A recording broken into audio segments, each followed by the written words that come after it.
All right. Last time on Well Dressed Bones, our players were split both in location and time. Fish retreated from the realm of death once Cal and May sort of reached the end of the line in order to focus on helping with things in the physical world.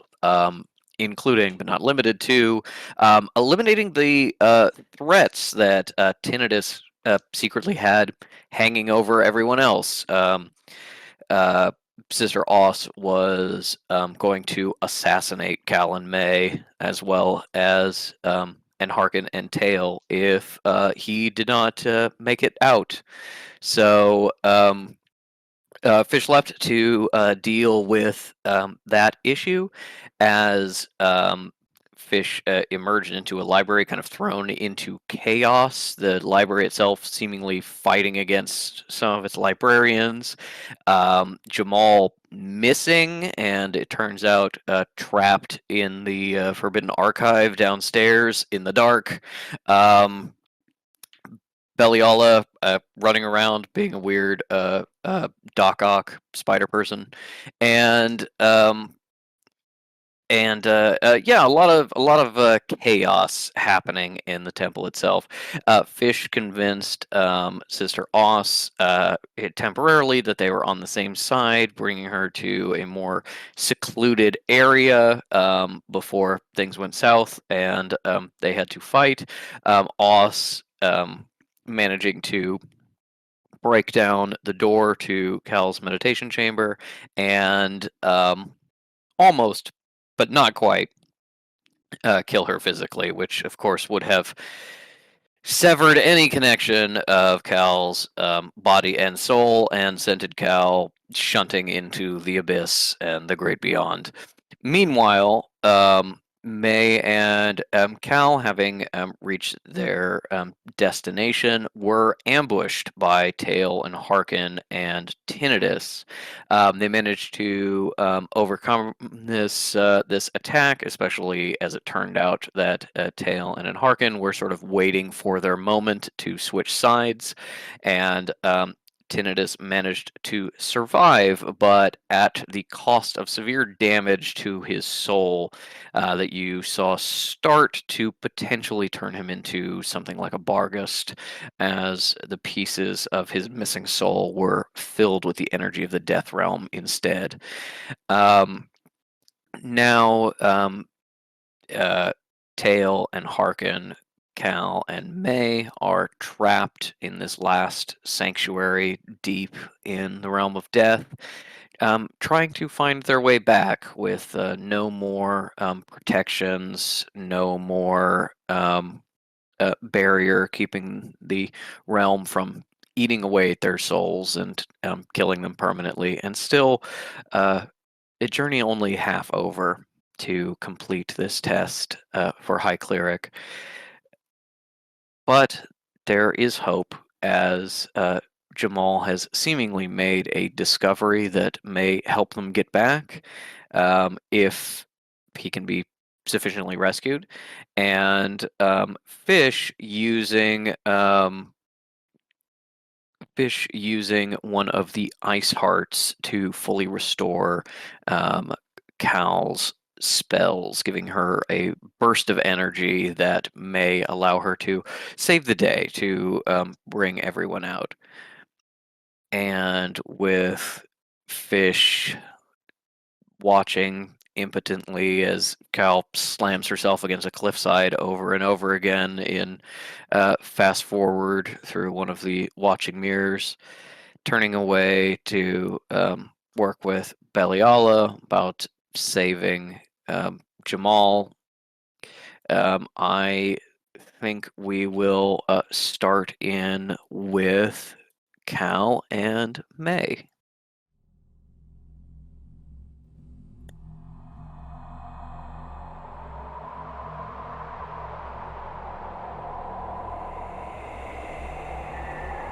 I think Cal has scraped herself off the ground after trying to, again, make a death elevator stilt thing or something, and I think it just like swipes at her, false veil that can't be taken off, and just huffs and is like, any brilliant ideas or inventions? Well, I was rather hoping that my idea of refitting the pillar would work, so I'm percolating.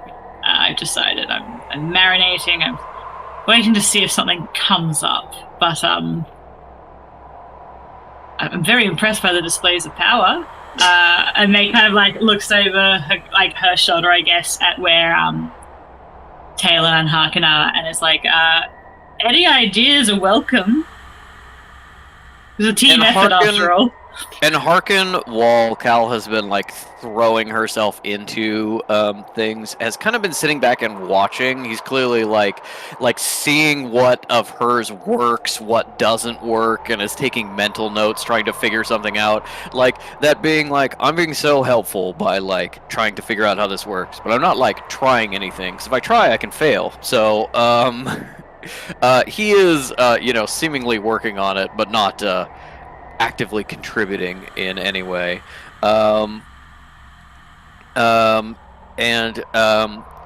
Sister Tail has watched Cal with concern, throwing herself over and over again.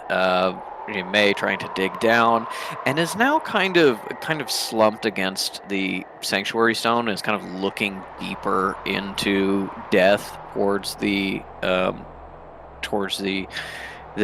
end of all things, where it reaches oblivion. Just kind of staring out into the distance. Seems really out of it. Not necessarily hopeless, but isn't necessarily giving the body language to someone like trying to get out of this. No. You could, in a charitable sense, maybe think that she's keeping an eye out for tinnitus coming back because, she doesn't think she can contribute to trying to save them since she's not very magically talented. But you can see kind of the slump of the shoulders and the tired body language and being like, she doesn't seem like she's ready to do anything, even if that is kind of, keep an eye out for danger. Thank you for reminding us, Ing. Manny, what do you reckon about the spell, the Hallow spell? The Hallow spell, I think, is a good idea in general, but I combed through it, and there's just nothing that's really going to be helpful. If it was kind of a thing about like last the longest or something like that, it would be helpful. But it is a sprint, going slower has absolutely no benefits. If we were planning on being like, we want to get out of here and murder, hi cat, and murder tinnitus, it might be helpful to be like, let's be so well rested we can just pop that motherfucker. But no. I'm assuming this is Pepper, but I had my toes near my door and I just felt a little cat paw go. Nyeh. Nyeh. Now we're holding feet. I never told you this, hun. When you were taking a nap in my room a couple days ago, and I was just laying over by the door and reading, one of the cats stuck their paws underneath and just hooked me, and just was like, "I'm never letting you go," and would just kind of like pet me with the tip of his claws over and over and over again. And I eventually had to move because he would just keep bothering me while I was sitting there. Oh, you gonna come in? Oh, yes. Ho, ho, ho. But yeah, I think I've been talking about it and failing super smart plan, and Patrick says that he would honor me coming up with something clever, but I dumped. So I'm kind of thinking we just use the spell points as just like protection.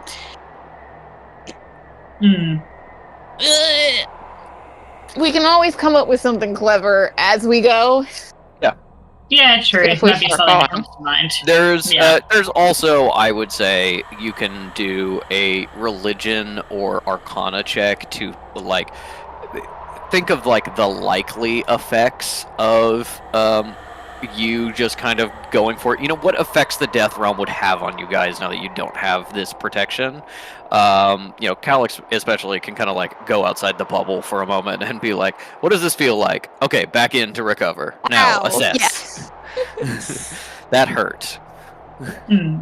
All right, I'll do the one-handed roll. Their hand on my boy. Okay, that's all right. Thank you. That's the 23. We'll call it religion for fun. She's thinking about the saints. Okay. You think back to the saints, the stories you've heard about them, and specifically how the um,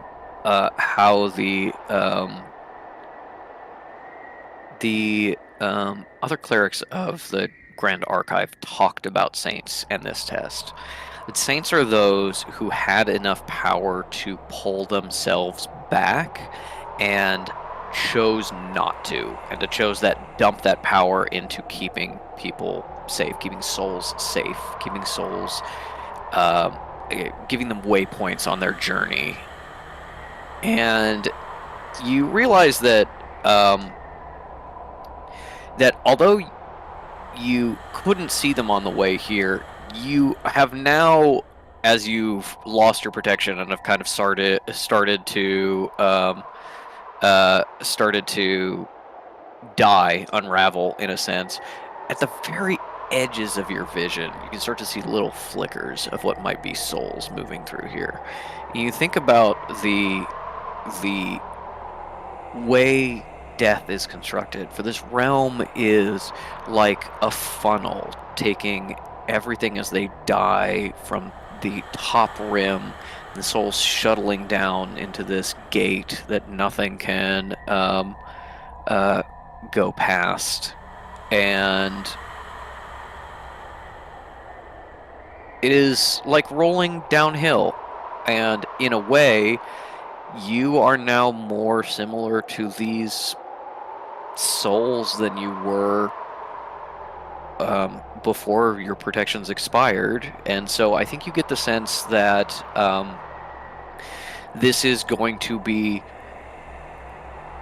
more difficult than you thought, because the nature of this realm is to pull you down when you are trying to go up. And as you step outside and kind of test the limits of what your unprotected form can do, you can feel the wind here trying to suck you down, trying to suck you into oblivion, trying to destroy your soul and make you go deeper and deeper and deeper. Like there's a stiff wind in your face, sapping your strength as you try to walk out. You know that's only going to get stronger as you become less real, as the parts of your soul start to shred a little bit. But you know that magic is what was keeping you together, and magic can keep you together again. Functionally, above the table information you get with this religion check, you will be taking damage and struggling against this pull the entire time you try to go back. Why are you trying to put your camera in the closet? Because the cat was trying to go in there, and I forgot to close it. You will take damage and have to do rolls against this pull of the void, but that can be offset by healing spells, by short rests, and recovering. You are essentially in a war between something that will eventually kill you and keeping yourself alive long enough to make the journey. Is it possible for Cal to try and commune with the pillar? I think I tried that. I don't, not in exactly that sense. I think you tried something similar. You tried to like reach out to Elise through the pillar, I think. Um, I think I was trying to reach out to the actual saint, and you were like, "You reach out to Elise," and I was like, "Okay." yeah, this is the pillar is essentially a vestige of power, both a source of power and like a structural element of death, an unmoving pillar in the quicksand that is the realm of death, and therefore does not really have like thoughts or feelings. It is like solidified magic in a way, but it does kind of have impressions of protection and light and the guidance of souls, and that seems to have some sort of resonant harmony with the magic that Elise is pumping out, almost like a big concert in the next room makes a tuning fork ever so slightly vibrate over. These pillars are like a tuning fork for all of the magic Elise is pumping out somewhere, wherever she is. Here's a question. If these saints / these pillars are houses, how bad of an idea is it for me to turn myself into a mobile home? The Cal Caravan. You think that if you think that functionally what you would be in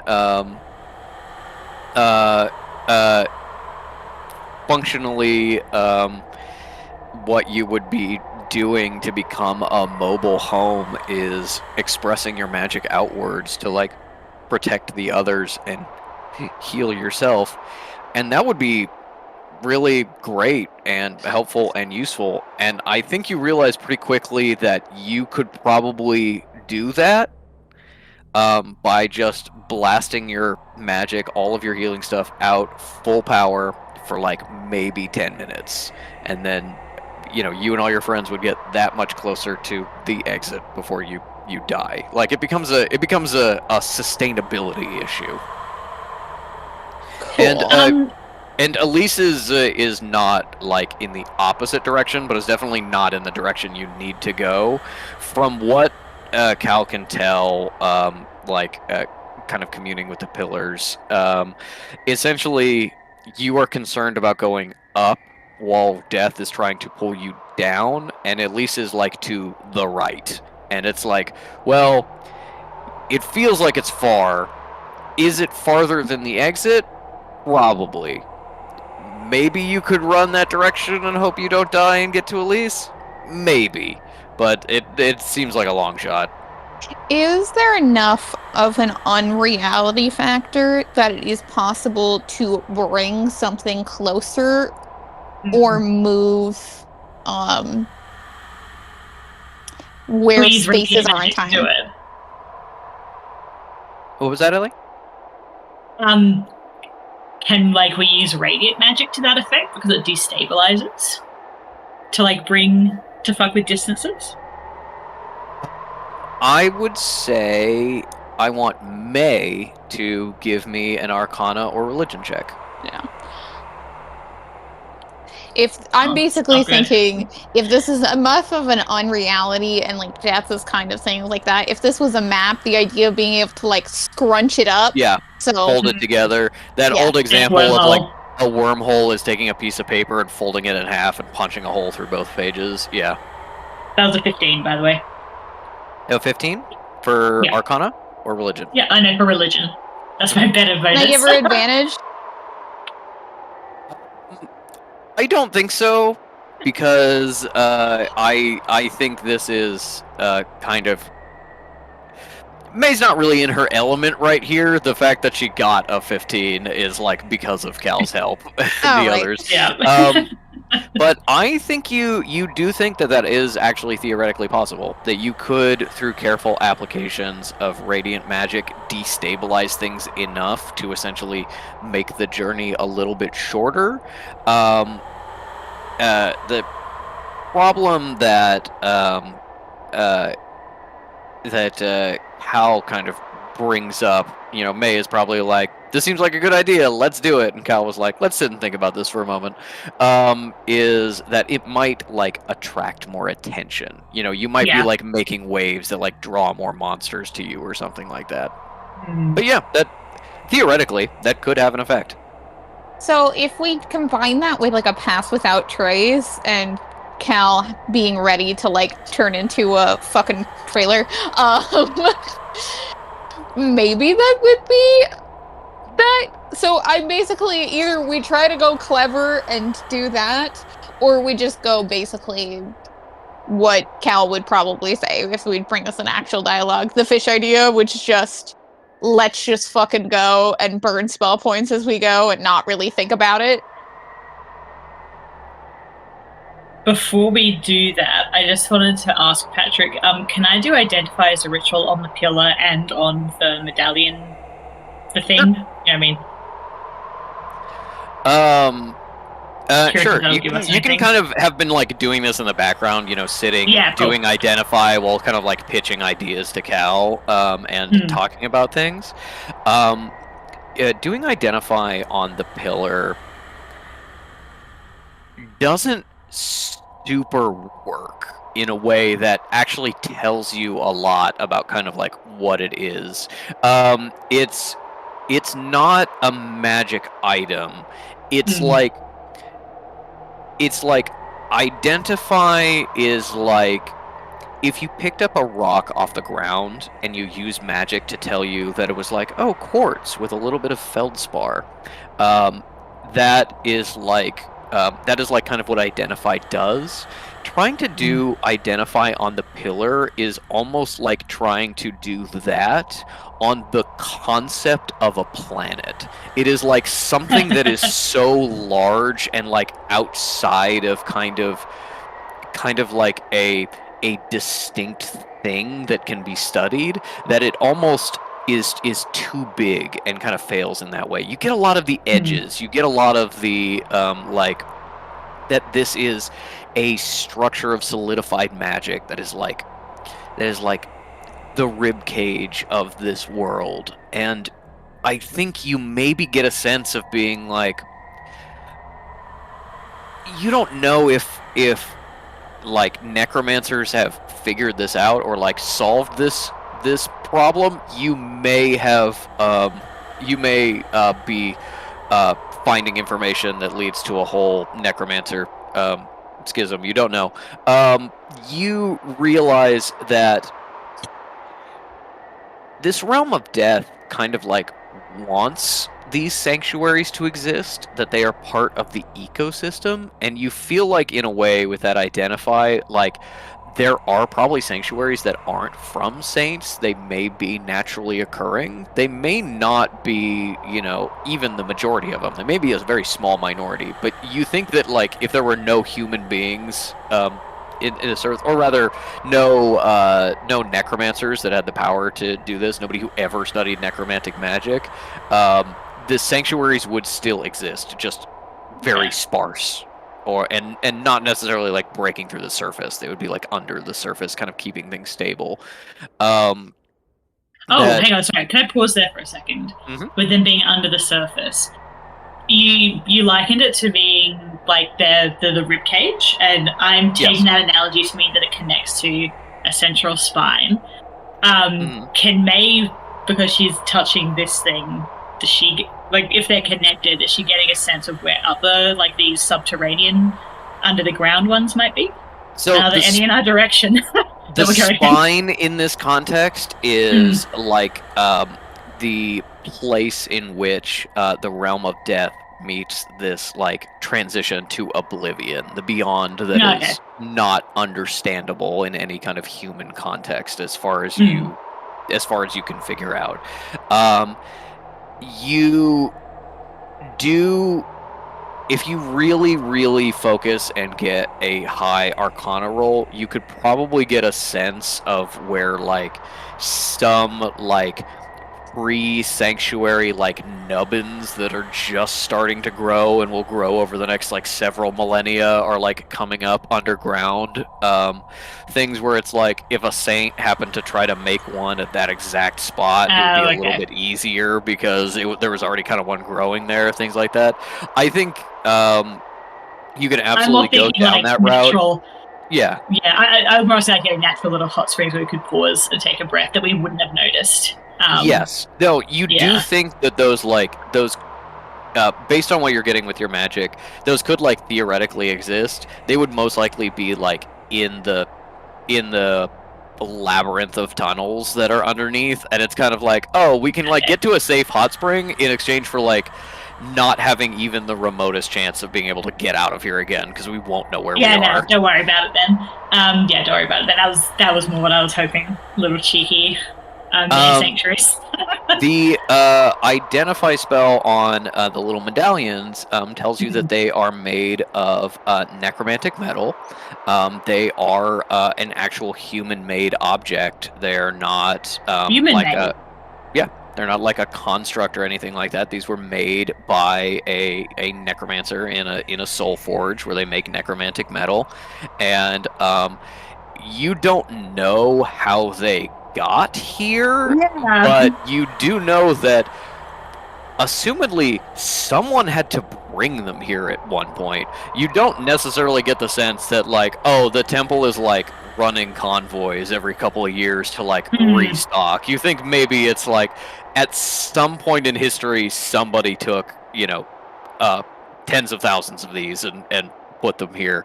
But yeah, you have no idea like where it came from or why.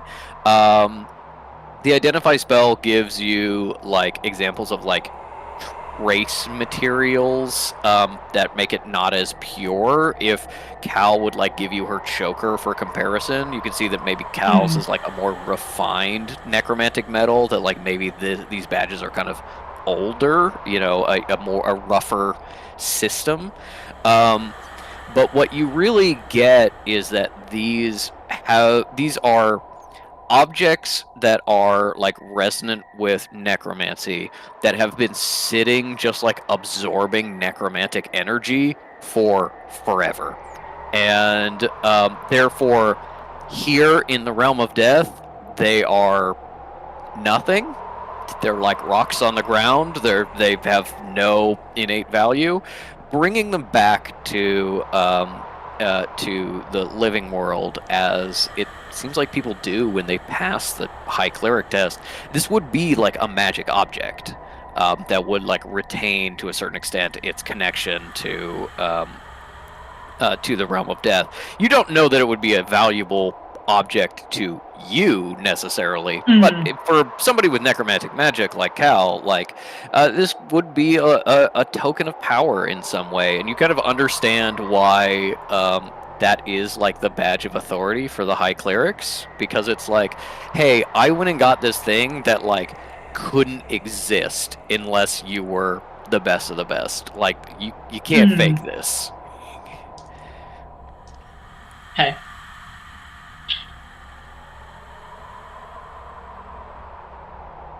I'm just thinking about how,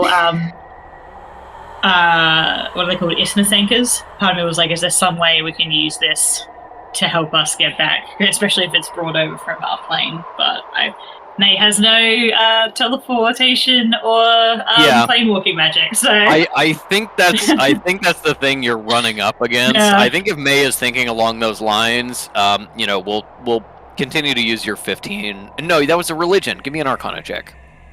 Sure. A little bit better. That's a 21. Okay. With a 21 Arcana, if you're thinking of like in the realm of like isthmus anchors and like objects that are tied to specific locations, you're like, you think that maybe a talented enough like teleporter or something could use this as something of an isthmus anchor to open like a temporary portal into death, like make a temporary doorway in the realm of like is sort of like a necropolis or something, just like a temporary Mm. entranceway, and you may actually be able to use that to get back to like kind of this spot in death to like Okay. shunt yourself in, pretty deep to begin with. But you're like, this is all theoretical because I certainly can't do that. Yeah. Well, it's good to know for later. It might be useful for when we go after release. Okay, that's a shame. I was hoping it would have some magical. You don't think it could work in the other direction? No. Okay. Yeah. Sorry, where are you going? I was gonna say, I think we need to start doing something. Do we want to just basically walk, or do we want to try and do that like reality shift? I think this comes down to an argument for: are you going to try to use spell points right now to make the trip shorter or easier, using like a pass without trace, using radiant magic to like mess with reality a little bit, or are you going to try to save your spell points for recovery from the journey, for healing? Well, I got no spell points, baby. So, and I'm on 11 HP. I'm a little bit at Cal's mercy at the moment. Yeah, that's we fair. have time for a short rest. Yeah. Do you have hit point? Do you have hit dice left? Did we do a short rest recently though? I can't remember. Are you limited to how many short rests you can take in like 24 hours? No, but isn't that how that hit dice work? You're just limited in the hit dice. If you spend hit dice, they don't come back until you take a long rest. Theoretically, you could take a short rest like every half hour, just over and over and over again, if you wanted to. But at that point, you might as well take a long rest. I genuinely can't remember. Sorry. So, Fish got a short rest because Fish ended up at the sanctuary before you and was waiting for you, and so Fish got a short rest there. I don't believe you two did. You did a short rest after you fell in your Jonas hole. Oh, yes, you had a short rest because you were unconscious. Okay, but does that take up hit points? Does it take up the hit dice? Yeah, you have to make the choice to rest and use your hit dice. I feel like you used all of yours, but I'm not sure. Yeah. No, I would have done that. So what happens then if I take a short rest of that hit dice? Nothing? You just don't get any benefits of a short rest unless you have non-hit dice related stuff, I don't have that. Yeah, if you're like Fish and you get spell points back, obviously short rest is always going to be valuable, but if you don't have any hit dice, not really anything you can do. I would say we should ask if Tail has any healing magic, and then I can talk to Yes, God. Tail has Spare the Dying, and a very weakened version of Cure Wounds. Essentially, she can do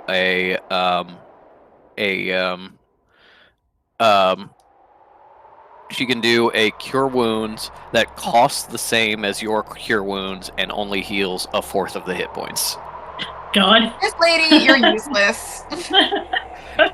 Her entire deal, the reason she exists is that she is really good at like talking to people and dealing with mortals and handling financial transactions. She is about as far. She's worse than the average person at doing those things. Yes.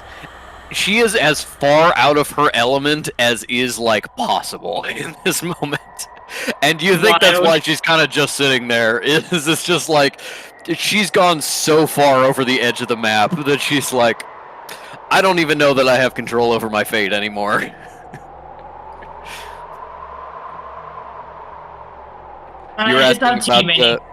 You're asking about Enharken?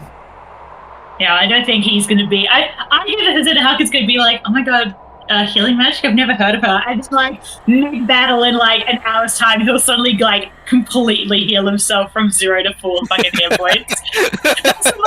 Just be an absolute asshole saving it all for himself. He would.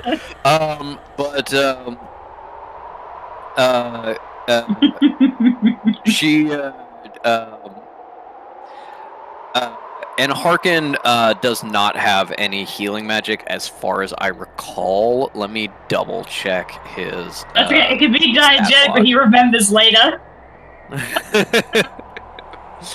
But yes, I don't believe he has any. He is, like middlingly strong necromancer, but he's kind of trained along classic lines.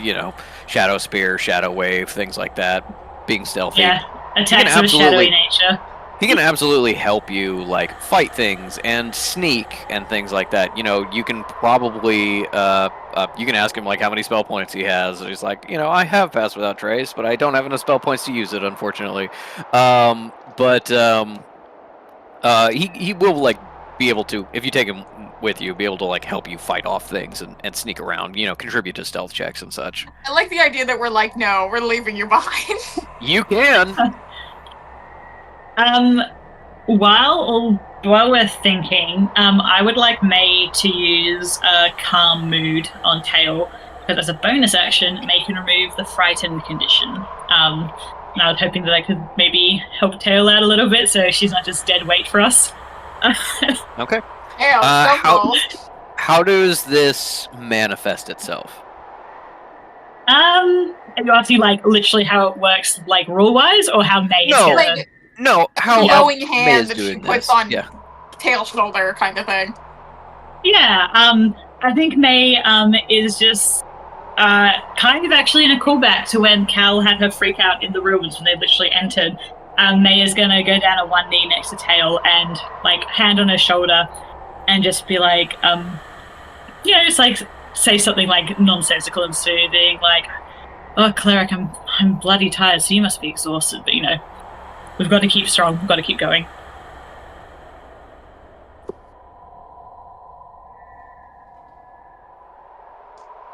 Yes, I agree.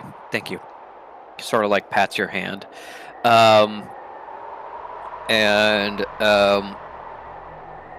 Let me do, I guess this would be a wisdom saving throw, because it's like kind of willpower. Yeah, she has none at the moment. Okay. It should roll, and it should be a success. As she kind of like seems to emotionally steady a little bit. Good. She kind of uses you to help get her up, and heads over to Cal. Probably having a quiet conversation with Harkin about, like, strategy, how they're going to get back, whether they're going to be fighting or avoiding or things like that. Tail comes back up and says, "Caligulus, may I speak to you privately for just a moment?" Oh my god, I've unlocked our secret Tail dialogue. You hit the correct dialogue tree. Yes. No, you passed the speech check. Yeah.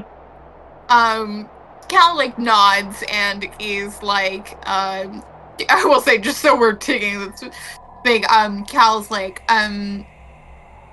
seeing that May is in bad shape, she's like, I'll heal you, just so I can make strategic use of my magic, see if, Anarchan has enough magic left to be able to, use, stealth magic on us, just so I'm making the most of this. Which May will go and do. Just separately, you talk to Harkin. He says, "Unfortunately, I can't do Pass Without Trace because I'm pretty much out of spell points, but I do have enough to, like, help a little bit. Using essentially a weaving shadows to disguise us in the same way Cal can. The two of them working together can probably get you a decent stealth bonus even without. We can do like I'm happy to flavor that as I'll do Pass Without Trace, and he can give me like. He can give us like advantage or something like that. Yeah. Also, the fact of the matter is that group stealth checks are done as kind of like an average of the group, he's gonna bring your average up just by just by being stealthy. You know, unless he rolls like dog shit, his stealth is pretty good. As Cal and Tail step off to the side, Tail says,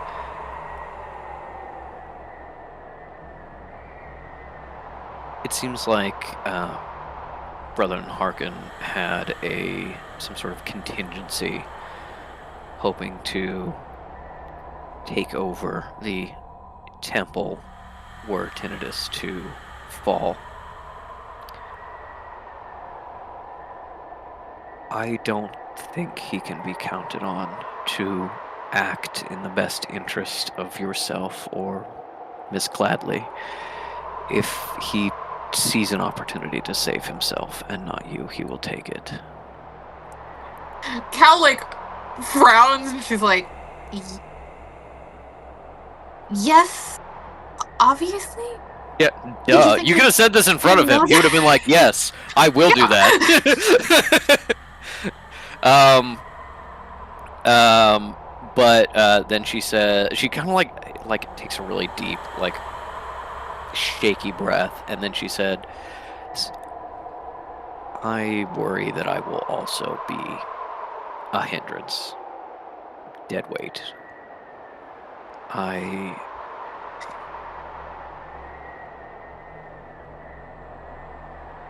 Cal, if you have the choice between rescuing yourself and Miss Gladly and getting back to help Elise, and that requires sacrificing me, you should take it. I know I haven't been the most protective. I know I did not help you and your sister when you needed it most, but maybe in some way I can help you now. If you need to absorb my soul or take my power in some way to get yourself and Elise home, I want you to do it."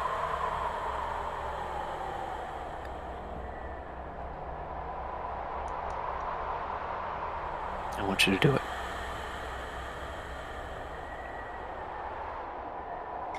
Cal looks at her and she says, yes, we did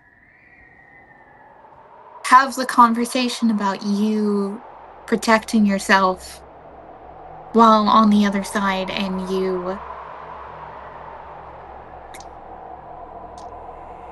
misled me and made me think you were going to actually do something smart and protect it for yourself, and you didn't, so I have unfortunately considered your safety forfeit. You made the choice to put yourself in danger. I made it very clear that was not an expectation I had for you, and it would upset me that you did it, and you did it anyways. So none of this is news to me.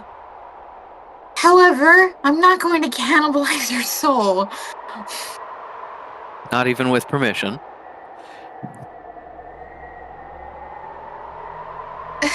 He gives you like a little wry smile of being like, "I know this is uncomfy. I'm still bringing it up." But then she gets a little more serious, and she said, "When you told me to leave, that you would take the test, and that I should not, I was relieved. Relieved I didn't have to make that sacrifice and risk it. And once I left that room, I realized how often I had been a coward, and how often my cowardice had hurt you and your sister. And I knew then that I had to make a choice. A choice whether to keep letting others decide for me or to work for those that deserve my help. Sister Denier, I didn't come into the death realm expecting to survive it. I came in the hope that if it was required, I could give myself up to give you even a slightly better chance against Tinnitus, to make sure that you were safe.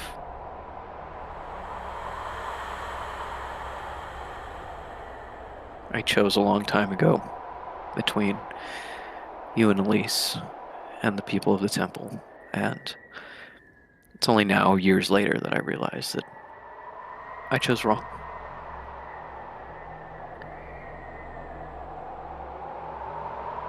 So I'm making a new choice now.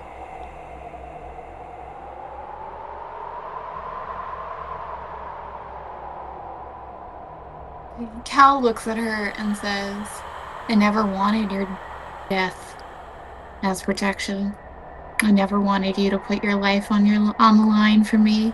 I never wanted you to kill yourself to keep me warm. I know. What It's I because wanted, you didn't. It's because you didn't ask. what I wanted was for you to leave Tinnitus 2 years ago. And you didn't do that. And if you die today, you will not do that either. Bravery is not suicidal ideation, Sister Tail, and you are not proving yourself anything but a coward saying you're willing to kill yourself for me. It's not what I want, and it's not brave.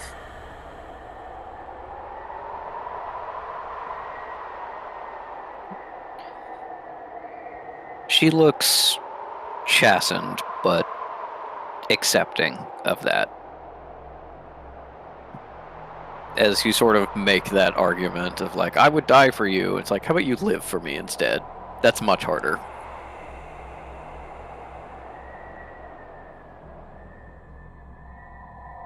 Stay alive. Do your best to do that. And then, if we make it out of here, we can talk about you being brave. All right?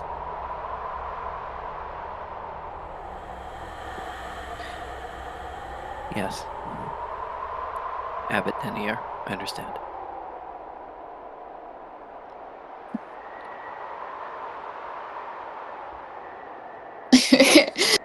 I think Cal kind of like gets up, like wipes her hands off on her skirt, and she goes, all right, let's get out of here. I am absolutely tired of looking at this pillar and being reminded of my failures.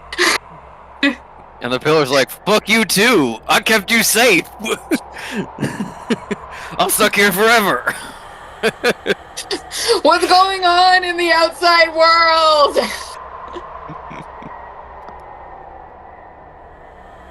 So how do we feel about wormholing? Well, let's try it. We can always be like, this was a bad idea. Yeah. Yeah, this, you'll have to take multiple stages, and even with wormholing, you're probably at like, well, we can use Pass Without Trace to get most of the way there, but it will expire before you're all the way back, so there will be time to be like, well, that didn't really work as well as we'd hoped. Let's try again. Let's try something different. Yeah. Well, May's got Sacred Flame. Just tell me what I need to roll. Okay. Roll damage. Let me heal you up too. Oh, go on. Ooh, healing. What do you roll for Sacred Flame? What's your damage die? 2d8 plus 1d4. Because I got a modifier on her to make it mega radiant. You need to roll a D100, 2d8, and a D14. Jesus. Sorry, a D100, 2d8. Mm-hmm. And a D. The entirety of your damage plus a D100. Oh, okay. Jesus. Okay. Sorry. Do we want to do the healing? Resolve that first, or? Probably.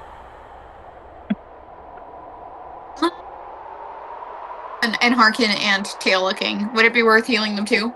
Both of them are injured, but not like severely so. I can double check their health, but they've got like a couple of scratches. May's walking around missing half an arm. And Harkin is like fine. Tail is at half health. What's Tail's half health though? Tail's total health is, I believe, I believe 49. Ooh. Better than I thought it would be, to be honest. Yeah. I know. How would Aura of Vitality work outside of combat? Because it's, until the spell ends, the aura moves with you. You can use a bonus action to cause one creature in the aura, including you, to regain 2d6 hit points. This is concentration up to a minute. So for up to a minute, if you were in a safe place and therefore there wasn't anything to interrupt your concentration, you would do, I believe, 6 rolls. Let me double check that. I was gonna say that's probably that's 3. That's probably the best because that'll get everybody up to full. Yeah. It just made like walking next to Cal, stepping back out, walking next to Cal. No, it'd be 10 times. Okay. 10d6. Do we roll out of this meeting? So it would be 10d6 divided amongst the 3 of them because I think I'm not full. Well, is it a d6 or is it 2d6? 2d6. Okay, so it'd be 20d6. 20d6. Split between the 3 of them. I think it's just time to use a dice sim for that. Now, Ink, do you remember? I feel like I had a note that I lost some hit points recently, but I'm not entirely sure. Let's see. Let me check what's on my phone. I think I wrote something.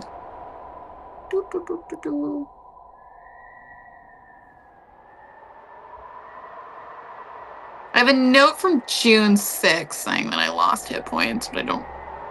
Oh, wait, did you say I healed up when Fish recovered me? I believe so.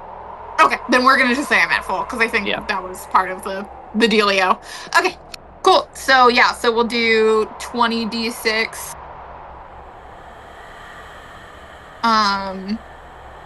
Do we need a dice sim that, or can we just say everybody's at full?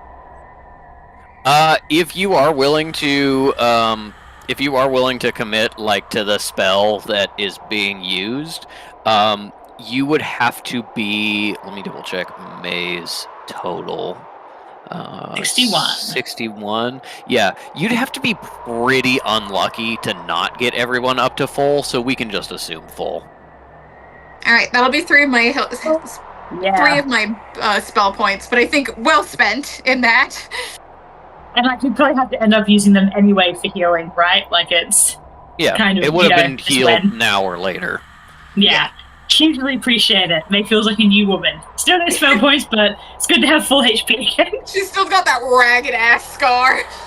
Yeah. Okay, so let's do this D100. Jesus. Not bad. Okay, that's a 27. I guess that's pretty shit actually for D100 anyway. 29, 33, 36. Okay, 36. With a 36, the world rumbles for a moment. You hear like stone grinding together, and you feel like you can pull and make yourself a little bit closer, but it is not going to have a big, like, world-shattering effect. You'd have to roll higher. That's probably for the best, really, all things considered. Yeah, if it's helped a little bit. Okay. Is that going to be a pass without trace and moving on then? Do we want to do pass without trace and move on, or do you want to try and do any of your, like, harvesting spells? I'm going to include the, like, oh, you shoot somebody and you don't take damage. I'm going to include that as part of the math for the random rolling. Yeah, cool. If that's what you meant. I meant the spell Ellie did that means that you can like get stuff back from what was that, like killing necrotic or something like that? Yeah. It's already active though, isn't it? Because I put the mark on it. Yeah, I'm just saying that we're less likely to kill critters if we're doing you can you actually are more effective from stealth. So I'm just going to include that in the math. Cool. Yep. All right, yeah, we'll do a pass without trace and we'll start moving on. Okay.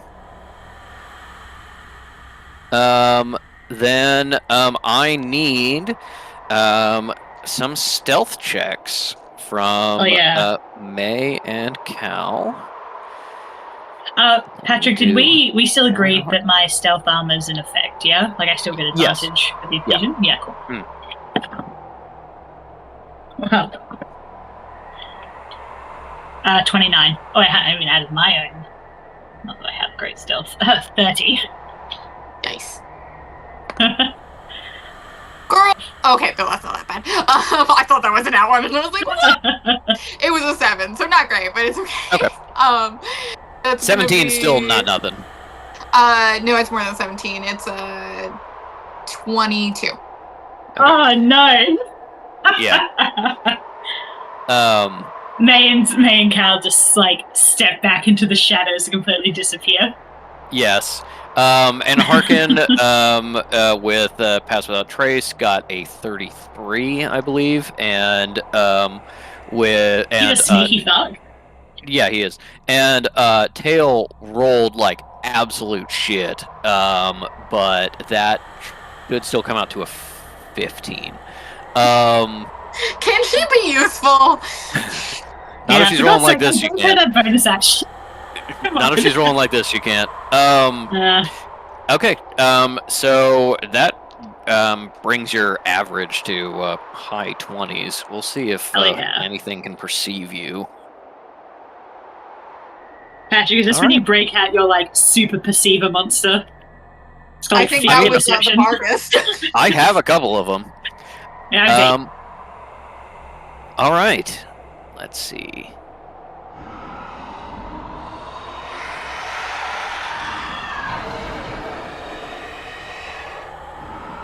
A lot of noises.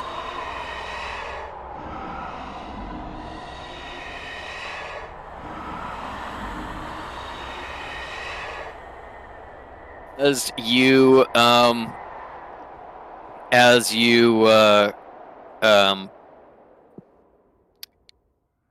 pull the shadows around you and step forward, going deeper and deeper into the canyons of death where creatures reside, you find that your radiant magic, trying to keep it small and controlled so as not to give away your location, is good for distracting monsters coming too close that may sniff you out. It's good for hopping little obstructions. A scree of rock you can't quite scramble up. You can kind of pull yourself to the top in a way. And as you sneak and slide behind, you find that you are not overly slowed by trying to be stealthy. You are managing to duck out of the way of anything that could hunt you pretty well. Things here seem distracted. As you are passing along, all of you feel like you are walking into a headwind, and it is a small one now, just buffeting you a little bit, But as you can see bits of yourself shatter off your soul, whip into the void, the wind gets stronger, stronger and stronger, pushing you more and more,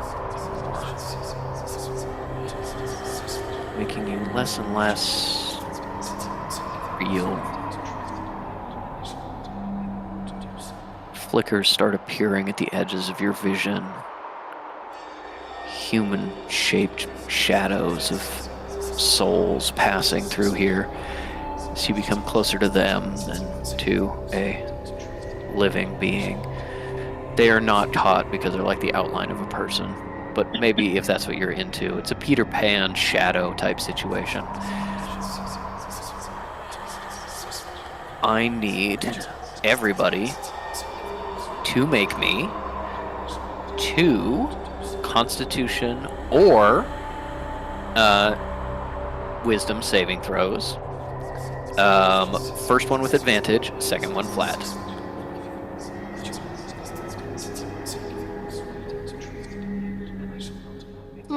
Which shall I choose? The one that's +0 or the one that's +6? Yeah.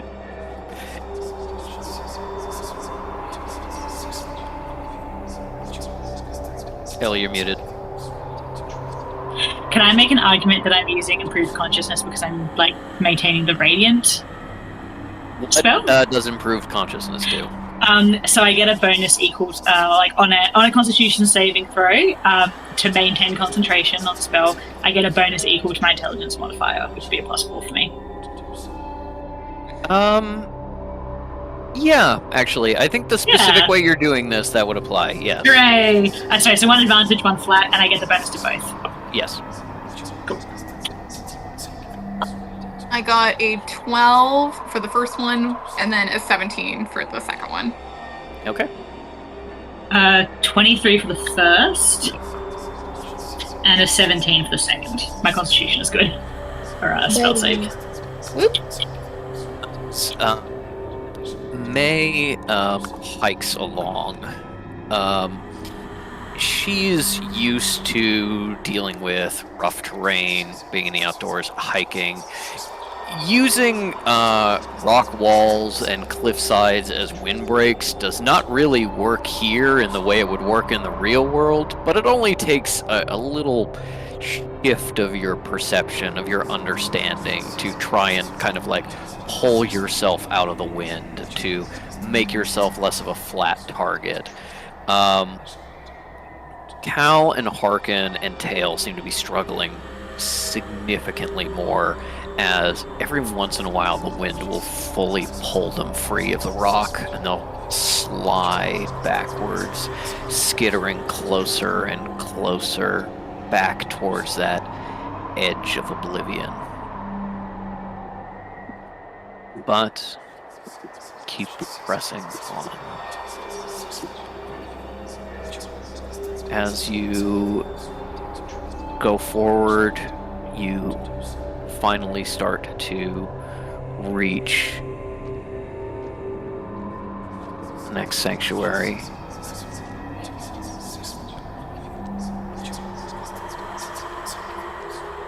Doesn't seem like you saved a lot of time, but you did save some. And the way we're going to do this is we're now going to roll damage of the wind of death tearing you apart as you're taking this hike. And then we are going to add in May's little protections, and we are working on the assumption that Cal, or anyone else, I guess, would be healing people at kind of the opportune moment, and not like waiting until someone was literally dead and then reviving them. But that way we can simplify the math a little bit. With the amount of time it takes you to travel, let me get up my notes here.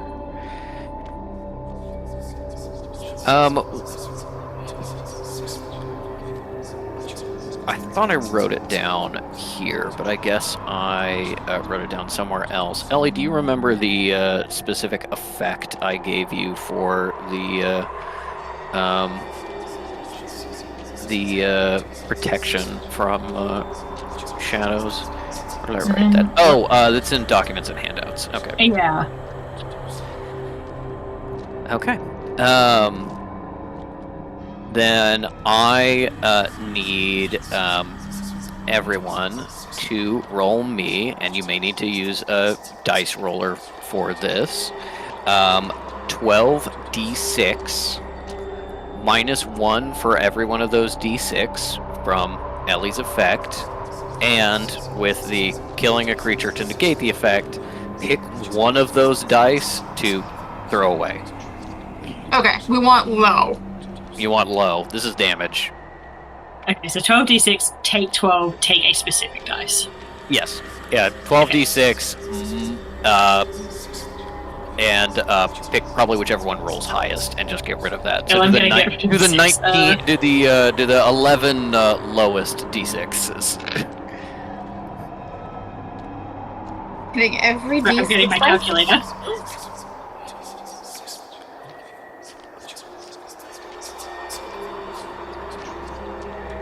Yeah, it's 14 for me. Spooky noises. Alright, I'm taking a minute.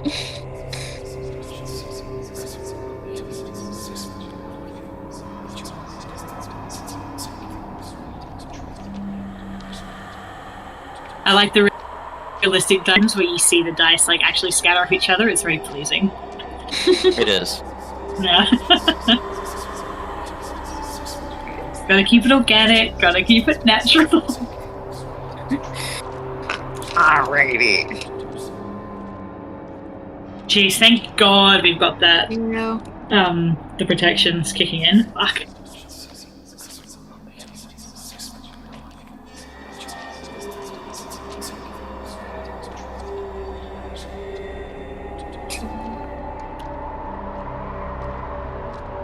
Nate is English and so is used to a very stiff breeze. Yeah. That's why. Yeah. She's like, ooh, bit nippy. Should be right. You said 12 total, right? Yes. Cool. 12 total and get rid of the highest. Okay, Also take 12. Like as a number. cool. Getting a lot of ones. Same here, right? Same here, what? Oh, with getting a lot of ones. Oh. Yeah. Yeah. No, good luck. I will say, both, Tail and Harkin, their average roll was a 4. Like, they all rolled Ooh. weirdly, like, statistically unlikely high. I had 2 6s, a couple of 3s, like 2 2s, and then like several 1s. It was a pretty good spread to the lower side of things.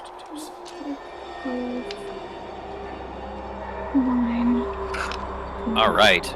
At this first junction here, at this first round, Tail is down to 19 health, and Harkin is down to 11 health.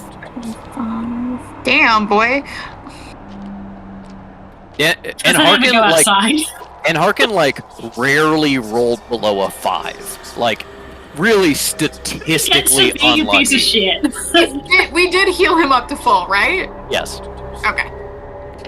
The lowest and Harkin rolled was a 3, and he only rolled 1 3. How's immune system is being boosted by being out in the world? Yes.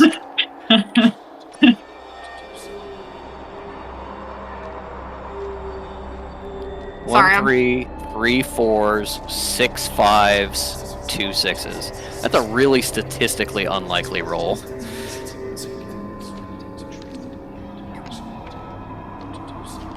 I hope and Harkin makes it to the end just because I have something fun planned for him Okay. at the end of this.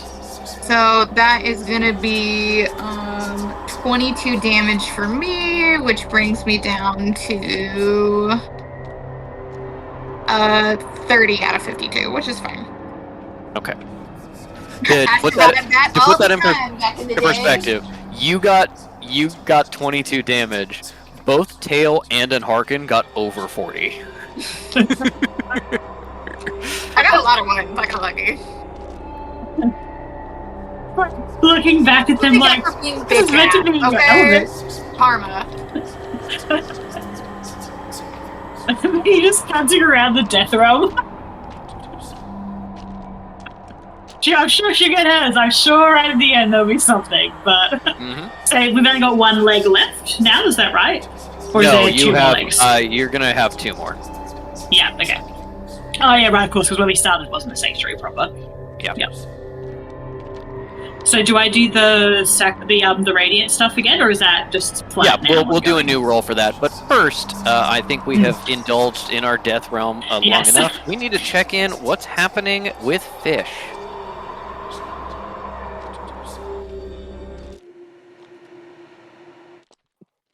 Doing.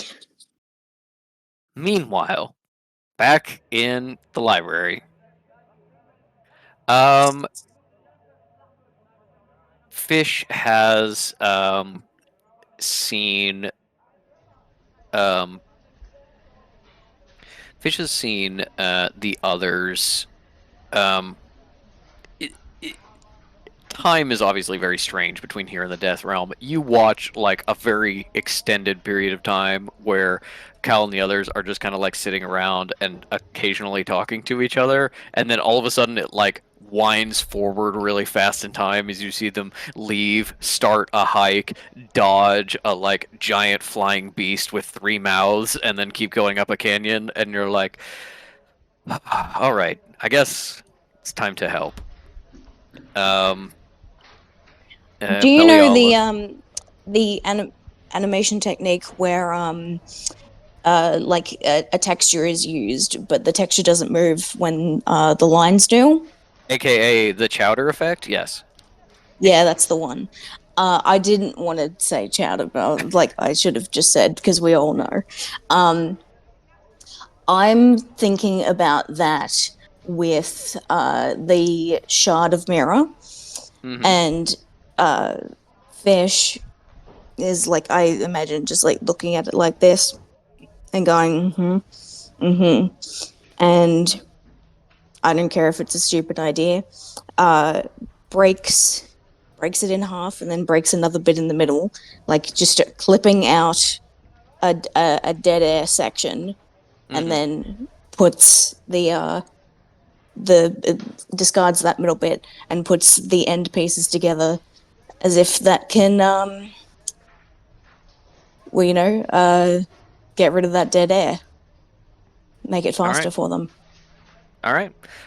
Give me an Arcana check.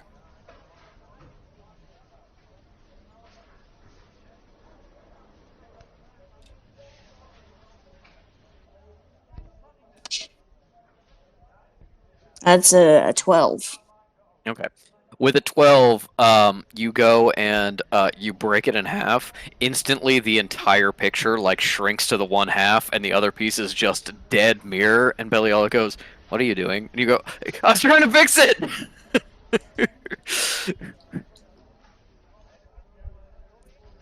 Doesn't seem like that worked. Okay, that's not what Fish says. Fish goes, I don't know. Anyway, and we're proceeding to go find Jamal. All right.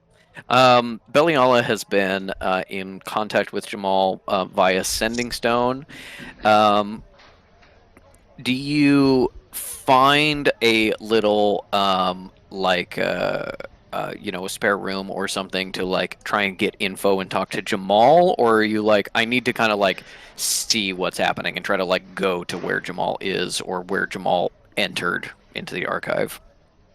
Yeah, no, we're just we're on our way to go get him. Okay. As you are heading out, give me a perception check.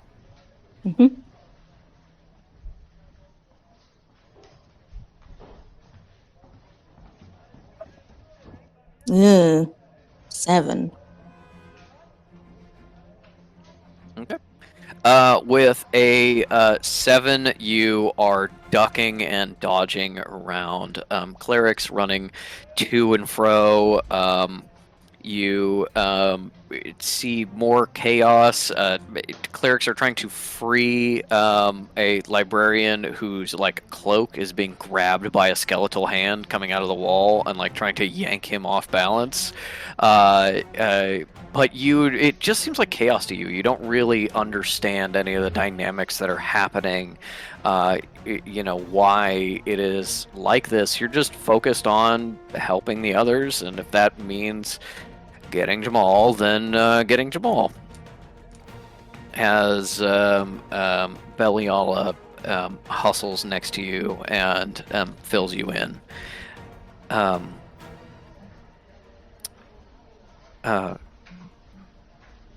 Initiate Trek did a lot of research, and I helped him find specific books, and we were able to convince the library construct in some way that we were there to help, and it was able to disable some but not all of its protections.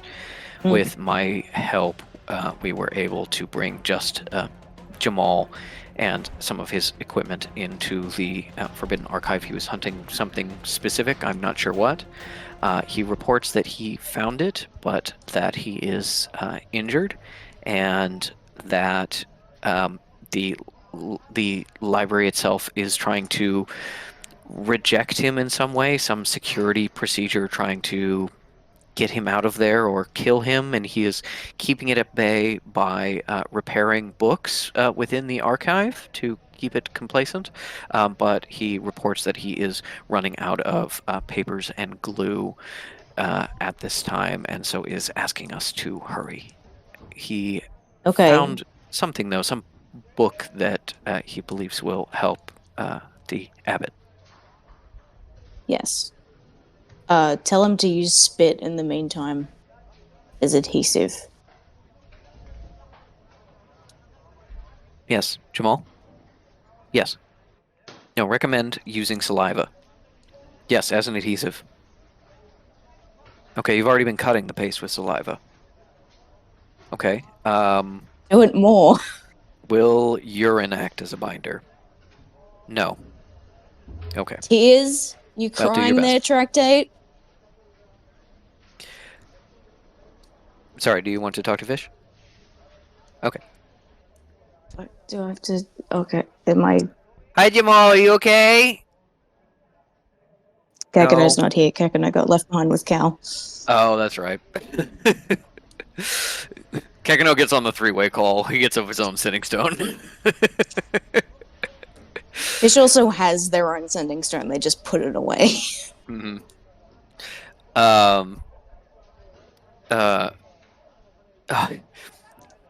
Fish. Any way to help get me out of here?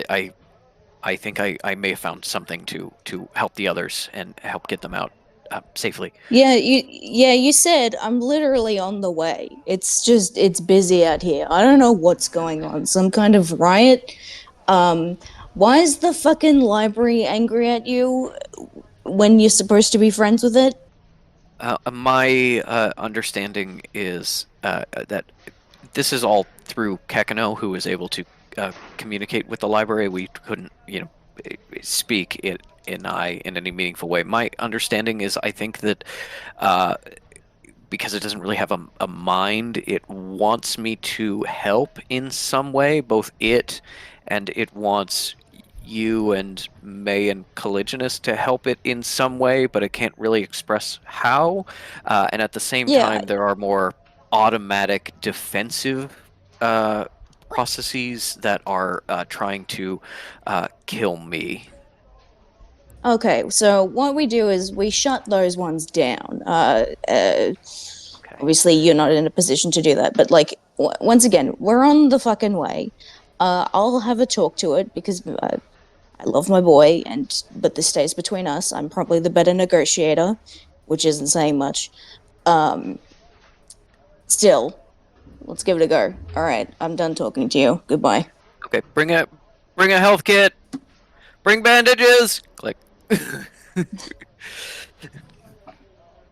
All right. And let's try and connect to the library, please. Okay. You were part of the communion circle with Cal and able to kind of, Crucial to it, I would argue. yeah, speak to the library a little bit, although Cal was kind of the main link there for like understandability, I guess. Oh yeah, You no, like Cal's his Yeah. bestie, but Fish got them there. Find a section of wall with a lot of, it seems like a pattern of femurs and toe bones, but just a wall that is very dense with bones. And you kneel for a quick second to try and commune with the library while Beliala watches your back and discourages people from coming by. Give me a yeah, I'd say a charisma check. Just like a Mm. persuasion, no, flat charisma.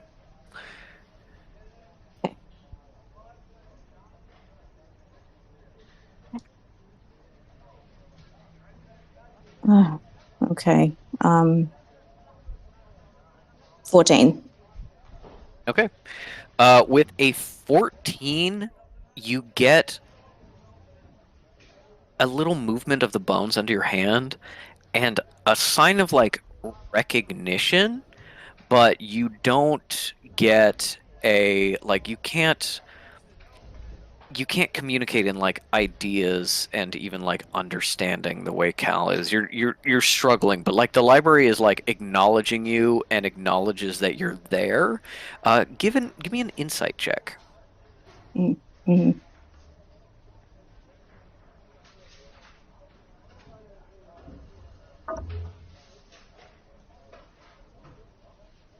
Dirty 20. Okay. With a dirty 20, the library seems scared and angry in some way, and does not seem to be able to like express its fear and anger. It is kind of lashing out in random directions.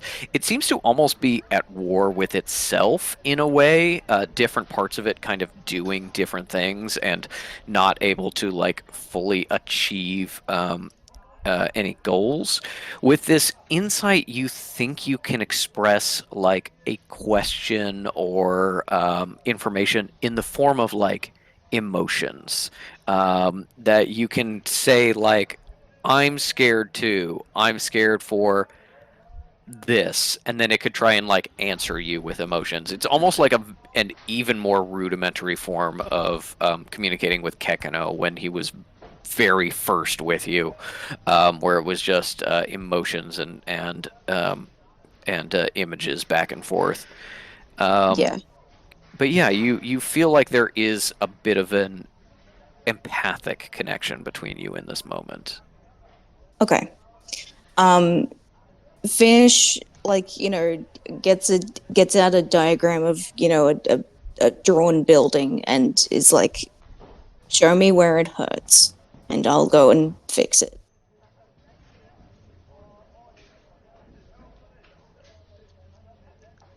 Show me where it hurts and I'll go and I'll make it stop. What you get back is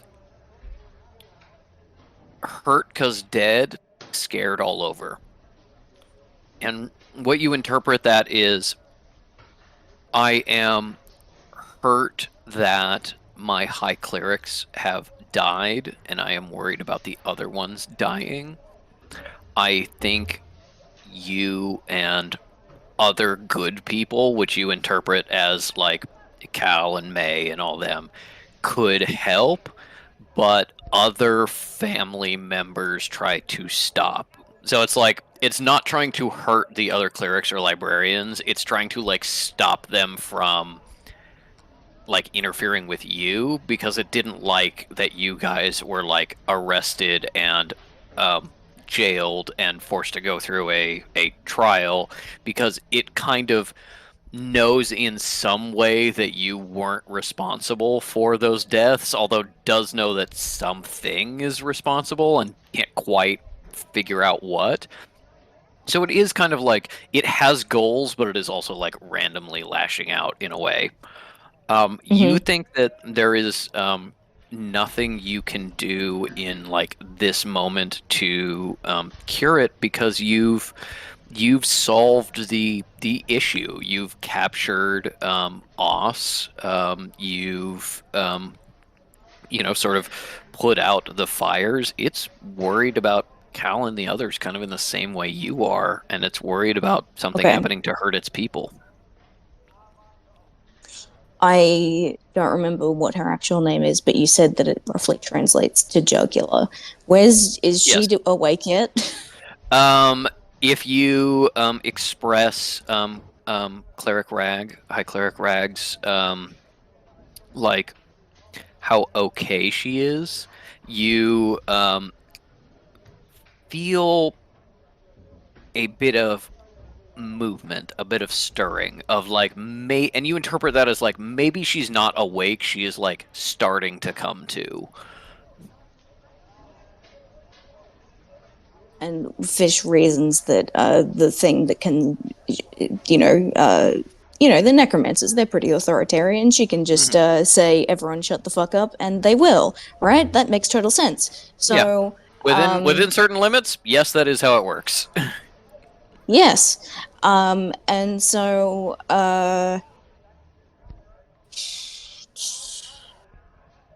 um, I guess we have to split up because, we can't just leave Jamal hanging. So Fish says, Ishida, you go find Jamal. I have my stone if you need to contact me, and I'm gonna go and find Sister Rag and try and sort out the madness of what's happening here and settle the library down because the library's upset. Okay, I will communicate with Jamal, try to walk through some first aid. Maybe he will be able to communicate some ideas of what he's found to me. Okay, Good luck. hold on a second. I'm looking in my inventory and I'm handing you my healer's kit. It has 8 uses left. Thank you. As um, as you hand over the healer's kit, she runs off, and you see her heading towards kind of the same um, uh, atrium that you spent a lot of time studying in. It looks like she's heading towards like the door down into the Forbidden Yeah, Archives section. Um, yeah, it would be. yeah, you don't know where Jamal is like specifically, but without an ability to kind of like walk through stone or something, you think he kind of has to be rescued through the incredibly booby-trapped and dangerous main entrance. Not if we get Rag and she can just clear the way. Mm-hmm. Yeah, potentially. So, but of course, we're going to turn up and she's already been murdered by the remnant that's running around. And speaking of which, we're switching on Eldritch Sight to at least just pass over everyone that we pass, to be like gray, gray, not gray, not gray. Where's the black one, though? Okay. Give me a perception check. I'll say with advantage if this is because you're looking for such specific information. Okay.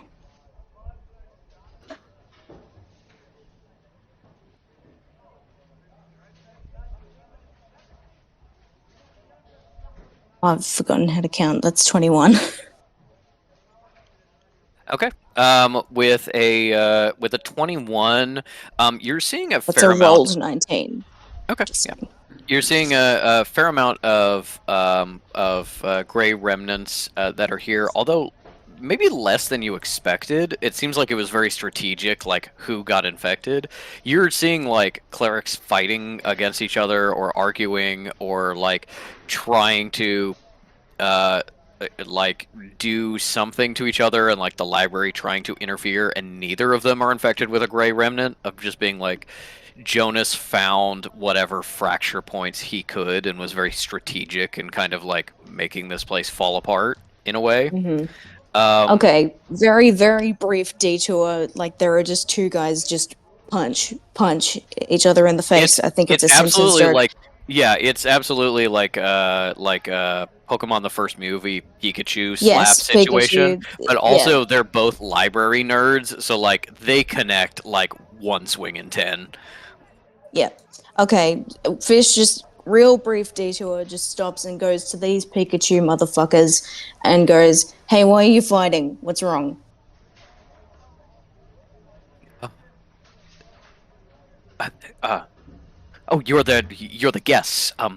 This imposter is trying to steal some of the books. I was warned by the library. No, What? no. No, that's not what's happening at all. You were the one who was going to set the books on fire, and the library brought me here to stop you. Okay, all right. It sounds like you're both concerned about the books, and that really seems to be the main point of contention. I just want to, like, you guys, you both care about the books. Neither of you want them to be damaged. Can't we come together on that?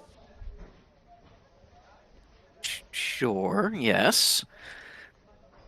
I suppose. Yeah, now hug it out. Uh, uh, sorry, Hold who are on. you? Persuasion roll. The persuasion roll is a 17, and Fish says, I'm cleric Dan Snapper. I'm currently standing in for the Temple of the Earth's collapse for Abbot Denier. You have to listen to me.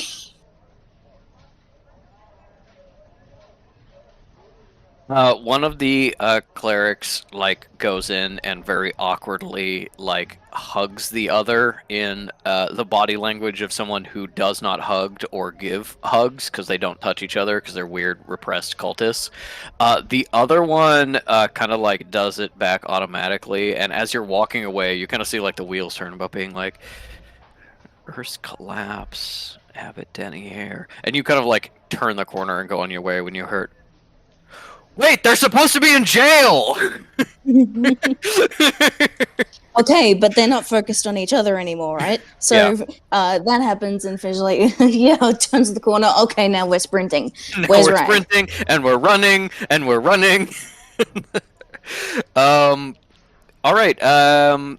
You navigate your way back into the kind of living quarters area. There seems to be more of a like a kerfuffle starting at the entrance that you're like, I don't have time to deal with that, and you dive back in towards Rag. That takes you past the doors to the rooms that the others are in. You can check in and see, okay, door's still locked for May. Doors still like open for Cal, and Kekino is there kind of like keeping an eye on things. There's a little bit of a crowd actually in front of Cal's door as three kind of like middle level necromancers are like, oh, someone was murdered here. What happened to the testing cleric, and are like discovering that Cal's anchor has been killed, while As Kekino Fish is is kind of going like by, standing and trying to keep them from coming in the room, of being like, nope, sorry, nowhere near collisionist. You can look yeah, with your eyes, not your hands. as Fish goes by, they go, "It was the Bargist. There's a Bargist, and it's gonna kill you all." It was the what? What's Yeah, it's the that? fucking thing. As you keep The going black past. dog. Yeah, not stopping running, but like the black dog of the fucking.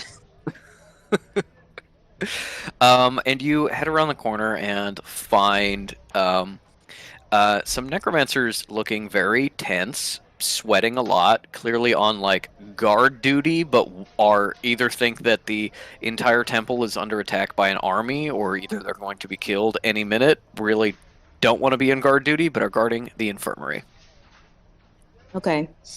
Fish goes up to the one that looks like the weakest link, and puts like an assuring hand on like the forearm, and casts friends, and goes, "Hey man, what's going on? How can I help you?"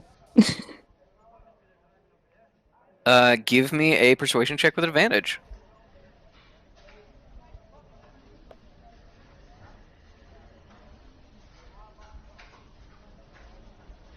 21. 21. We're rolling good. First, it's the assassination on the high clerics, and then all the remnants are loose. And I heard that there are demon creatures everywhere, and they're attacking people, and they've taken over the library itself, and they're going to come here next, and they're going to kill us and all the rest of the high clerics. And I don't know where they are. I saw one of them run past a little bit ago, and the healers inside, and what's happening out there? Are we going to die right now, or in a little bit? Are we Not dying right now, or like in 5 minutes? Not right. You should be able to tell you're a necromancer. I mean, we're all necromancers here. Ha ha ha ha. What do you mean all of the remnant? Like all of them? Not just two? Like all of them? Yeah, that's what I heard. Someone was coming by and was yelling about seeing a black streak of like a remnant flying past, and like if one of them's free, they're all free, and the door is busted down, obviously. And I've been here guarding for the past I started the shift 9 hours ago. So yeah, we've been here, and everything has been falling apart, and we're hearing screams, and you really quickly realize this is the dead end of like every bad rumor that has happened in like the last day. And it's like, oh, if I was looking for accurate information, this is the worst person to ask. Yeah. Okay. But he'll buy whatever I say, which is don't worry about it. I'm on the task force taking care of it. I mean, that's actually the truth. Just, it's not a technical truth. Anyway, let me buy I'm gonna go in and check on the high clerics that remain. No one else is gonna get hurt. You're gonna be fine. You've been standing here for 9 hours. You're gonna stand here for 9 hours more. It's all gonna be okay. Let me through. Okay. Getting overtime. I understand. The other cleric guard is like, wait, you're just gonna let him in? Stand guard out here. I'll go with him. The fish goes, yep. And unlocks the door with a big key, and kind of cracks it open just enough for the two of you to slip past, and is kind of going with you into the little infirmary. A necromancer that's clearly using some sort of healing magic over Sister Rag just kind of like looks up at you and goes, "What are you doing in here? Guard the door." I think that if you weren't doing a bad job, that she'd have been awake by now. So I'm here to step in and take over, move out of the way, and we're gonna hold on. Let's actually see how many Wither and Blur, which is a cantrip, so it doesn't even cost points. So we're gonna just wake her the fuck up. Okay, give me a medicine check. As if you are not showing like a basic level of competency, this doctor is going to be like, "What the fuck are you doing?" It's going to be like it's somebody walking into an ER and going, "Don't touch me, I'm sterile. I'm gonna save this man's life. Why do we have a tray of tiny knives?" I want to make a real quick amendment. Mm-hmm. Fish comes in and is like, all right, I'm Cleric Dan Snapper, but my mortal alias is Dr. Ezekiel Flounder. And I am just a doctor. And a doctor. Rare. And it was a medicine? Yeah, medicine check. 9. Okay. You instantly go and like go to pull the sheet, the blanket that's covering Sister Rog off, and it gets caught, and you kind of have to like roll the body off a little bit. This medic looks just on the verge of physically restraining you and stopping you before you can get the spell off. Give me a dexterity saving throw. Okay.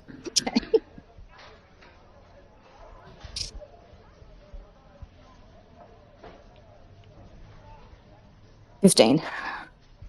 You manage to duck around her just enough to like put a hand on Sister Rag and get the spell off before she physically grabs you and drags you off. Give me the healing. Okay. Do, do, do, do, do. Right, it only. Okay. Hold on. Yes, I got it. I got it.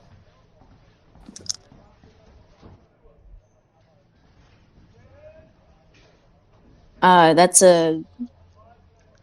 Okay. Assuming that it's the same roll as damage, because it doesn't. Yes? Oh, the spell effect makes them roll hit dice, right?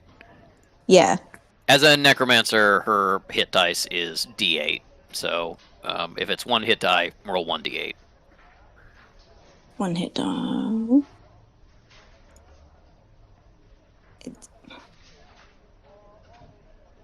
Roll one of its unspent hit dice. Yes. And regain the number of hit points equal to the roll plus your spellcasting ability modifier. So yeah, do And 1d8 plus 4. 1d8 plus 4.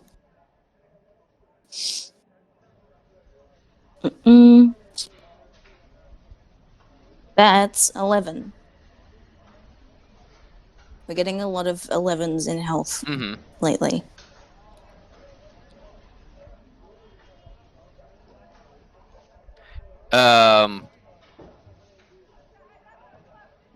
As you also, Eldritch Sight, is everyone in this room clear? Just real quick.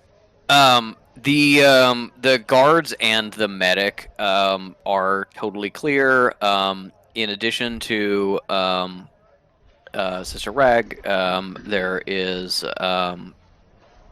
God, I can't remember who's alive. I think it's Sister Teravandin. You can see both you can see like the after effects of remnant possession in the both of them. That's like quickly fading.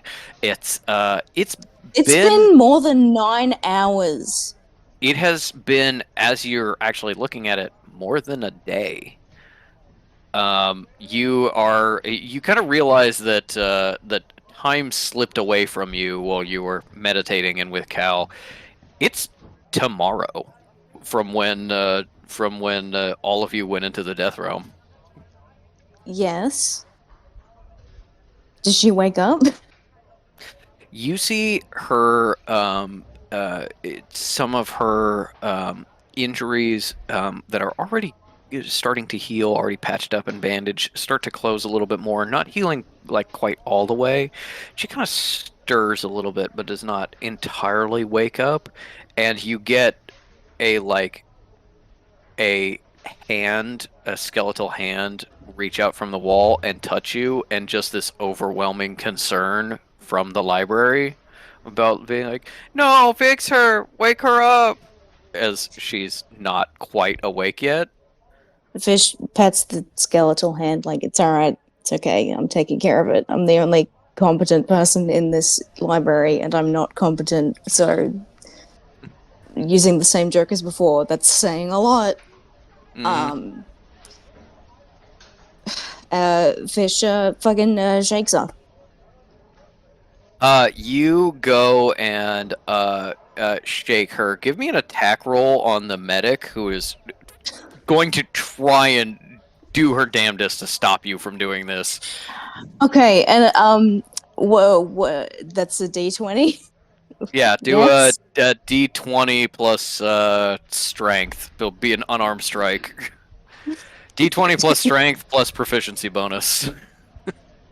Okay. All right.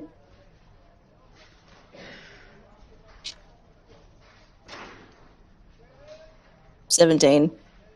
17. You get her right in the solar plexus, and she kind of collapses, gasping for breath for a moment. And you can see her like try and get breath to call for the guards to come and stop you, and it's not coming.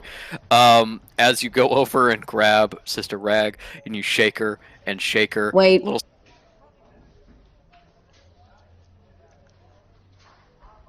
Put silence on her. okay. Put silence on her. The room gets incredibly quiet as you grab Sister Rag and shake her and shake Just her. on her. Skeletal, yes, just on her. Just like you cast it on like her shirt, and like the 5 feet around her, she's just in her own bubble of silence. You shake her, and little skeletal hands come out and grab her and start like shaking an arm and a foot to help you. The library doesn't really understand people or what's going on, but it's trying its best. And Yeah. you also feel like a psychic pressure, since you're still like communing with the library, almost like the library is like screaming into her head to try to get her to wake up. And you see her eyes slam open. She sits up. She like honestly kind of like headbutts you in the nose of just with the immediacy of her sitting up, and she turns and looks at the bone designs in the wall and goes, what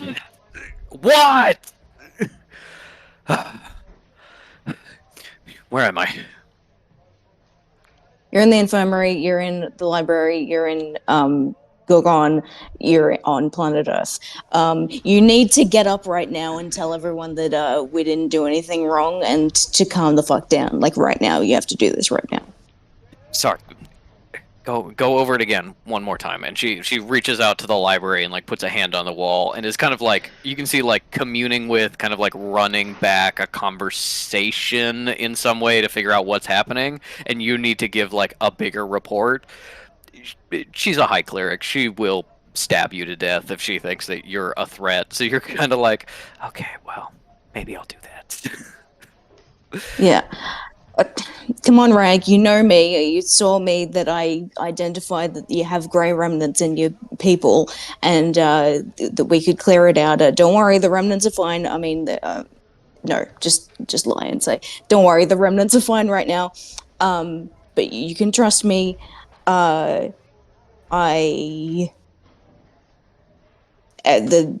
library is in chaos and everyone is fighting one another. You have to tell them to stop. Just repeating that.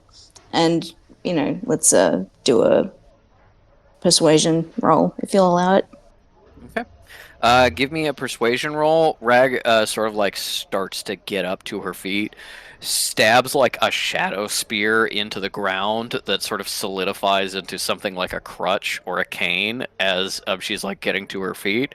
And as you are like starting to explain this, she turns over and she looks at the cleric who like runs over and grabs her sleeve, dismisses your silent spell on her so she can talk to.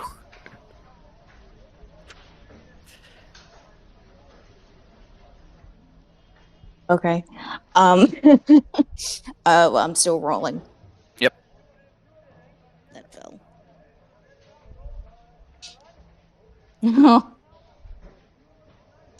4. Okay. Wait, what's my mod? What's the mod? Right, 8. It's 8 actually. Okay. With an 8, you can see that she is deeply suspicious and is like taking her time to listen to you, and is now going to check with the library. She checks with the medic, and she checks with the guards. Like, it takes a while as she's like getting the story straight, and as soon as she seems to have a good notion of like what's going on with the library, she turns to the medic and says, focus on Sister Tanavengean and try to revive her. And this is also the first time she's getting news that 2 of her high clerics are dead. So you can see her kind of shove that grief down until the emergency is over, as she strides out, and you can follow her, but she looks like she's kind of on a mission to go do something. Fish trails after and like is just adding more to the pile. My abbot is stuck in the death realm with a dead tether that was killed by the Bargist. So you have to like if you can like install another one somehow, that'd be great. Because she needs to be able to get back, and so does May. May'll be fine. Make it get out of there just like on her hands and knees. You know what I mean? Actually, you don't know what I mean. Don't worry. And then also I have to go into the Forbidden Archive. You have to let me in. As you are reporting this, she swings by Cal's room and sees the dead body and Caligulus. It just kind of like she got knocked over by Sister Oz, so she's just kind of laying on the floor. Kekino has like dragged over a pillow. Position. Yeah, it's dragged over a pillow to like put under her head. But there is blood everywhere, and I think you kind of notice for the first time as you kind of need to stand there for a moment. Ansley will Sister Rag checks in with the necromancers that are here and kind of like gathers them up and sends some of them to guard the room and some others to go get other people and stuff. You kind of see that like the blood is entirely dry and there has already started to be like little gnats in the air and it smells like rot. Yeah, like this guy didn't die super recently, and you once again have more evidence for like, oh, you lost a little bit of time while I'm not saying this to be a dick, but you did say this last time. Fish already has this information. Oh, okay. I didn't remember that. As you follow around with Sister Rag, she gets starts to get all of her people together.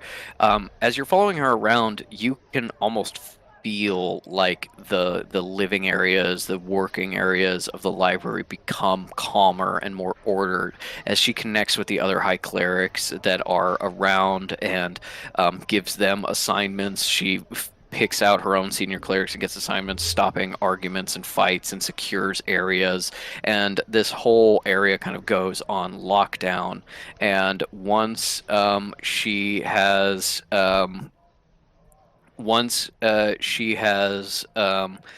like all the information she needs and things are kind of like moving forward again, she turns to you and says, "You said one of your people was in the Forbidden Archive?" Yeah, and and we'd like for him to get out. And this has bearing on this emergency? Yeah.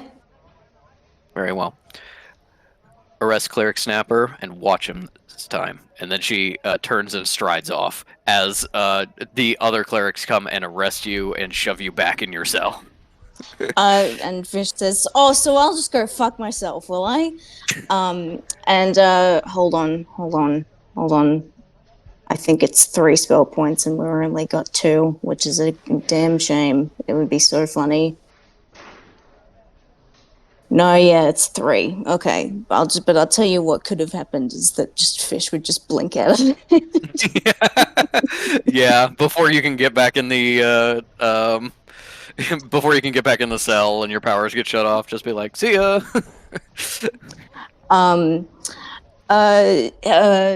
Fish is gonna so I'll just go fuck myself.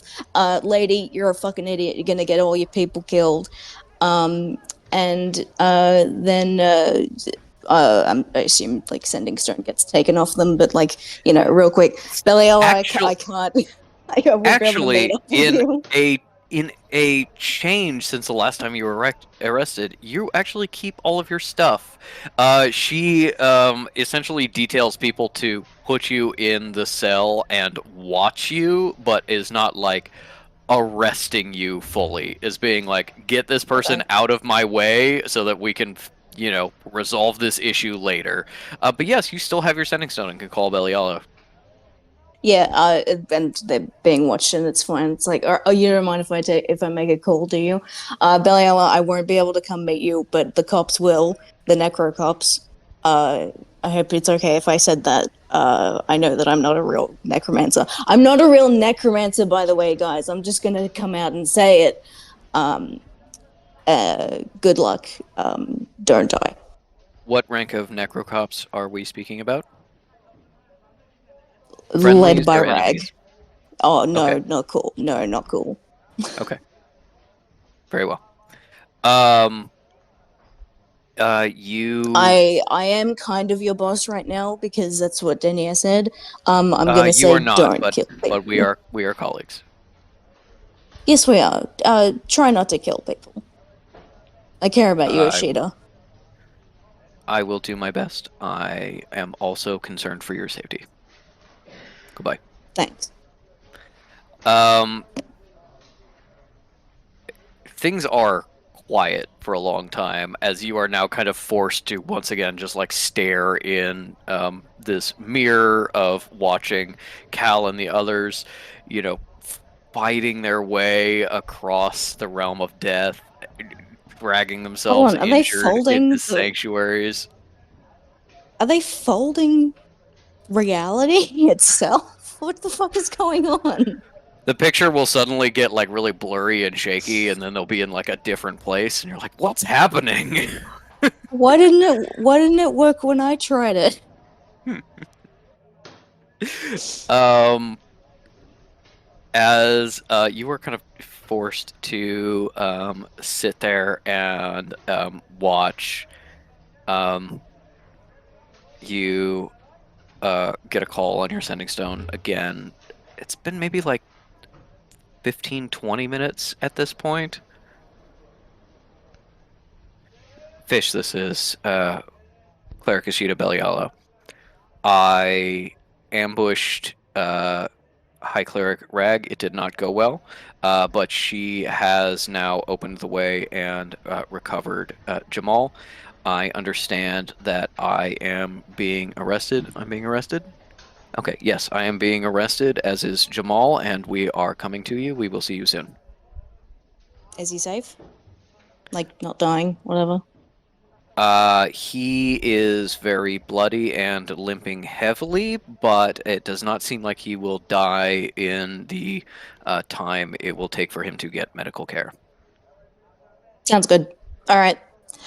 Uh, Now, I don't think that Fish has just been sitting there in silence for 20 minutes. I'm just going to make that argument. Mhm. I think that they've been sitting there thinking in silence for a period of time about how, like, well, how do I get myself out of this? What would Cal do? No idea. Don't know how her mind works still. What would May do? What has May been doing recently?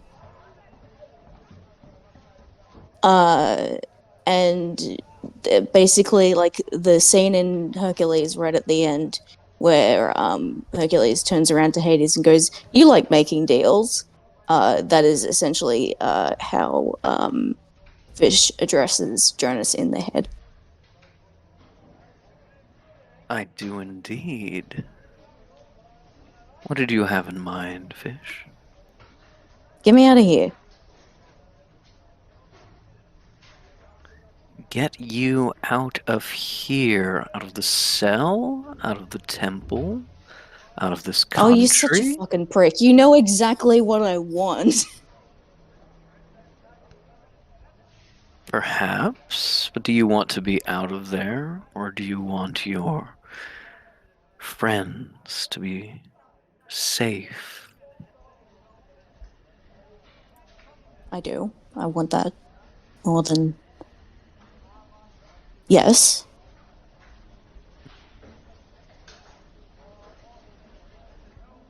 Well, I'm sure we can come to some accommodation. What do you have to offer?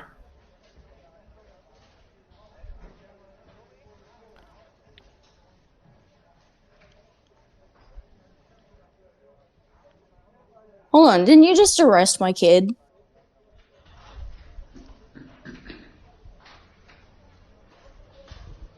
I'm not sure I know what you're speaking of. Arrest your Fuck off. child? Fuck off. I'll deal with it on my own. No. Vision just decided, no, hold on. No, I won't do that. Am I picking a fight right now? No, maybe later. Plenty of time for fights later. Yeah. Well, one last comment to Jonas, I suppose, which is like, if you want to continue using us as your puppets to be doing your secret evil bidding, we do in fact need to be able to go and do things. So, you know, it might interest you to make that happen. Bye. Fish, if I have to hold your hand the whole way, how useful are you as implements? If you can never I'm not the solve one who anything picked yourself. me.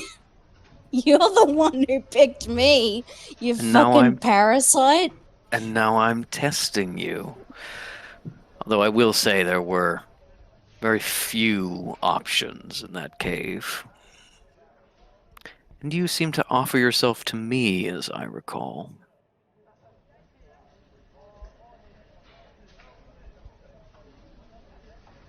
Doesn't change the fact that you're a parasite who can't operate on your own power alone, that you continually rely on all of these people who you say are constantly beneath you, that you need to be testing all the time. But, you know, like, if we were actually worthless to you, you would leave us be.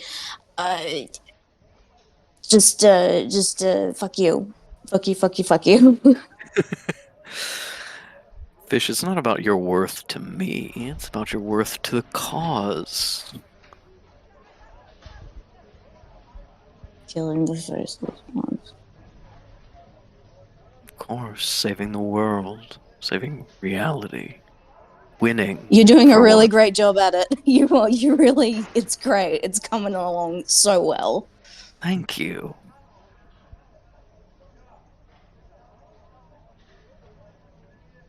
So they bill you before they invented sarcasm.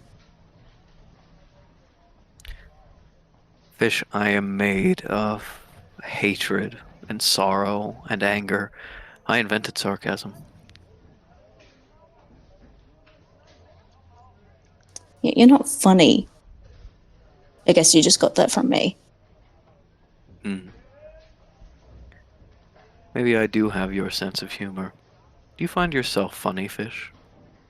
Or do you Yes. find yourself annoying, Yes. intolerable, a burden on those around you? That buzzing fly in your ear.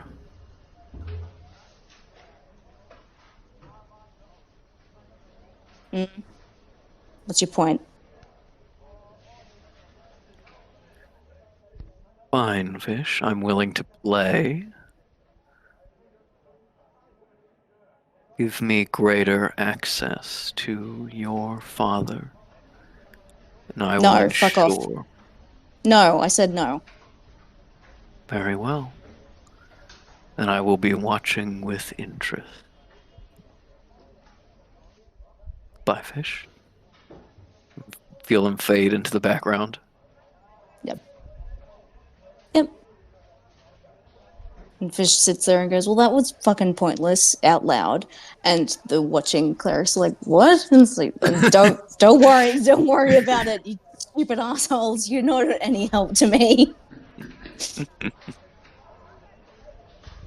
And Fish also has the thought, like, I really got to talk to May about like how she negotiates with this guy, because like, how do you negotiate with it. Jonas? What did you do? I told him to fuck off. Well, that's not really a good start, you know. Yeah.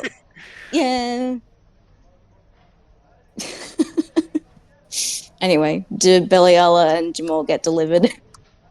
Beliala and Jamal get delivered.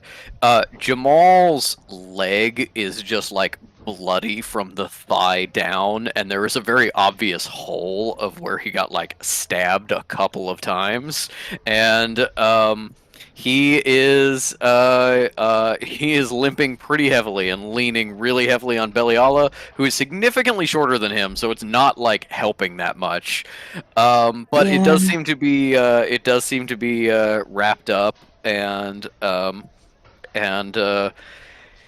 has been taken care of. He looks terrible. He's dirty. He's sweating and shivering. It's possible whatever got him was poisoned, but he seems to ignore all of that as he gets put in the cell with you. And then, as soon as he's able to kind of turn his back and shield it from sight, he reaches into he takes off his shoe, he reaches in and pulls out a slim volume in leather. I got it. I think if we can get this information to Cal, we can help save her. Okay, well, press it to the mirror. Well, is that how it works? I don't think. No, it isn't. I don't. Oh, okay. I can't believe that you believe me still about these things. You look terrible. Danielle's gonna kill me. Fuck you. But I'm glad that you're here and that you're fine. All right, fine. I'll unfuck you. That's not possible. He just kind of ignores you to like open the book and flip through it to a page. Give me a symbol magic check. We'll say on what he's looking at. Mm-hmm. Not good. 9. Okay. You look at it, and it reminds you of hanging out with Gof and seeing like some of his more complicated magical diagrams of just being like so complicated you couldn't even begin to understand it. And it's like, oh, cool. His thing to help is super deep magical theory. How the fuck am I gonna communicate this? Mm-hmm. Mm-hmm. Just looks at like the things and the stuff and thinks of it in those terms and goes, well, I think we should get someone who can read, because I can't. Beliala comes over and joins him and seems to recognize kind of sort of what that is, and between the three of you, you may be able to make a version of it that couldn't be transmitted to Cal, probably with you focusing on the transmitting part. Mm-hmm. Fish goes, alright, so the Barghest killed the original tether. Maybe I should just be the new one, the replacement. Because just look in the mirror. Like they're like getting along there. Like they're doing okay. Like hold on, what is that? No, don't worry about it. But like they'll get back. May has got hers. The Tail and Anharkin I don't care about. Denier is the only one who needs a link. So unless you're willing to do it, or you're willing to do it. I don't know how that magic works, so I'm not sure I could do it. Beliala, I could try and figure it out, I suppose, if they would allow me to. Guards, and so it's like, what do you want? Can we? I'm not asking to go free, but I am asking to get one of us gets tethered up to Collegianist Denier and the thing over there, because you may be aware that she is occupying the same room as a rotting corpse. it kind of look at you suspiciously, and then like very quietly talk with each other, and then one of them steps out for a minute and then comes back, and you get told, and these people are not speaking English. That's they're fine. yeah. You're kind of like the tether and the dead body and sleeping person. They communicate to you. Fish is using encode thoughts to like draw all of this out. Yes. Is it just like stick figures? Yeah. Yeah. What they say to you is essentially your message has been passed on of being like, we're not going to make that call, but somebody may say yes. And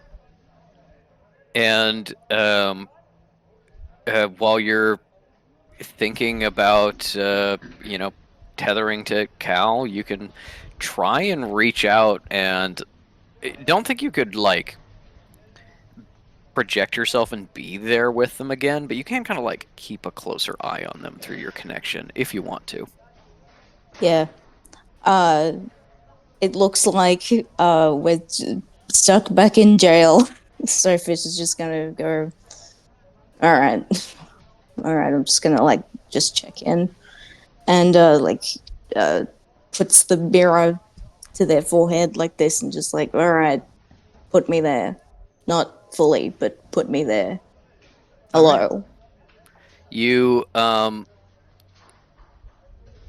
your connection with them has started to grow a little fuzzy. You think because of the situation they're in, not because of anything you're doing. They're becoming less the people you have a connection with and more discarded souls bound for oblivion. And but you sort of through a haze, you can see them marching along.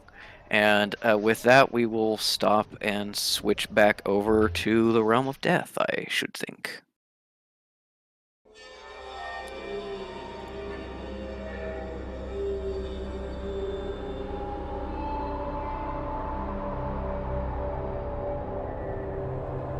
Okay.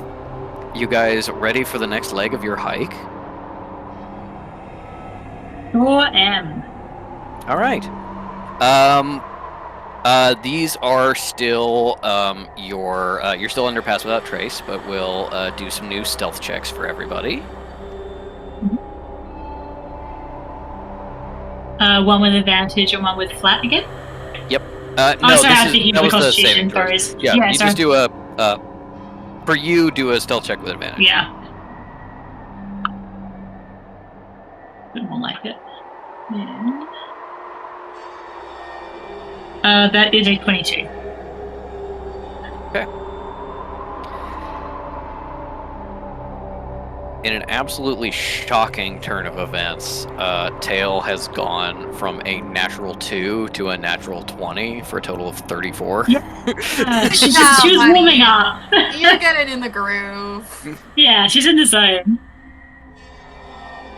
Girl, what the fuck? That's a 17 for me, so I'm now in the tail position. Her name is Tail because she's the butt of the joke. Hey! Hey! It was tail not that kind of tail, but still.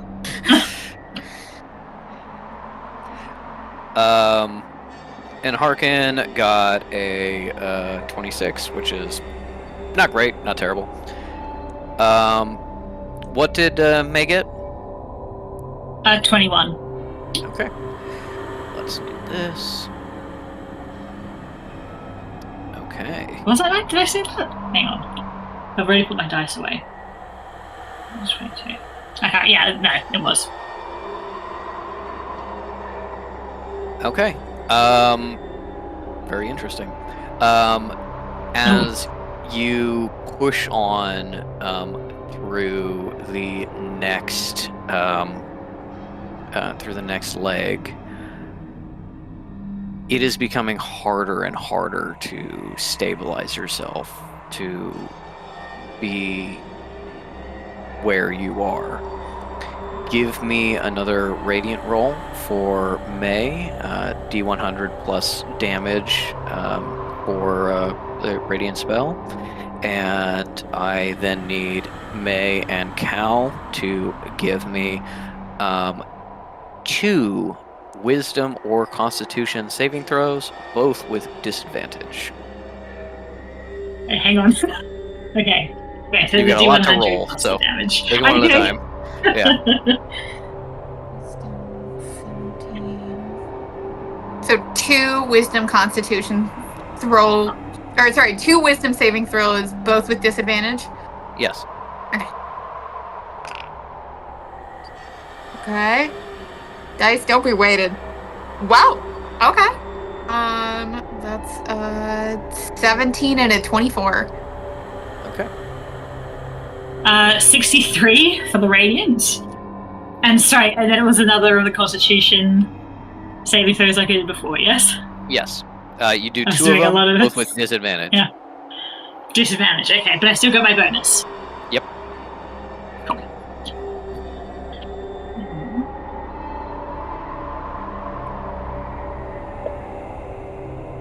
Oh, that's a shame.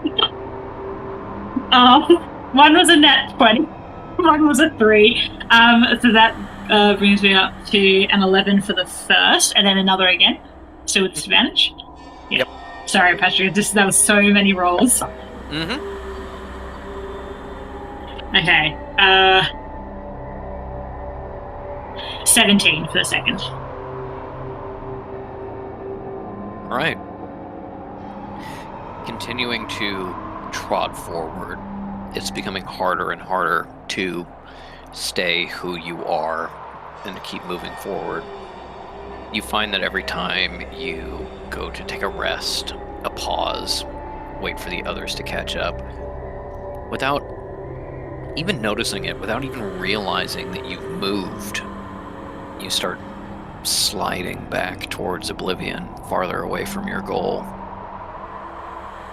You feel distanced from yourself. Your body's no longer yours, like you're not really here, just a shadow on the wall. Memories flicker through your mind, and they seem to have less savor, less joy in them as you continue to fight your way forward. And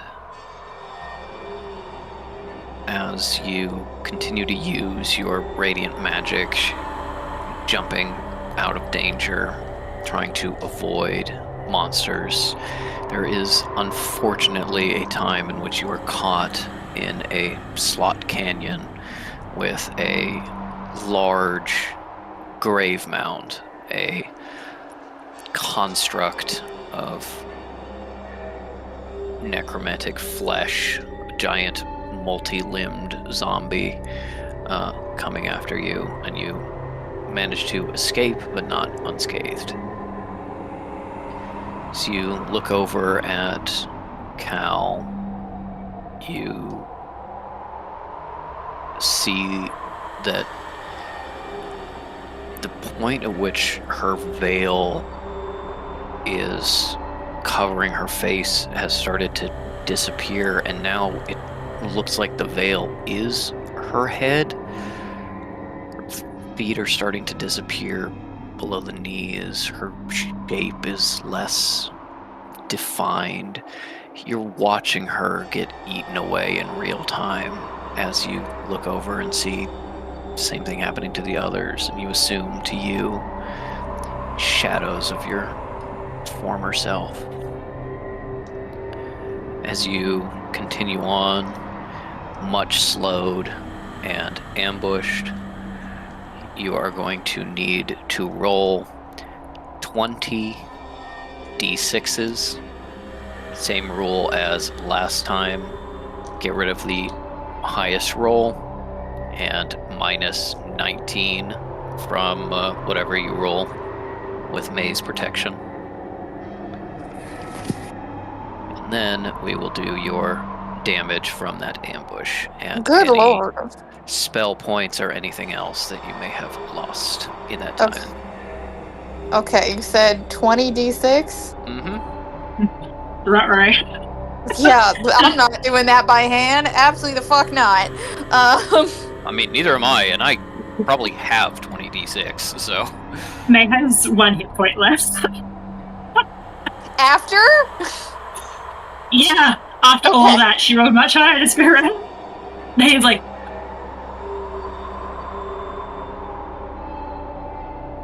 So what did the high radiant roll do, Patrick? Just get the attention of the grave mound thing?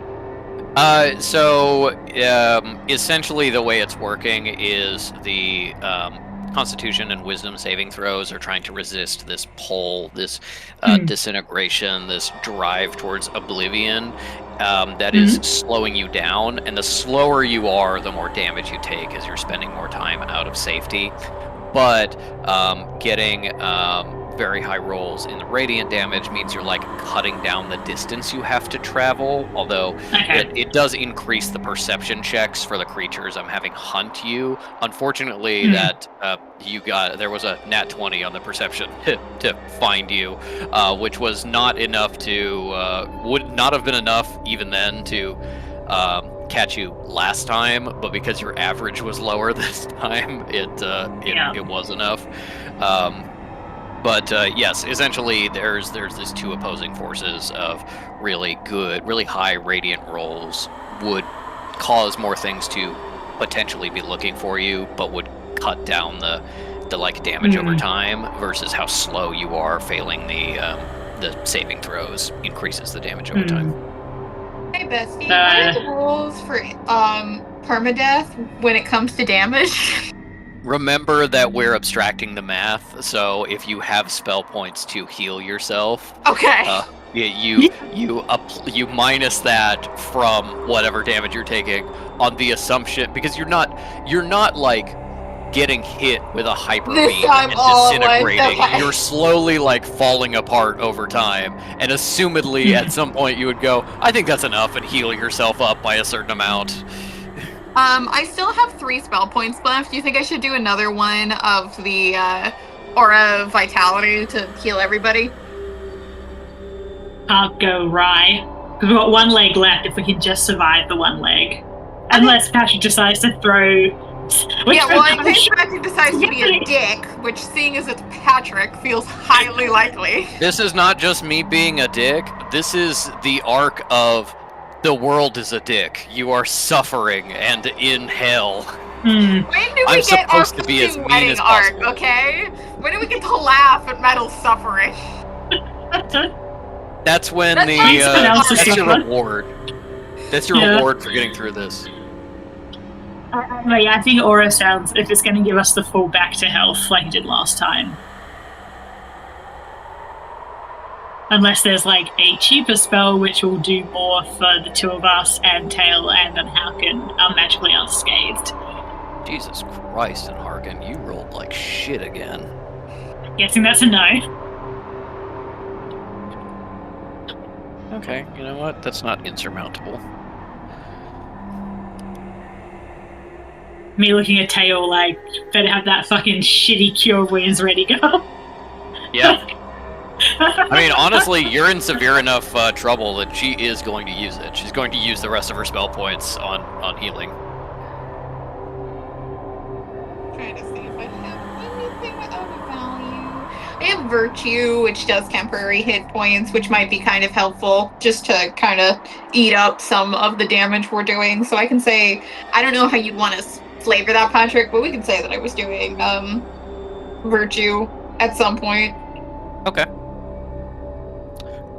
Let's not account for it right this moment, but the next time we will reduce the damage that comes in, just on the assumption that you've been doing Virtue this whole time. Okay. So, Ellie, I have Cure Wounds, which is 1d8 for 1 person at a time, which is 1 spell point, versus Aura Vitality, which is still 1 person at a time, but for a full minute, and it's 2d6, which I'm pretty sure math-wise is higher than 1d8. So, I think we should just stick to that. The Yeah. thing with aura vitality is it 3 points to do, Yes. and you only have 3 points left. Yes. So essentially, it's like you're eliminating options for the future in order to not die now and get more health now, versus being like, well, we'll be in a worse way and have our options later.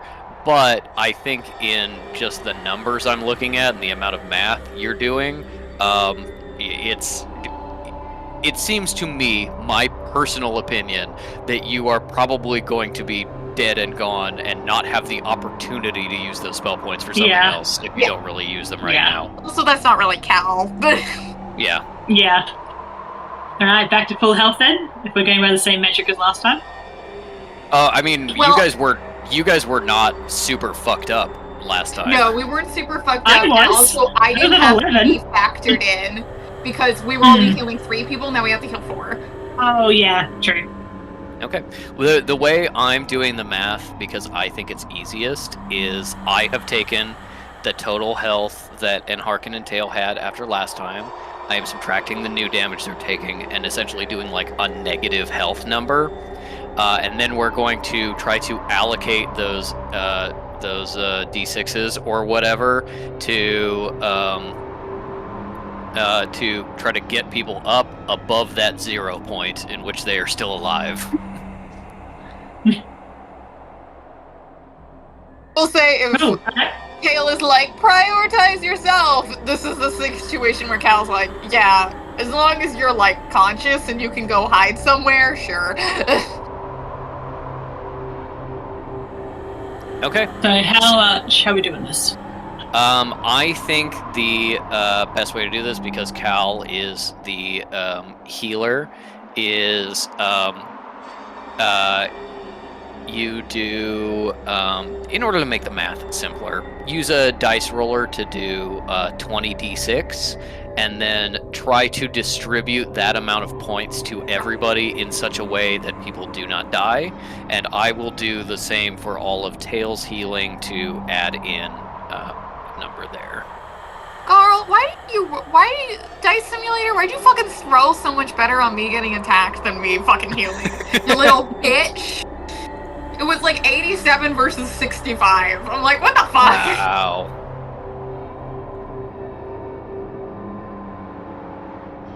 Yeah, that's not a lot.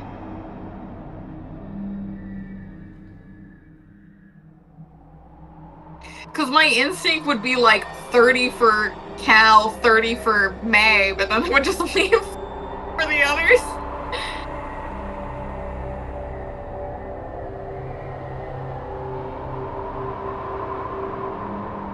What do you think, Ellie? What are the others on? Give me a quick.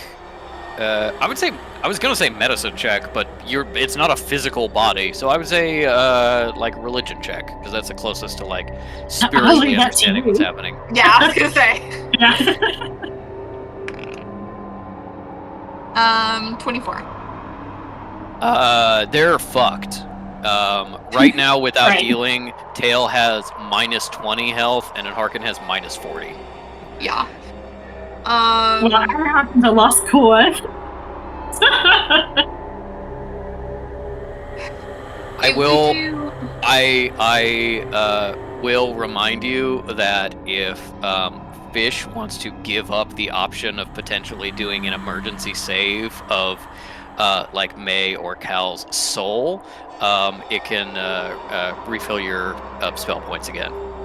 Do I need to be like actually practical with my healing? Because I was minus 32. So do I have to do the minus 32 for myself first? I think that That's impossible.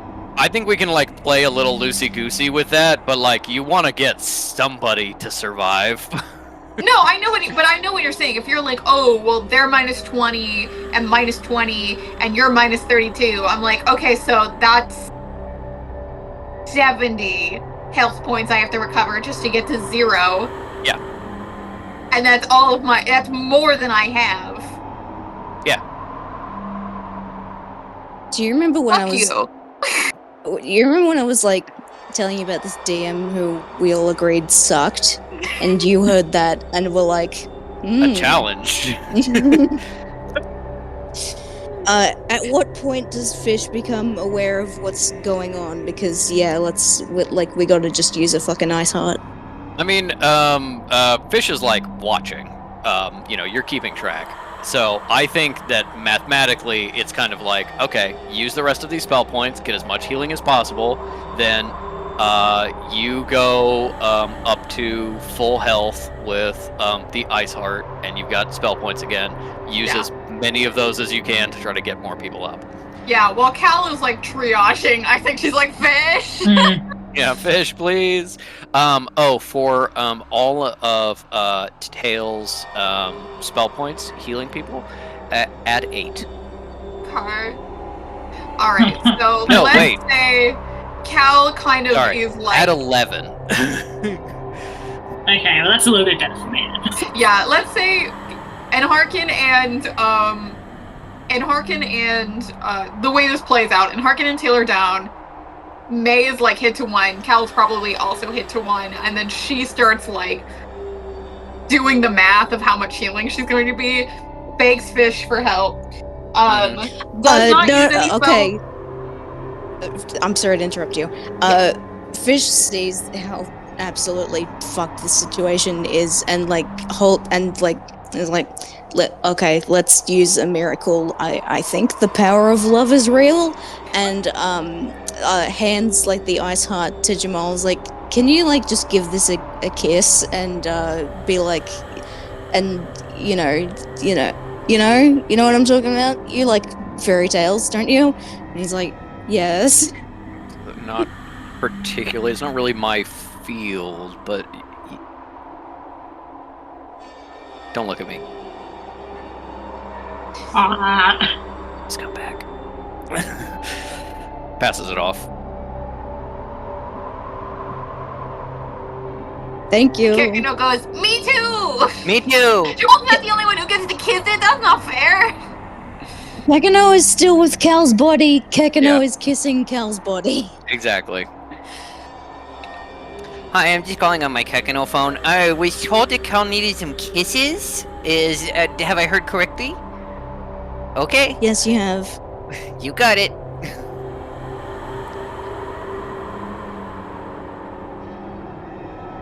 Okay, so how much to arrest you, buddy?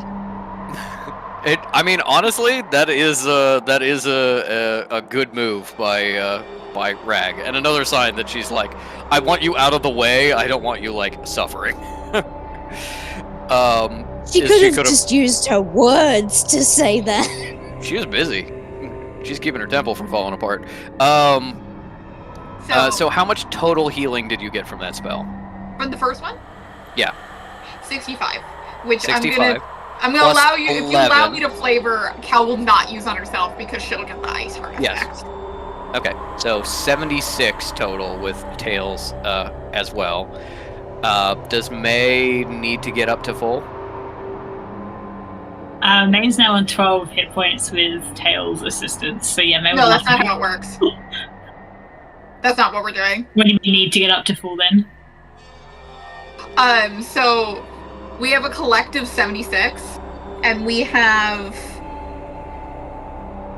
to first triage, and cancel out the 70 points of damage on, Enharkin and Tail. Mm-hmm. And then I can actually do healing. But Tail has kicked in the 11 per person? Yeah, to be 11 total.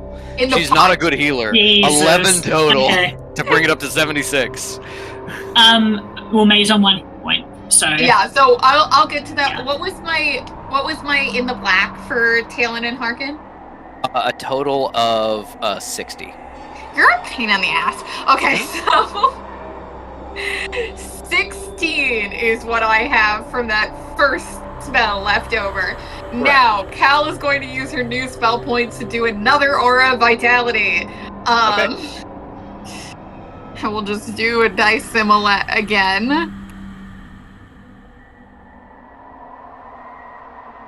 here slightly.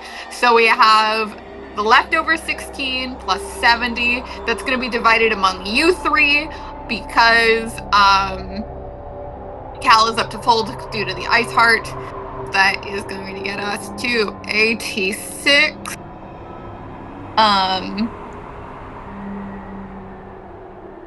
So 86 points to distribute between everyone. Yeah. What's full for May? 61.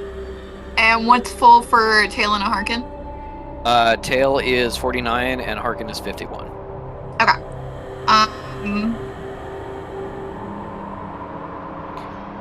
To be honest, I think May up to full, Talon and Harkin just get the scraps. Or May almost to full, Talon and Harkin get slightly more scraps. I was thinking 50 to May, which gets you almost to full, and then the 36 we'll say is 13 and 13 to Sure. No, that's not how that math works. I don't know how to do math. What says 18 and 18? Yeah, that's correct. To Talon and Harkin. 18's not that bad. Usually, unless we fucking run into the Bargist, and at this point, just kill those fuckers. Most things can't one hit on an 18. How many spell points do you have left now? I have 5 now. Okay. So worst comes to worst. Got some storage. Yeah. Yeah. Thank you to the Ice Heart. Thank you to Fish. Yeah. Does Cal feel Jamal's love? Cal feels a bunch of kisses on her forehead that, like, even through the, like, fading of her consciousness, feel weirdly wet and cold and sloppy, and it's like, Kekino. Jamal's like, I'm here too. Yeah, Cal goes like, thanks, Kekino, and Jamal's like, okay. Yeah, we're all looking into the mirror, and he goes, "Oh, thank you, Kekino." And he goes, "What the fuck?" Fuck us then. All right, fine. All right, that was your travel damage. Now I am going to roll your attacked by a giant zombie damage. Boo! Can I do turn undead? Wait, can I do turn undead? Yeah, do a turn undead. Do we have a friend? Can you accompany us bodyguard style to the end?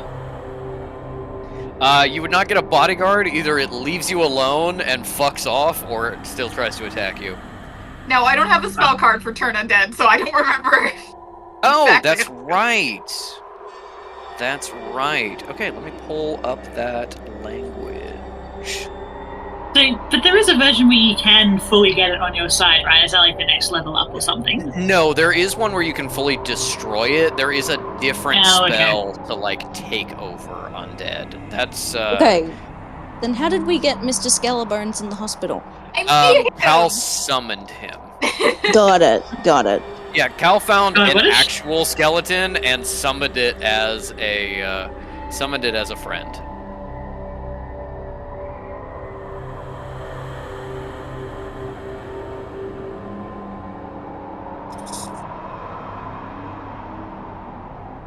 Okay, let's do this by going here. Okay. Is this okay? Have you put the metal pipe falling sound effect into this library of yours? I have a metal pipe falling sound effect, but it's not currently playing. Is it the metal pipe falling sound effect? Because I just keep thinking I'm hearing it. No? There it goes again. It is possible that one of the fucking sound editors that made these sounds put that way back in the background. So, Hold on, I'm getting you the 10 hours version.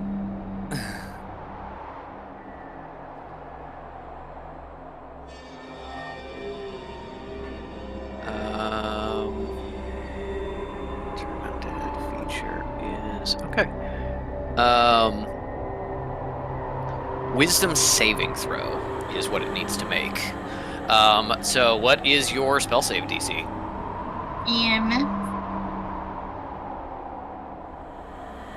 15. 15. All right. I don't imagine these zombies are very wise. They've actually been using all this time to study the blade. They've been like, They studied the blade, and they say, I should have been studying the wisdom. yeah, the spell books. Okay, what was your spell save DC? 15. Okay. That is actually exactly what they rolled, so unfortunately, meets it, beats it. You do not manage to avoid any damage from that. So instead, we will say that the party as a whole is going to take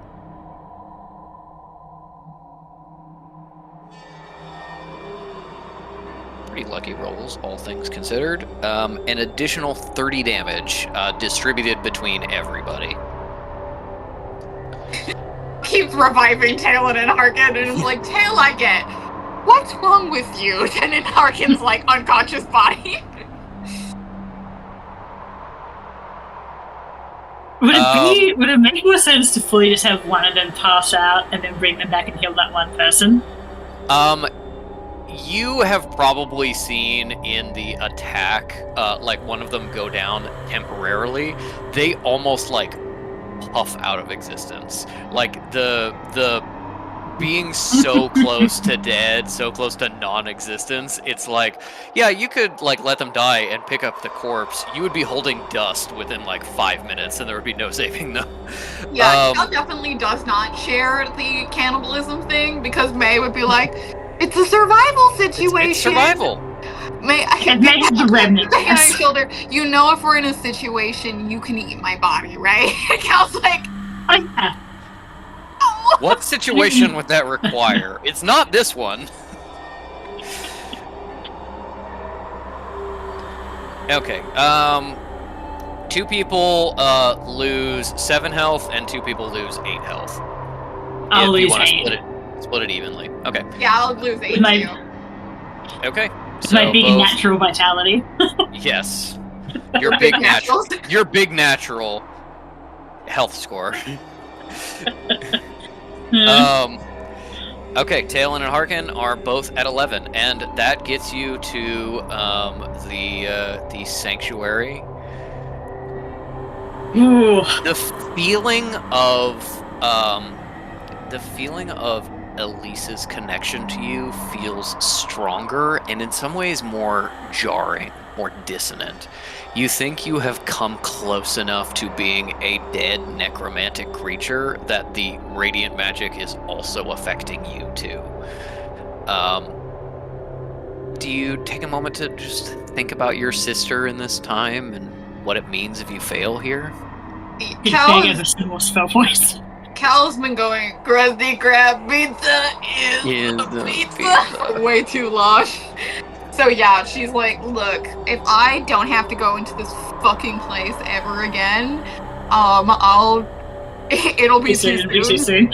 Yeah, and so she's like, look, if I can yank Elise out with me, I would be overjoyed in happiness. So yeah, if she's feeling any pull, she would absolutely drop to her knees and pray and be like, Elise, please tell me where your hidey hole is.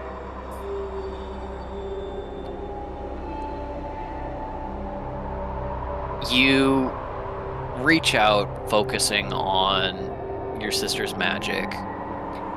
It's not a two-way communication. It's like a radio wave. So you're getting what Elise feels, what energy she is putting out. And what she's putting out is, Callie, I need your help. But I know you'll save me once you get this message. I've never doubted you. I know you'll save me.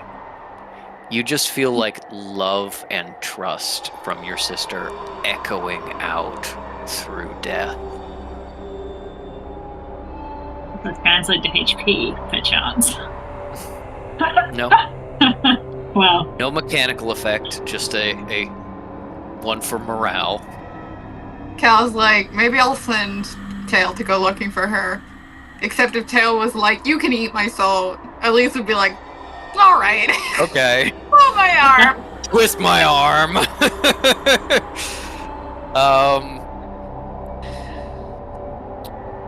As Fish watches over you, suffering and struggling and trying so hard, connecting with you and feeling your pain and struggle, with Jamal and Beliala furiously scribbling, trying to translate this spell to save you all, especially save Cal, and our death journeyers reaching near the end of their rope, but being healed just enough.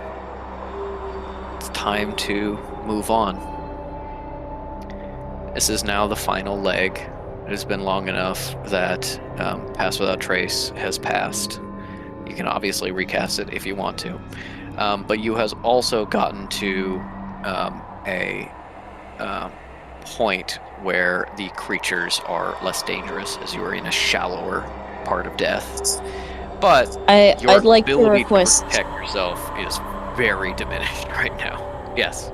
I'd like to request a real quick scene break for levity's sake. Is that okay? Absolutely. Do you still want the death music? And the No. pipe. Put Your on ghost some pipe. like SpongeBob background music. Whatever, it doesn't matter. I Point wish is, I had SpongeBob background music ready to go. Let me see if I have something jolly.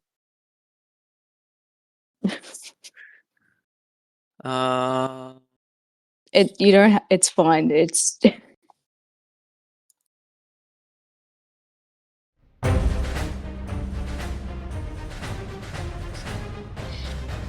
Fish gets out another one of their sending stones, and it's the one to Sarah Longfisher, and they go, "Hey, it was just the two that you could give me, right?" Fish, did you fucking use the 2 that I gave you already? How many did you need? That was our extra for the next 10 years. I'm sorry. Well, did you use it for a good cause, at least? Yeah.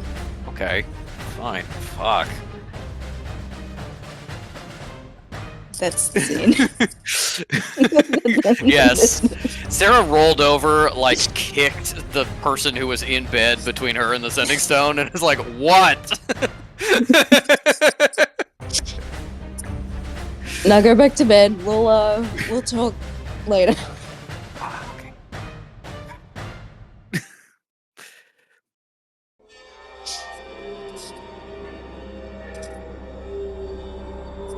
Cal asks while they're in the sanctuary, and there's this connection to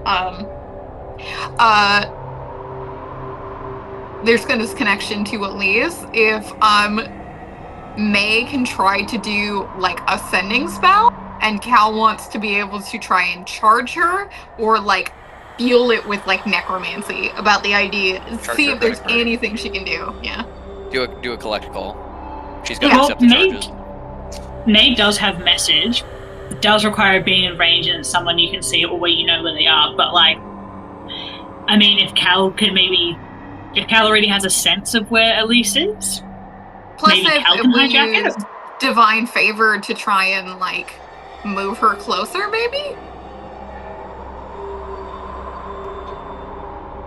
You think using a really strong usage of radiant magic would allow you to kind of eliminate some of the distance between you travel-wise? It wouldn't like actually bring her closer necessarily. I think Cal, while they're like sitting and like, you know, taking a break, like I think she encourages a full short rest for Harkin and Tail, because I assume they still have hit dice. They have very few, but they do still have some, yes. Yeah, and then let me use the last of my hit dice too. That's a good idea. But yeah, she encourages a full short rest.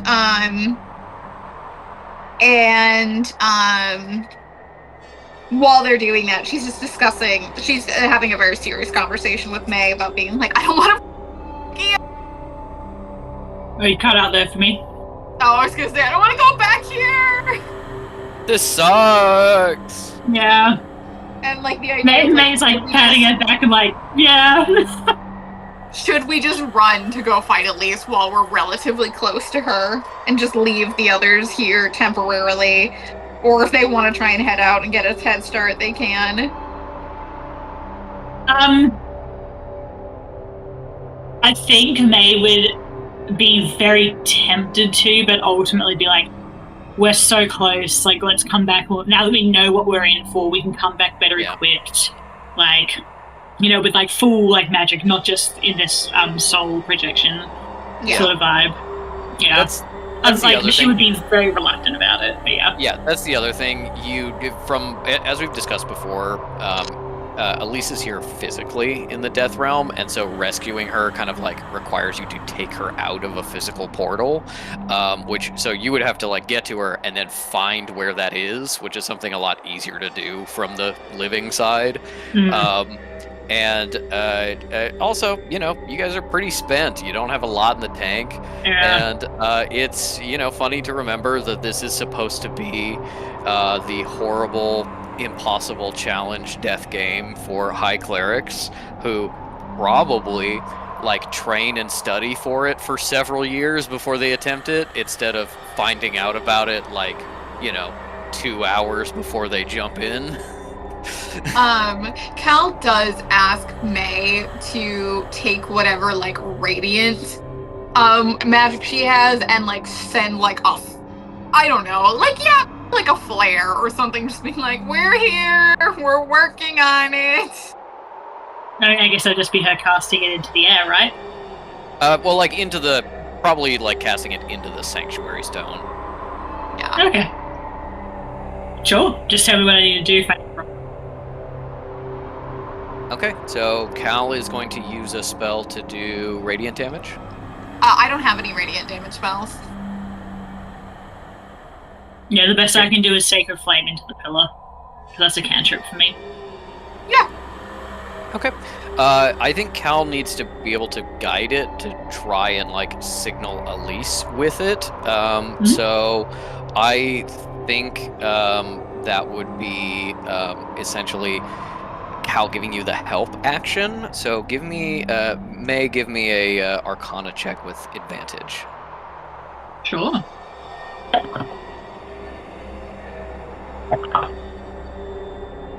Not fantastic. That is a 17. Okay. With a 17, you push the power in. Cal sort of putting her hands over yours to guide the magic in. You're looking through both of your sets of hands and realizing they're like smoked glass. They're barely discernible against the background of the stone. You're barely there, and the souls around you traveling and flowing have become more and more obvious over your journey.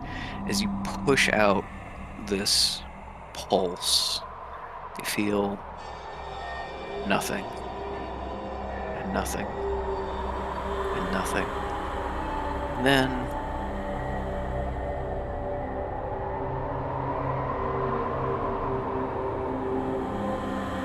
little something in the pulse, a question.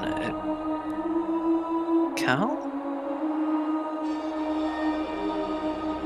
You see in the distance, you've seen them every once in a while, some little celestials that Elise was summoning to try and get the message to Cal. You see one of them on the horizon blink out of existence, as Elise now knows that her message went through, and Cal is trying to save her. Cal knows where she is. Can Cal make a little seal made out of shadow and send it in the direction that the pulse came from, or like where the celestial was like coming from and then even blinked out? remotely that complicated. This is the equivalent of like This is the equivalent of like a red receipt on a text or something. Okay, That's like, fine. Can yeah. Cal make a little canoe made out of shadow and just send a few in different directions? You have a spell, I believe, that would allow you to do that. And what would that be, sir? Oh no, you don't have it yet. No, you don't have the animation spell. Okay, never mind. No. Wait, I can't even do a mage hand that's the shape of a Kekano? Mage hands are invisible. So they could be the shape of Kekano and only you know.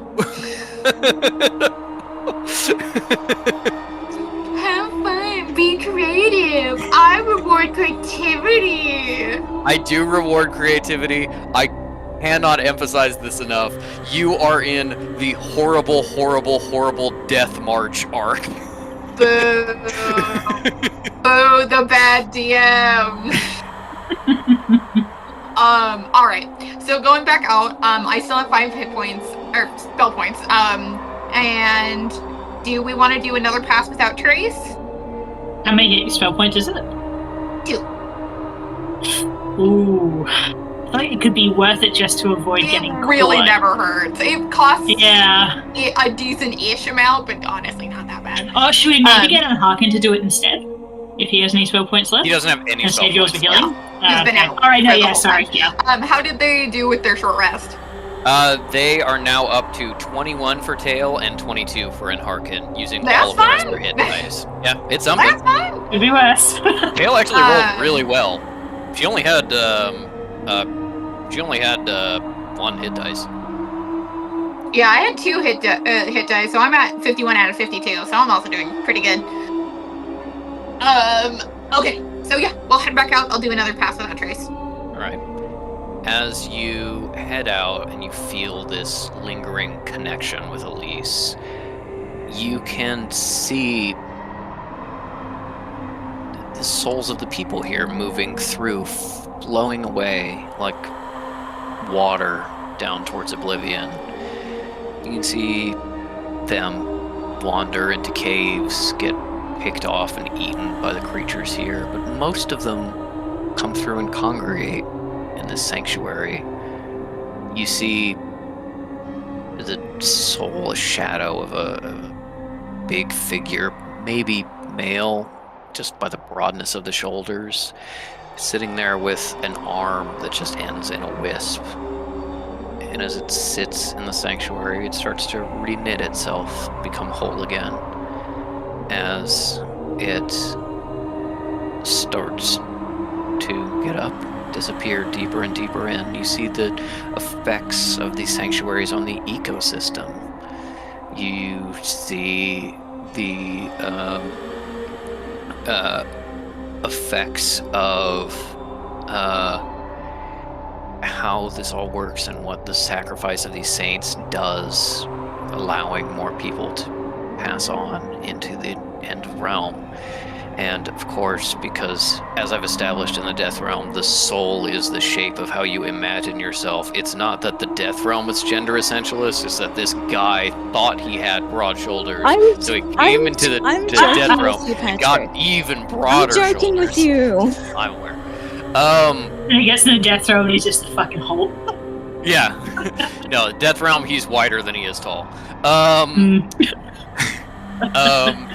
As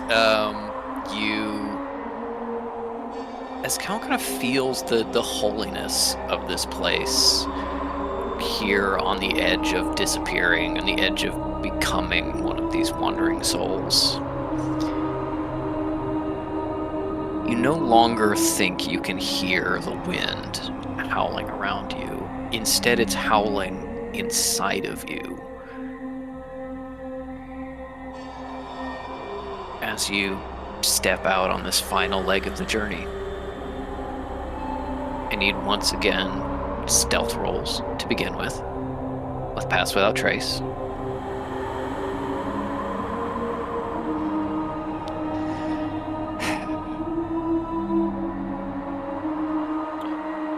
Is Tail rolling bad again? Tail and Harkin rolled like shit this time. So At least I got- rolled good. They're I tired. got a nat 1 first roll, and then a nat 20 the second. So Wow. It's a 34. I got a 32, so I'm doing fine. We're helping. I would you have seen the way my heart dropped out of my ass when I saw that nat 1. I was like, thank fuck I put this fucking armor on. Oh my god. All right, that is a 16 for Tail, which is not terrible, and a 18 for Enharkin, which is also not terrible. But Better than just last shows time. how goddamn low he rolled. He's rolling his stealth checks with advantage, I should say. He has that ability, and he's constantly getting low rolls. As you sneak your way through, the souls here, maybe it's just because you couldn't perceive them as well before, but the souls here seem dense, seem busy. This is near the area where souls enter, closer to life. And they are prey for a lot of the creatures here, and therefore they're not paying as much attention to you. You manage to sneak through undisturbed, every once in a while able to discourage by Shadow Spear or another method a creature trying to feast on a soul. That's the most you can do as you continue on. I need May to roll her last radiant check, D100 plus damage for Sacred Flame. And then I am going to need these last little saving throws as you are all on the brink of disappearing. That's fucking good. Well, 83 for a start. Nice. 80. 85. Okay. She's got a sense for it now. Yeah, it's getting in. Okay. Time for the saving throws then. I need 3 Constitution or Wisdom saving throws with double disadvantage. That is, roll 3 and take the lowest. You're in the final stretch. You can see the passageway that brought you in here. You're getting close. And you are having to fight for every step. Well, one was a nat 20, but obviously not going to be able to go with that. How many total did 16. you say? 3 separate rolls, each with 3 dice. You better fucking roll. Hang on, I need to fucking write this shit down there. Jesus. Let me Okay. hear you say. You know what? I'm actually kind of excited I got it that one, because it means I don't have to keep rolling. Yeah. Okay, that's for Fucking 10. hell.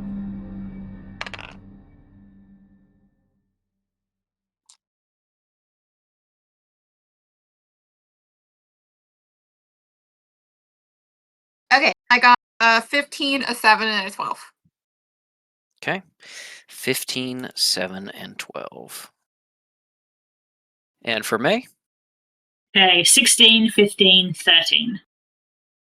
Wow. Damn, with Pretty, the triple pretty disadvantage? pretty good It's rolls because- for those. It's because of that double constitution bonus I negotiated with you. That saved my ass. All right, as you... Hold on, the sound died. Let me bring that back. Dramatic effect. Yeah, Hi, I need voices. dramatic effects. Patrick, I swear to God, if we get back to the starting point and the Vargas is there like, hi, I'm gonna fucking fly to LA. I mean, he is. That's a thing that's been true the whole time. So, we'll deal with that when we come to it. Tails like, let him eat me! And Kel's You like, let him eat me! I will jump into his mouth! As you get closer and closer and closer.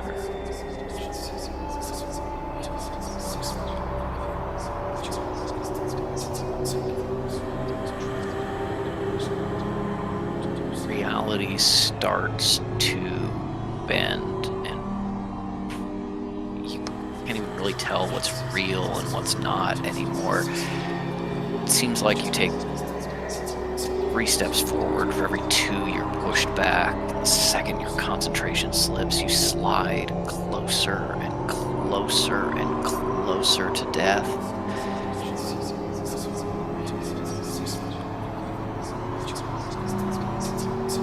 May is pulling on her radiant magic, warping reality just to get you to make any progress at all, being able to pull you forward, and you see the end. You know, go over that ridge, through that valley, that's where that cupped little mountain range is. That's where you started. You can see the end here, and it is the only hope. As you go on and on and on,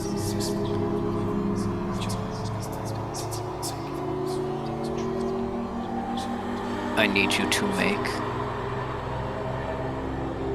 22. 30 d6. Okay. No, 22 actually. 30 was the potential maximum. You did reduce that quite significantly by the goodness of your rolls, but 22 d6s. Do we all do that? Yes. That's your Okay. passive damage. Are we minus 21 and the highest? Yeah? Yes, correct. Yes. Please God.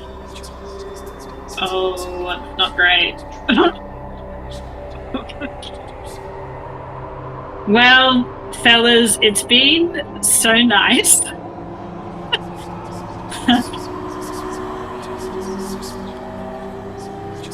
Oh! It's minus 21. Mm-hmm. Okay. Drop the highest, which is probably a d6, and then minus 21. Okay. Minus 6, minus 27 total. May is at 0 precisely. Amazingly, thanks to that fucking short rest I took, I am at 3. Okay. Oh, you can heal. Yep. Oh my god, this shit again. No, please. May sound like interns dragging each other. Yes, no, that is exactly what's happening.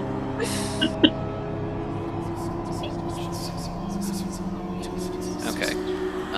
Tail rolled not too bad, and Harkin rolled absolutely fucking terribly. Well, I mean, look. Yeah. If one's gotta go. Yeah, if one's gonna go, I'm happy for it to be enough. That is Tail down to negative 14, and then Harkin down to negative 40. Well, let's try it.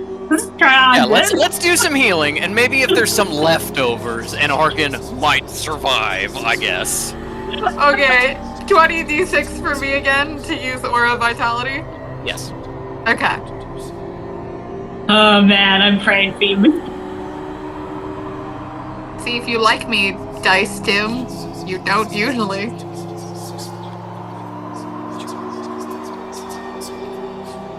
Okay. Alright, that's 79 total. Nice. Yeah, Okay. okay. Takes out smoky enough. Let's get Tail to 0. So, Okay. Minus 14. minus 14. Oh, you probably want to bring her to 1, otherwise you're going to be dragging her corpse. She'll be doing death saving throws. So, 15. yes, you can't actually sit at 0. So, minus 14 to bring her to 1. Okay, I guess it's to 64. If we were being nice to Ed Harkin, we would have 31. Oh wait, you said Ed Harkin was 40? Yeah, so Yeah. 33 left if we were being nice. Oh wait, no, 23.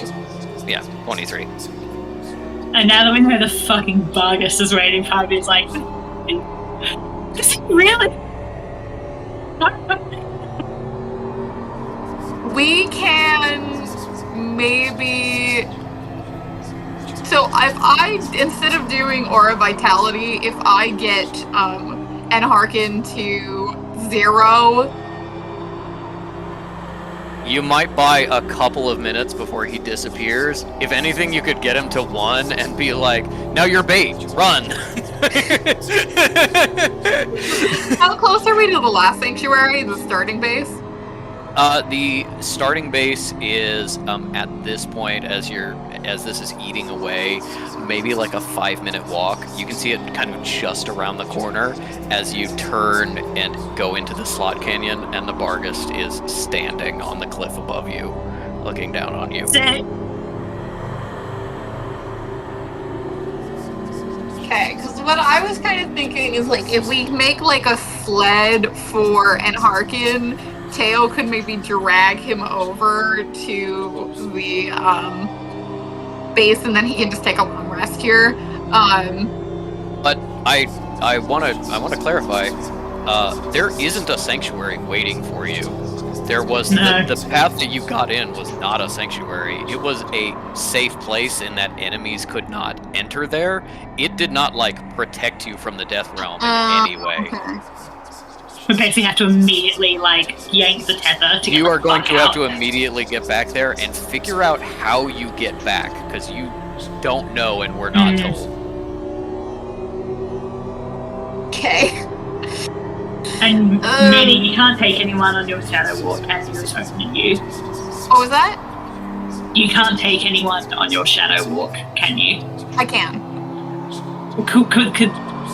Can the others shadow walk? The others can shadow walk. You get the sense of being like their range is going to be real limited because they are barely holding on to like existence. So they're limited to my fire. Ability to teleport other people is attached to my spell points. So I'm at 0 now, doing Aura Vitality, so I can't send anyone. But I can still go myself. I don't need any spell points to shadow walk myself.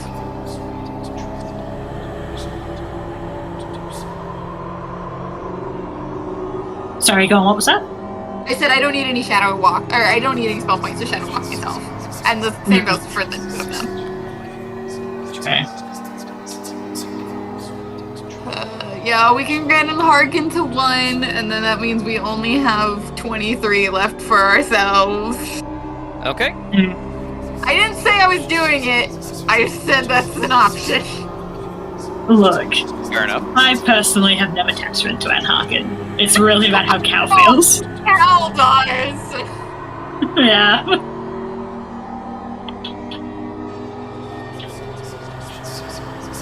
Yeah, necromancers and death is like you know, sipping a little bit of poison to make yourself immune. If you drink that's too much, why Lord you're Vile dying. was so powerful. Mm-hmm. He was the dead man. Exactly. Ooh, God, this is so hard, because I know what the smart thing is, but I do think Cal would be like, well... Just know, you know, above the table, whatever your choice is, including everybody dying, I have things. There is a plan. Okay. Unfortunately, I'm gonna make the stupid choice. I'm sorry, Allie. We're gonna get an Harkin to 1. This is what she would do.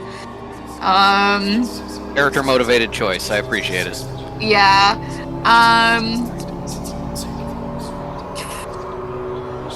And they see the Barghest at this point, right? Yes, you're like just coming up on him. Okay. Cal's gonna continue to be a stupid motherfucker. I'm sorry, and give May 22 and herself 1. How much do you have now? Actually, no, because she's currently on 3, so she'll just give all 23 to May. I'm sorry. He's stupid. There are certain things Cal's not smart about, and this is one of them. Well, I mean, worst comes to worst, May can just Cal should just shadow walk out of there anyway, because we know now that Jonas doesn't particularly Jonas pulled the Vargas off May. Okay, so that is what Cal does for healing. Cal is going to start now that they're like within close range, and oh shit, I haven't been counting how many shadow. Oh fuck, we said we're out of shadow. Okay, Patrick, am I out of shadow walks? Because I haven't done a long rest, but I don't remember if it was like long rest or every 24 hours or what it was. You get him back on a long rest. Are you out of shadow walks? I used them to get away from the Vargas the first time. You did, but you used like 4 or 5 to get away from the Vargas. I don't know that you used all of them. How many do you have? How many do I have total? Let me find out. It should be in your notes, but I'll look it up as well. Let's see if I have it written down on my notebook. Half 5 of your... shadow walks for long rest. How many? 5. Okay. Then we can say that you have 1 more.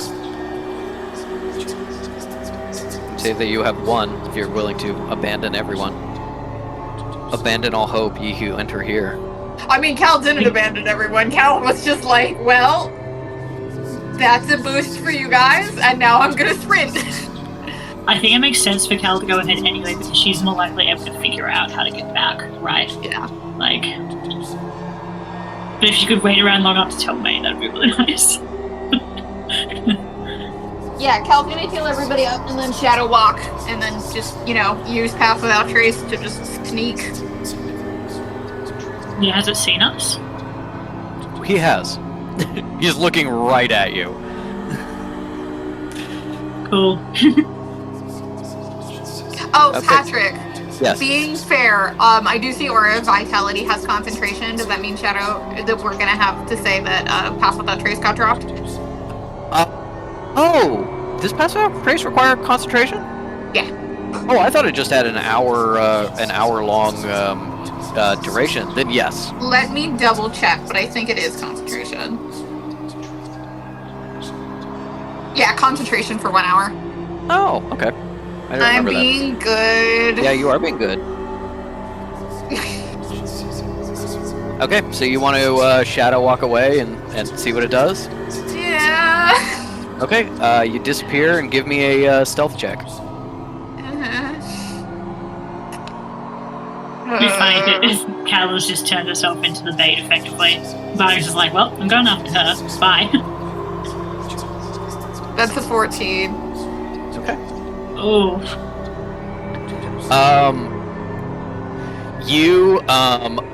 You disappear and reappear behind the rocks. Duck into stealth, look back at your group and the Vargas in the distance before you turn and sprint. And the Vargas isn't there. He gave up! You feel the weight of a ring of steel resting on your shoulders, a blade kissing your throat as the Vargas is behind you and loops the beheading staff over your head. Can May see this? Is this in view? I actually believe 14 is lower than May's passive perception, so yes, It probably. Can May take a shot? Yeah. Actually, hang on, I have a better idea. How far away? How many feet? Because this is kind of like a corner that Cal had to turn, she can't go like super far on a straightaway, so it's about 90 feet.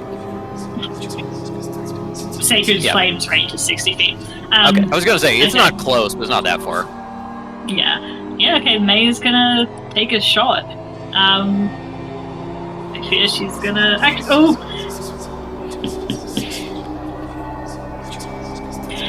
Actually, can May do a perception?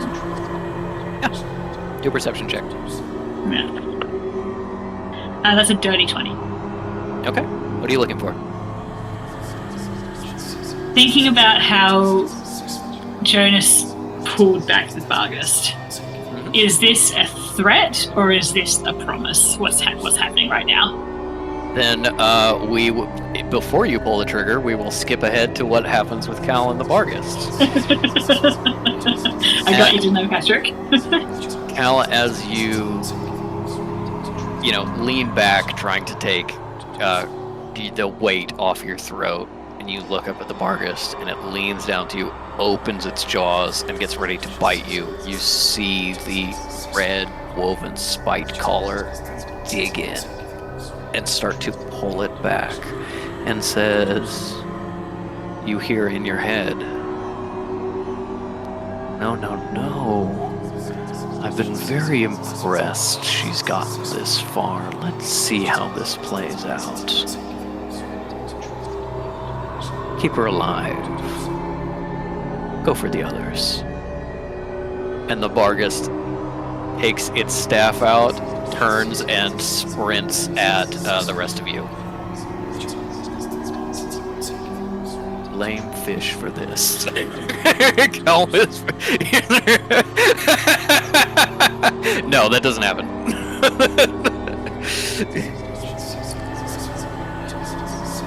Okay. By the way, I didn't say I was going to shoot. I said I decided to do the perception roll instead. Yeah, you did the perception roll instead, which is good. Yeah. So now it's coming towards us, hard and fast. Uh-huh. Cool. It has a speed of 40 feet, so it immediately closes and has. Oh no, it's in range. Now 50-foot distance from you. Yeah, cool. So I said it's smart you did a perception check. Okay. So it's a very thin canyon, and it's coming down towards us, like the only way we can go, basically. Yes, the canyon gets thinner. There is still room to maneuver around it a little bit, but you know that in too much longer, it is going to be not quite single file, but a lot closer to it. Look, you know what? This is the time to go off the shits. May is going to throw Sacred Flame at it. Because it did not like the radiant damage before, and trying to get nasty. This is the time. Roll damage for me, and then roll a D100. I was hoping you would say the D100. I was like, surely that will play into this. Surely there'll be the D100 for an actual attack. Well, the D100 doesn't do damage. It's how much it fucks up the surrounding environment. Oh, that's going to be a problem. It's definitely going to be a problem. So that was a 93 for the D100, and now I'll do the damage.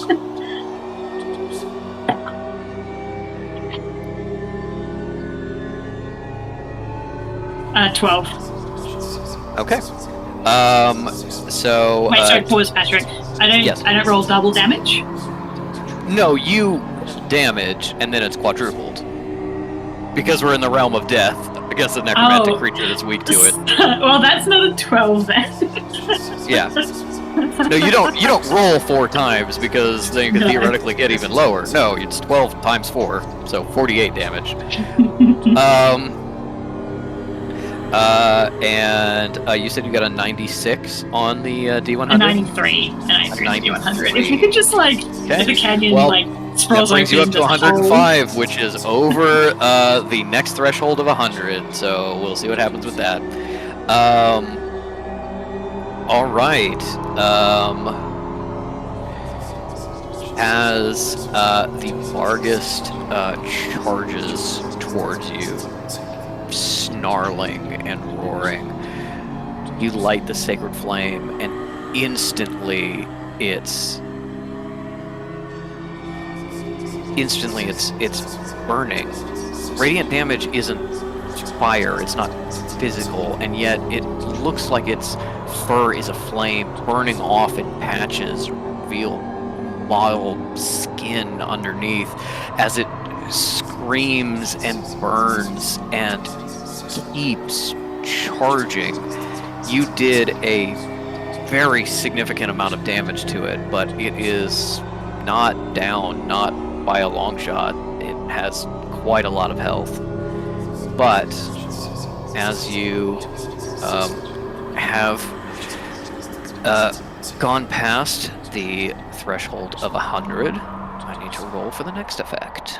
Anubis like steps out of the hole in the air and is like, "Don't worry about this main girl. I've got it." Yeah. He, for some reason, Anubis looks like Wile E. Coyote. Or like just like the quote unquote sun in the sky like turns into an eye and Ra fucking comes down and gets him. 93. Okay. Do I have a sound effect for this?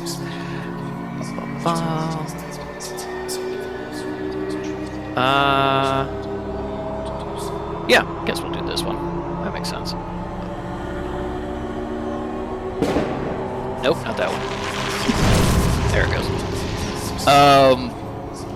The entire like slot canyon around where it is explodes. The Bargist, as it catches on fire, like trips, and the radiant energy hits the ground and just like blows out to the side, taking down the cliff sides on top of it.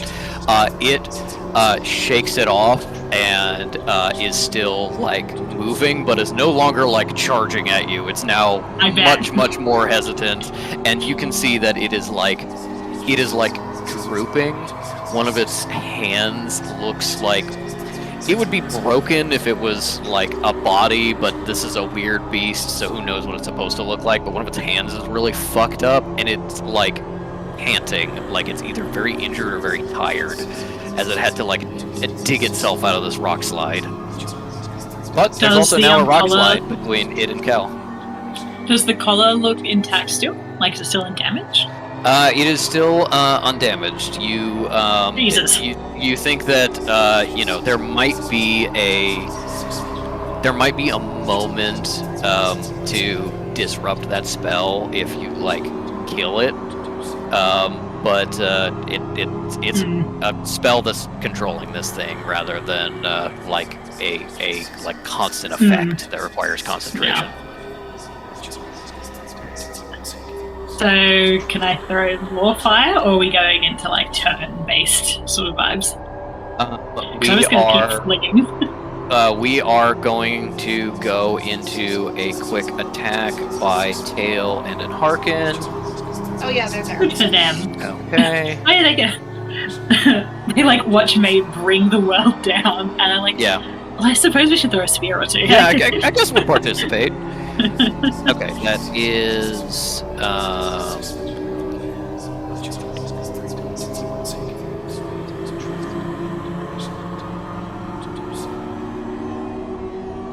Okay. 16 damage from an Harkin. And. Math.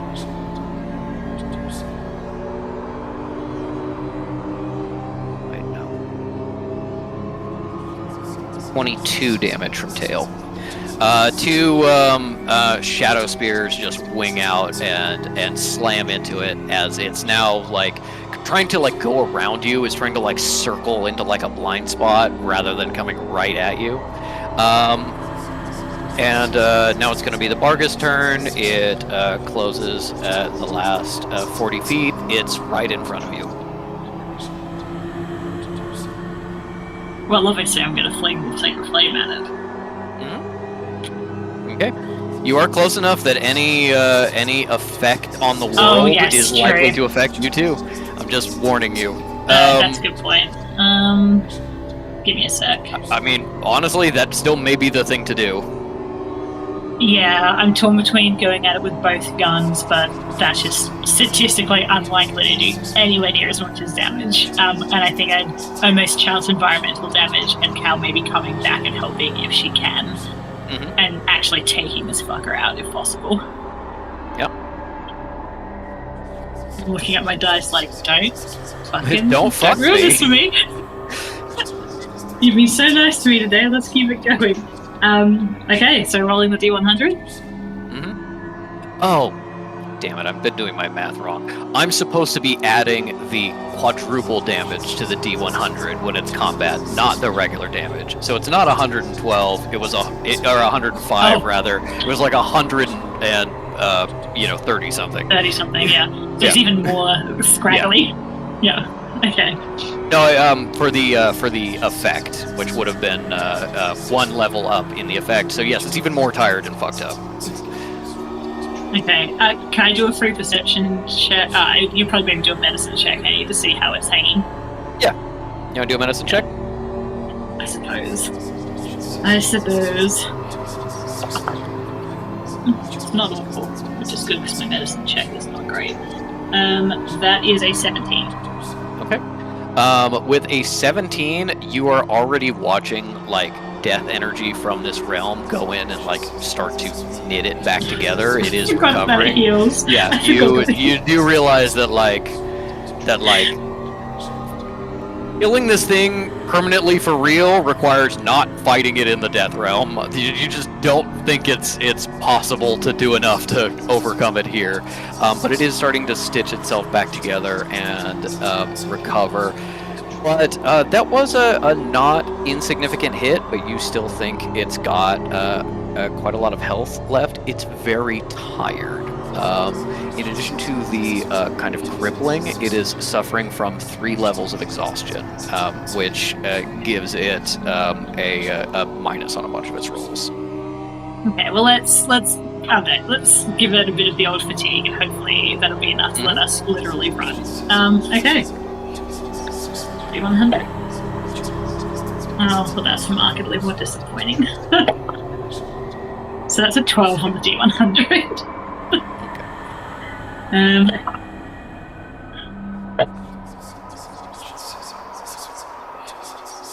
And 11 on damage, so 44. Okay. Damage-wise. 44 damage, and what on the D100? An 11. An 11? Okay. Yeah.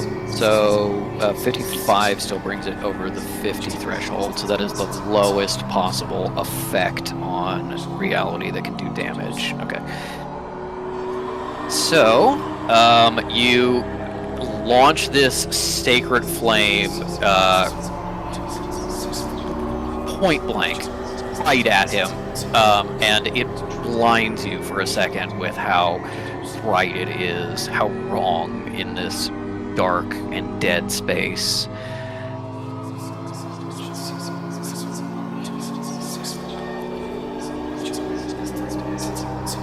Oh, yeah, okay.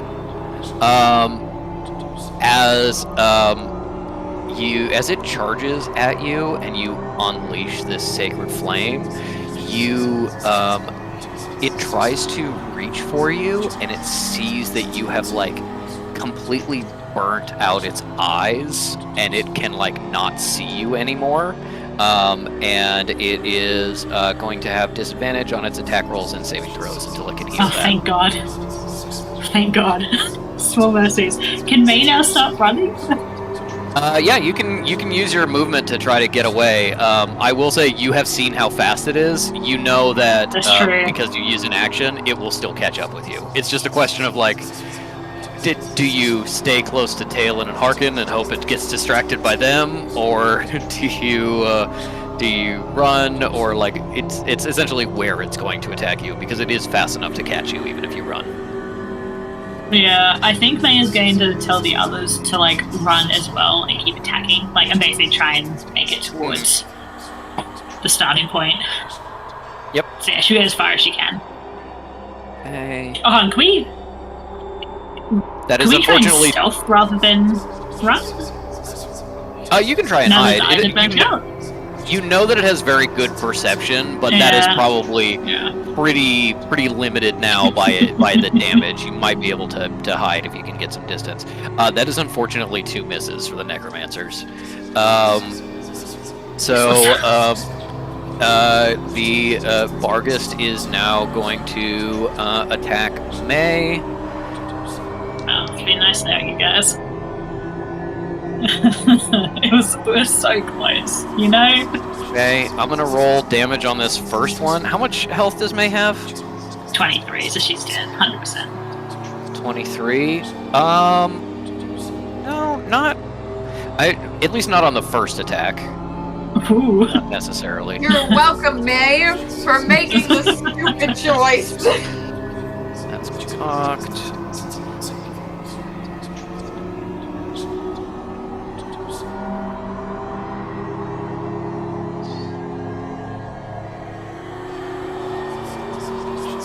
Sorry. FYI, Cal like looked behind to make sure like what was going on, but seeing May pretty much had it handled, has continued running. Okay. How much health did May have again? 23. Okay. With 21 damage, you are not down on the first attack, which means it continues to focus on you instead of turning to the other necromancers. Great. Ooh, that is a nat 1, which is an automatic miss. Oh, thank Christ. Yeah, it's you managed to duck out of the way, getting severely fucked up. Now, Cal is seeing it attack her friends. Do you do anything? Cal? Yeah. Cal gave them the best fucking chance she could do, and also is not. Does she hear Jonas speaking to it?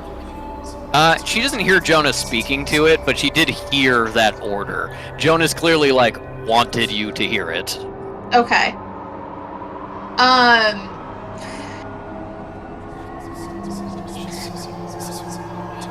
Yeah, Cal's got 3. I think Cal is like, I gave them the best chance that I could, and also me running ahead to figure things out might be more helpful than me getting close enough to use the only attack I have that will do any damage to it. So yeah, she keeps going. I mean, she's keeping an eye on things. She's definitely constantly looking back, but... Okay. Are you going to dash as well? Yeah. Okay. So you're going to use as fast as possible to try and figure this out. As you go around the curve, there is not a point in which you can, like, get close enough to the safe zone to see what's going on there and keep an eye on your friends. So you will have to break visual on them for just a moment, and come back and hope they're still alive. That is as you run around the corner and step into this. As you step into this this zone of safety, you can see that things have changed here a little bit. On the ground, burning in sort of a purple necromantic flame, a series of symbols that, as you're looking, reorder themselves in your vision to spell words. Sacrifice the soul, and you will have the power to return. And you look up and see in front of you 5 human souls, one for each of the test takers, bound here, struggling against chains of magic and suffering. Take the soul. Take the soul, eat it, destroy it, and it will give you the power. Come back. Choose to destroy a human soul for your own gain. Cal goes, girl, what the fuck? Well, I mean, surely you could just figure out which one is just a soul and have a little munch. A little tasty treat. They're not your souls. They're unknown random humans. Okay. Yeah. Yeah, okay, that makes more sense. No, it's like a Saw death game. It's like either I kill you or you kill this random person you don't know.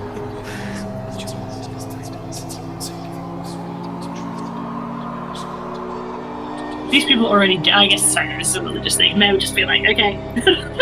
Yum. May's like, I don't know that guy. Yeah, sorry. Yeah, he's already dead. Dinner. I'm gonna make you guys play the fucking trolley problem. Also, you were like, it was like, please let nothing fucked up happen while I'm gone. You were moving on your own. You see what you see. This has been true the entire time you've been doing this arc. This was the final challenge. A little bit of luck tomb and what if I did something so crazy? what if I borrowed Miss Mia's strong concepts and made it nasty and stinkier? Yeah, Cal hates this. Is there anything? Yeah, sorry, Egg. Hey, bud. Guess what? Something fucked up happened. No. I know. I already admonished Patrick. You'll hear it on the recording.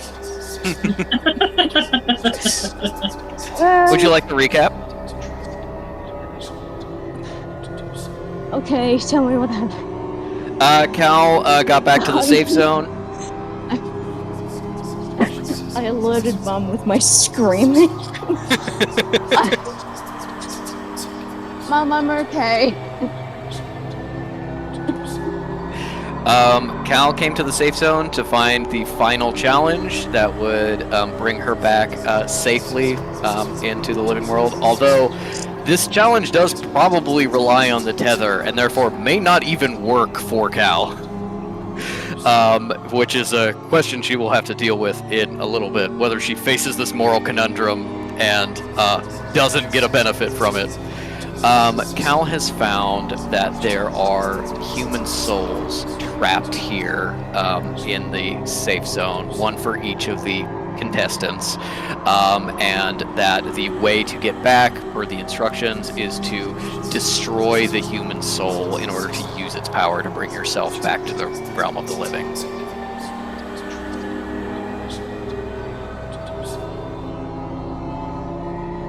If I hadn't left, this wouldn't have happened. No, this has been true the whole time. Patrick is supposed to be like, I had this one the whole time. Yeah, this has been true for months. Patrick, can you Do say you know the whose exact souls words they again? are? Sorry, you both spoke at the same time. What were you saying, Ink? No, Ellie, go first. Okay. I was just going to ask Patrick to say again what the words specifically say. Destroy the soul in order to bring yourself back to the realm of the living. How it goes. And You're I asked, ugly. Do we? And I asked, do we know who they are? Random people. You don't recognize it. You don't feel any kinship. Potentially destroying the immortal soul of a stranger to fuel your magic. Cool.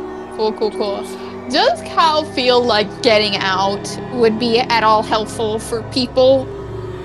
No, not at all. Okay.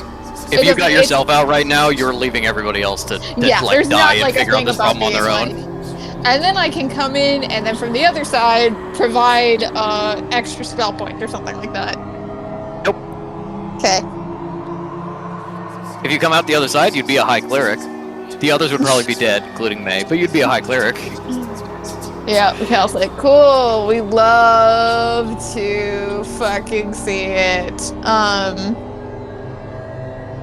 Alright, so the safe zone means no monsters, correct? It just doesn't, The but parties it doesn't. cannot enter here as far as you are aware, yes. Cool. Alright. Cal is going to do any sort of arcana check to try and extend the safe zone, or, I don't know, bring the dirt with her. Okay, give me an arcana check. Full of fish. Eat the dirt. Yeah, eat the dirt. Throw it up on the Vargas. See what it does. Damn it. That's only a fucking 13. 25. Yeah, I thought you were gonna say it's only a 37. Not this time. With a 13, this looks like a extension of the library itself.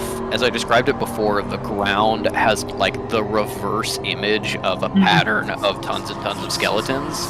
This is like, for every like person that comes in here to do this test, the clerics probably have to send their own souls over like 5 times a year just to like maintain this magical construct, this like pseudo sanctuary that isn't even as good as a regular sanctuary in a lot of ways. You think with a 13, you can think of a couple ways you could like break this potentially into smaller pieces. maybe if you brought a piece with you, it would work. But you have absolutely nothing to base that on. Cool. Second question. Yep. Seeing as I already am I'm saying fuck you, Tinnitus. Is there anything that Cal thinks that she could do with the extra soul to be helpful? Like, I'm making you into a path. You are getting martyred against your will. Sorry. With a 13, I think that No, you're not. You're gonna let me roll again. no, I'm not. But I'm almost a birthday girl. Yeah, you are almost a birthday girl, and you're so very cute. But no, you literally just rolled this exact check. With your 13 Arcana. I do need to use my birthday roll. I'll use it next session. Yeah. With the with the 13 Arcana, human souls are an immense font of power. That's why Necromancers has such capacity to do bad shit and be evil. It's why the Realm of Death is so scary and so protected, and just the effect that a soul passing over into the Realm of Death, that little tiny bit that scrapes off as it goes across, is what powers every necromancer in the entire world. So the soul is a huge battery in a way. All of the person's life and joy and potential happiness, who knows what kind of afterlives exist or doesn't exist, is tied up in a capacity for magical power. So you think you could use the extra one to get a supercharge if you wanted to get it and not use it and run back and try and save the others with that power. I think a 13 is still enough to know that is an incredibly risky thing to do when your form here is already barely holding on. You may not have the capacity to hold a lot of that power if you don't use it immediately, but that's a risk you can take. But I will say, give me a religion check. Okay. I was gonna say, you did say that there was no benefit to Cal helping from the other side, but is there even time to basically run back to where she was and then run back here? Run back to where she was. Yeah. I mean, it's the kind of thing of being we'll do a roll and we'll see what those 3 hit points get you. But yeah. It's 29, Mr. Theoretically, Sir. time. Okay, 29 religion. It's more like it.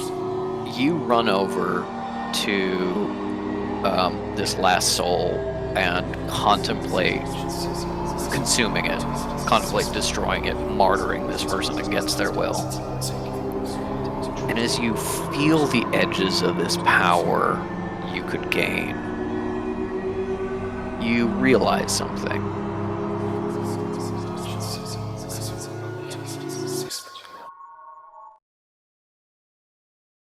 This is a trap.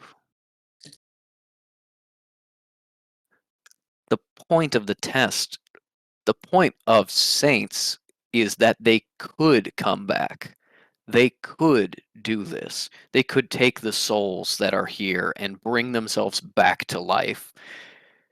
They could live, perhaps not forever, but they could come back from death. And they choose not to. They choose instead to help shepherd souls and people to oblivion, to protect them, to help them, to give up their own selves in order to keep the balance.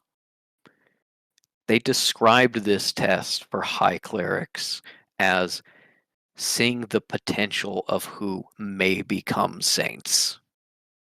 They would not give you a test that required you to destroy a soul. This is a trap. And as you look closer, peel back some of the arcane layers, you see that this is not a human soul. This is a bundle of magic that has been coated with soul magic. The magic that the library specializes in. Magic that makes it read as a human soul, look like a human soul. And you realize that if you took this into yourself and tried to get back, you would be shredded to the winds, and your soul would be destroyed, as you are unworthy of being a necromancer at all, let alone a high cleric. The way back is not involuntary martyrdom. It's martyrdom. Someone willing to give of themselves for others to be safe. That is the final test.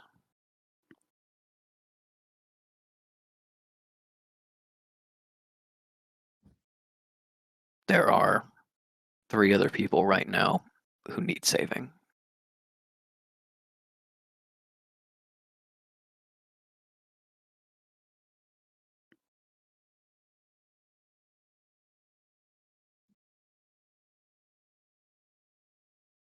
So basically, put your life on the line, and it is possible that you might get pulled back through the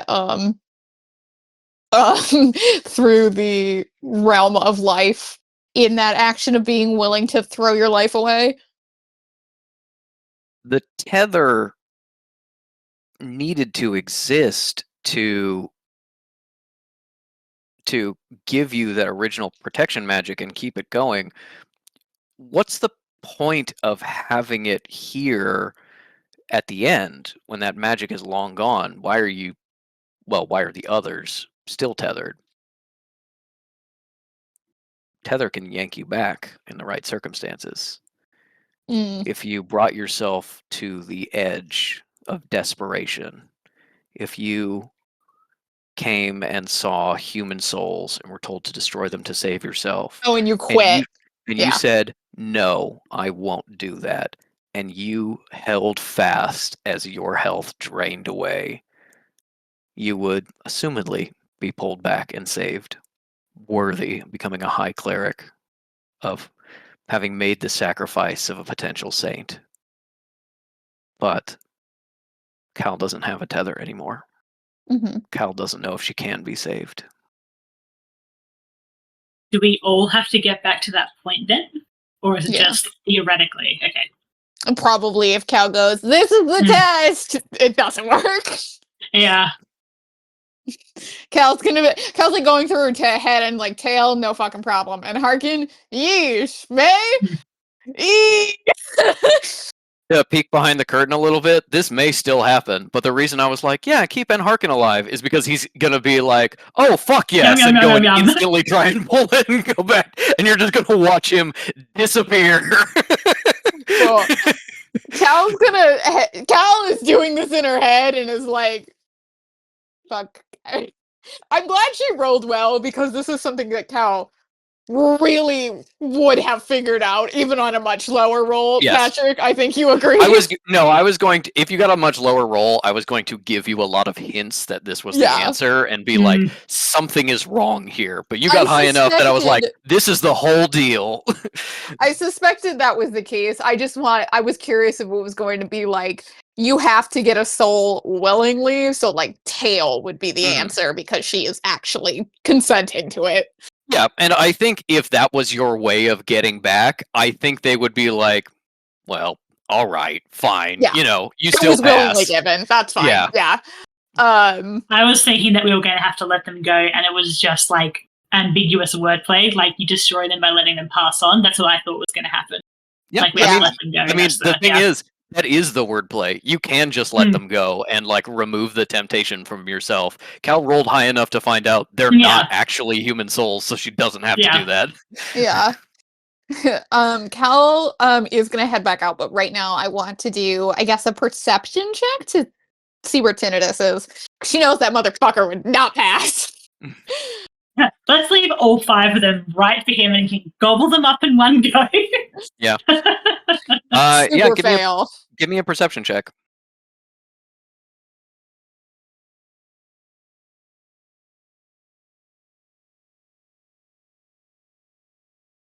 Where did I was going to type this, but no, I'd like to say it out loud for the recording. Doesn't the existence of this test just immediately prove the Barghest wrong? That necromancers are selfish. inherently selfish. Yeah. Yes, it does. But imagine introducing logic to a creature that like existed to be angry for potentially a very long time. It's the kind of thing of being like, if the Barghest was willing to have its eyes opened, this would be the evidence that would change it. But after a certain point, it doesn't matter if what you're angry about is correct or not. It matters that you're angry. 15 for the perception. Okay. With a 15 perception, you're looking at this, you're looking around, you're doing a quick sweep. You don't see any place for like Tinnitus to be hiding, and you don't really see him anywhere here. There's no like suspicious areas of shadows. There's no like little nooks and crannies that you can see for him to hide him. You also look at this last soul, this 5th one, and you're like, would they like spend the magic to like keep this charade going if Tinnitus was like fully dead and gone? No, probably not. So Tinnitus is probably not here. He is still alive somewhere. Mm-hmm. He has not failed yet, and therefore this fake soul is still here. Okay. Yeah, Cal just wanted to check that. All Tinnitus right. being like, I'll eat all the souls, so there'll be none left. I mean, yeah. That'd be iconic of him. It's also the reason why Tinnitus never would have passed this test, because he is able to kind of justify anything to himself for the greater good. You know, he thinks he is always sacrificing himself, even when he's making others suffer, and in his stead, and therefore would say, I will take on the moral responsibility of having destroyed this soul for the greater good. I'm suffering so much. And then he would fail the test, because this is this is not something that's occurring to Cal in this incredibly stressful moment, but being like the system is really the system is really flawed, because whoever passes the test just gets put in charge and can like forgive their own crimes and like let everybody go. That's kind of a fucked up like rulership system open for abuse. And it's like, oh, I get it. I actually do get it. You have to be insanely strong, an incredibly faithful necromancer, and to a certain extent, a pretty good person in order to pass this test. Okay, Cal is going to see if she can like pick up a bone to see if she can use that for later, because she was getting the inkling that that might be something that she can use magically. You know, some dirt, a bone. Okay. There's no bones here, but there is sort of an edge Oh, where you said it was a bone pattern, but it's not actually a bone? Yes, it is. It is the impression of a bone, as if the library was like pressed into soft clay and the impression remained. But there is like crumbling edges of this safe zone where you can grab like a fist-size rock.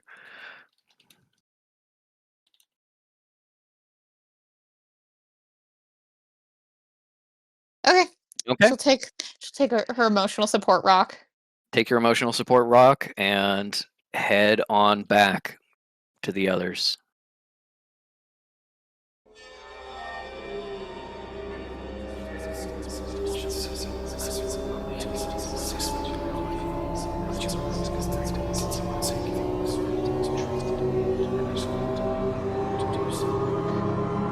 All right. So, back with the others. May is barely alive. The other two are barely alive. And it is May's turn. So go ahead and, give me that movement or attack roll or whatever you want to do. Well, May is going to get as far as she can, and then do her Sacred Flame roll. Sorry to Taylor and Harkin, but like, one of us needs to make it Into out. a You're pit, sparing yeah. him the embarrassment. All right. You are now like have done enough damage that I need to actually be double checking the math on the Barghest. So let me write this down real quick. It would have gotten up to about that on its last healing. Okay, so that'll be our number for now. Okay, go ahead and give me that damage. Oh, wait. For Sacred Flame, do you need to do an attack roll or anything? Or a saving throw? You do, and I thought you had just been rolling it when I'd been meaning I was going to do it. It No, I was is... just letting you do it. Oh, Dexterity that's saving nice. throw. Yeah. No, I think nice we of you, should just Patrick. continue letting her do it, though, is the thing. Well, the Barghest unfortunately has very good dex, but he is rolling with disadvantage from being blinded and fucked up, and minus several points for being exhausted. So let's see. What's your spell save DC? It is... What is it? My eyes always just skip right over. 16. 16. Okay. Yeah. See what happens. That is a fail. Love to hear it. Okay. So that's an 87 on the D100. Then...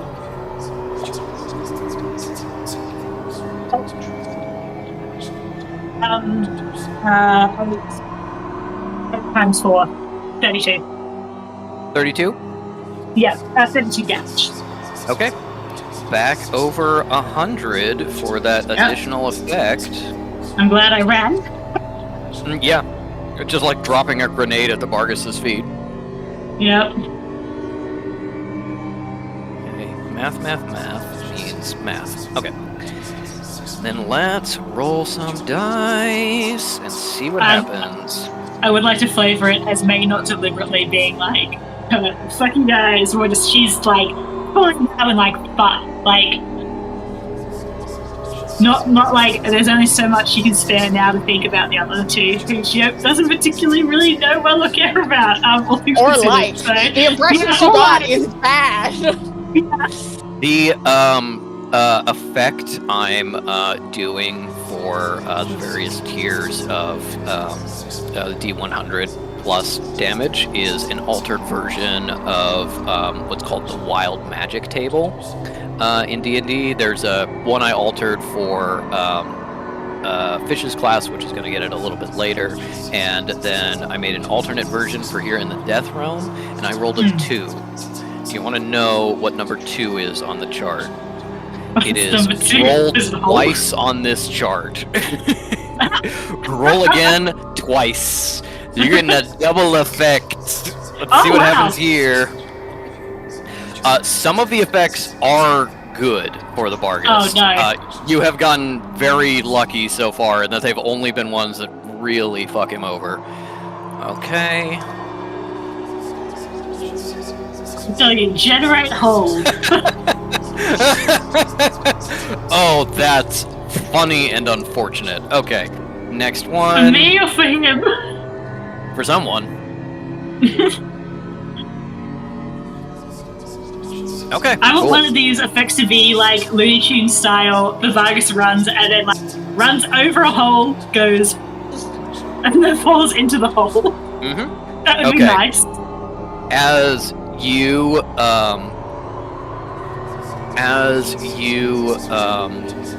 launch this sacred flame, the Vargas is getting incredibly pissed off that you keep setting it on fire.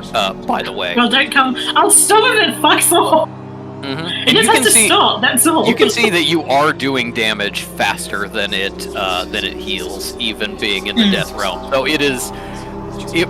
became concerned once you were really throwing out the radiant damage all the time. As it burns, the ground at its feet starts to bubble, and a wellspring of death magic mixed with the pure nothingness of oblivion like busts through the crust of the earth at its feet and splashes a little bit around.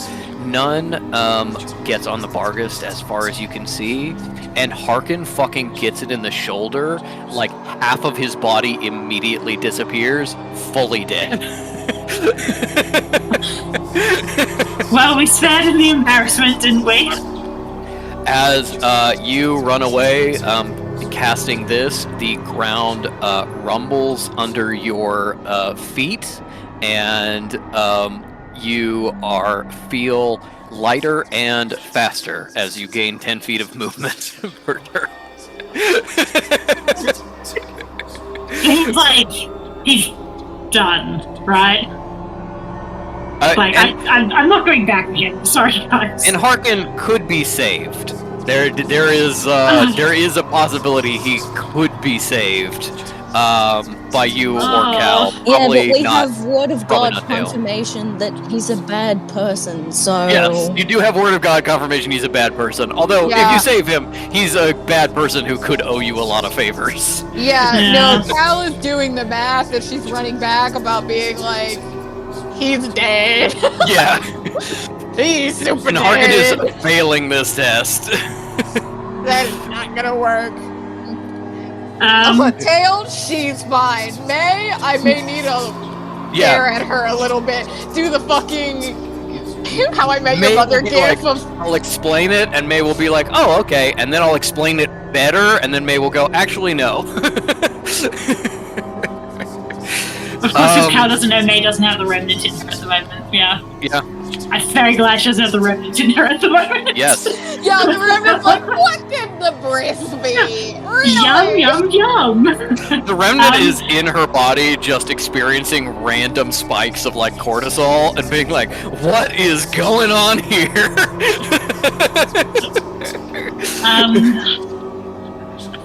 God, I won't be able to go back anyway to get him because I used my movement. And the Barghest is just gonna come at me anyway. You just all have a bonus action, I believe. Like, I don't have anything I can use for it, Patrick. Come on now. I don't know. I'm just telling you. Yeah, I think May feels awful. But like, she doesn't know what Cal's up to. She doesn't know how Cal is. Like, Cal is her priority. Cal's the one who May might somehow have to help to make up for a lack of a tether. So she's kind of like, well,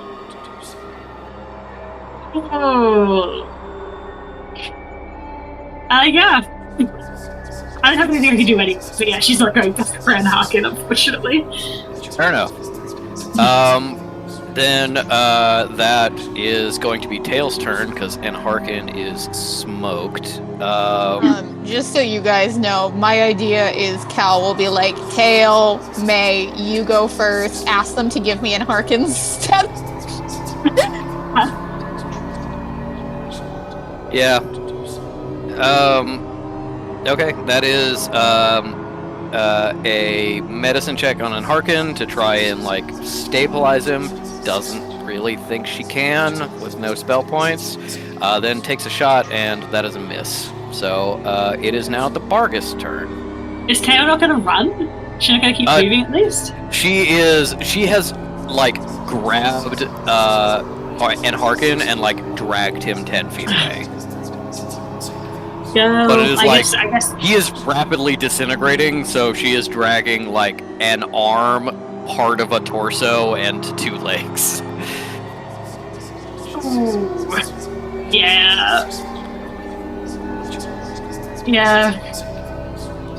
Bad time for Harkin. Mm-hmm. I do remember how it took him forever to decide to attack Tinnitus though, despite fucking wailing on May. So, yeah, you know, he's always out for number 1, and that means he's only going to act where there's a minimal risk to him.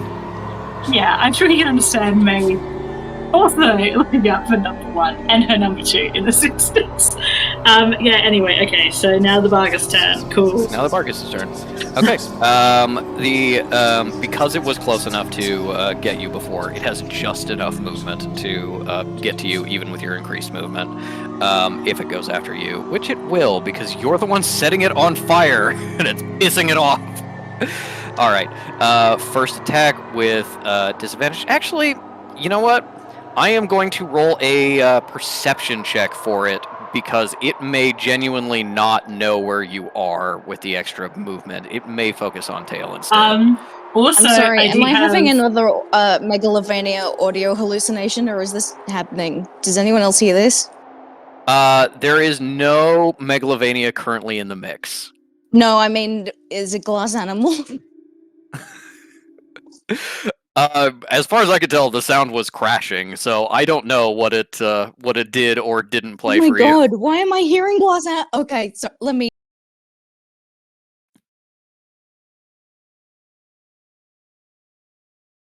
Has your iTunes just been like going? For whatever reason, it did indeed just start playing glass animals, and I was like, Oh. hold up, this is really inappropriate. You're not crazy. Good. I was like thinking, I was like, hearing Phantom Megalovania makes sense to me. I was like, glass animals have a very specific sound. Yeah. It would be weird. It was to so me. inappropriate! And I was like, Patrick, what are you fucking thinking? All right, perception Patrick, check. can I make an- advantage? And Yes. can I make an argument that I do have advantage on my stealth rolls with that armor, and that can help somehow? It does not affect passive stealth, which is what this would be. Wow. But that with its perception, so that would be a 13 minus the exhaustion effect. He knows where Tail is. Thank God. Doesn't know where you are. So he's going to take a swing at Tail.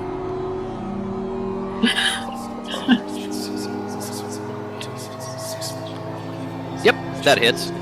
Tail has 1 hit point, so is instantly decapitated. As she tries to save and hearken.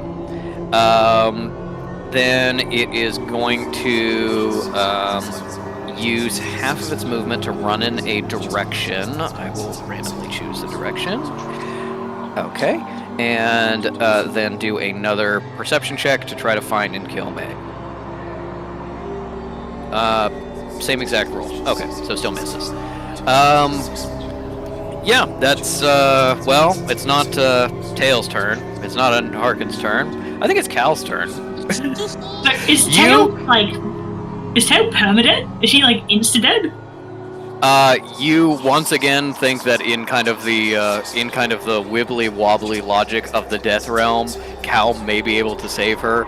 You may be able to save her with strenuous effort, but it's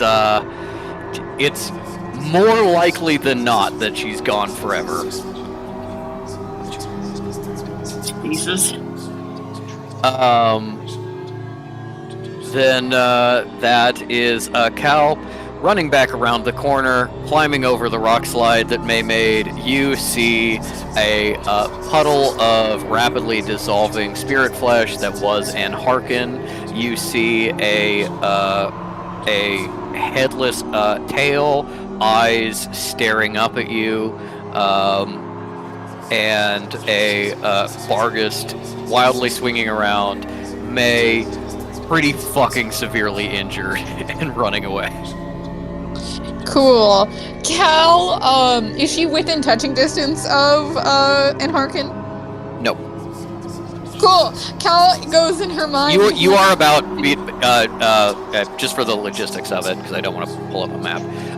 You are about 40 feet from where the two have gone down, and where and in a different direction, about 40 feet from where May is. The Bargus is slightly farther away. It's at 55, 60 feet. Cal reaches for her connection with Fish and goes, "Hey, Fish, any more of those boosts left?" Did you got And any this drugs? is is when Fish has their call with Sarah, I think. Yeah. Yeah. Yeah. Actually, no, they do it again. They call back. Sarah, is there like an Amazon link or sure? something? Sarah you- picks up, and you go, "Are you sure you don't?" And then she hangs up.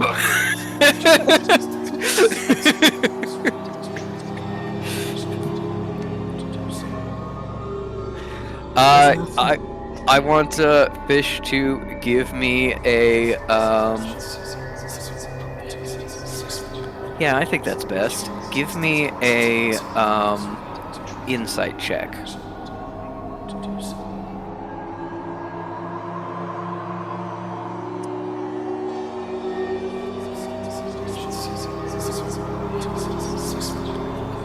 The nat 1.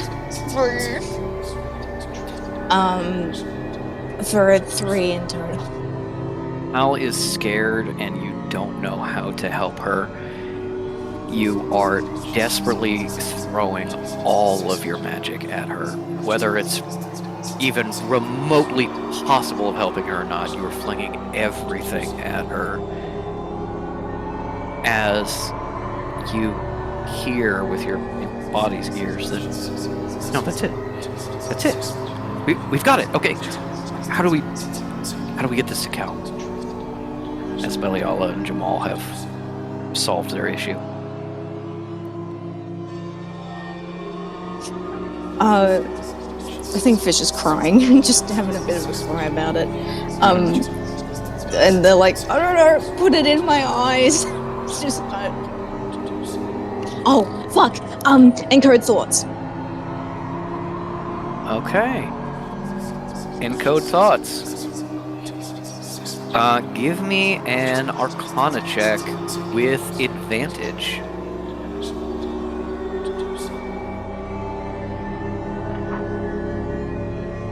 I'm imagining whatever it is.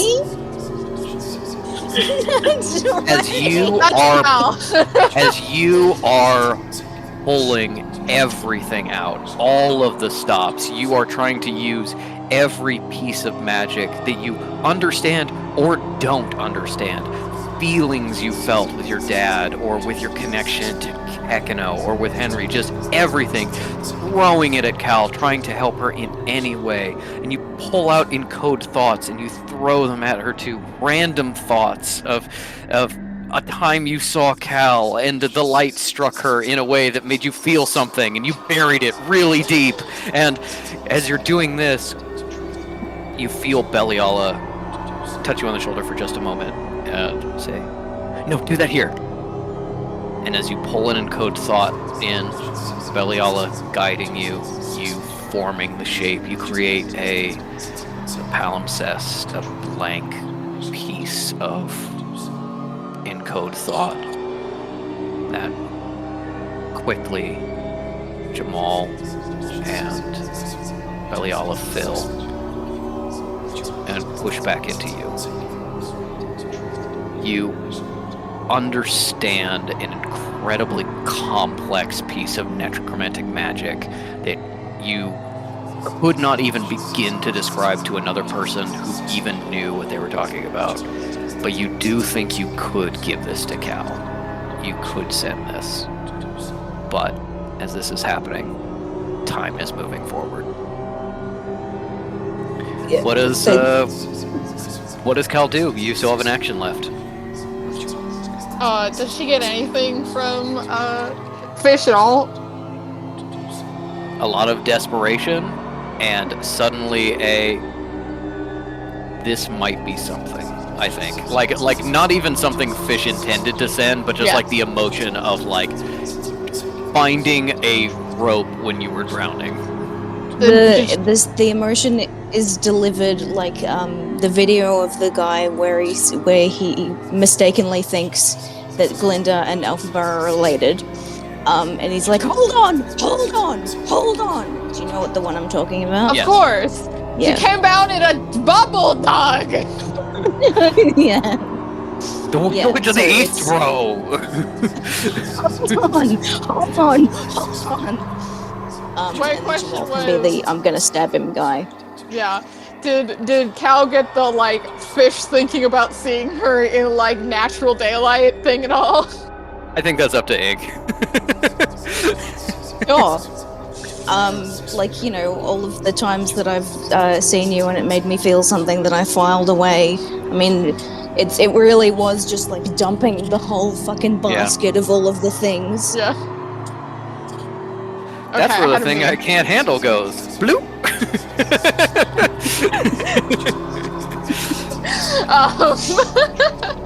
Okay, Cal's like, you know what?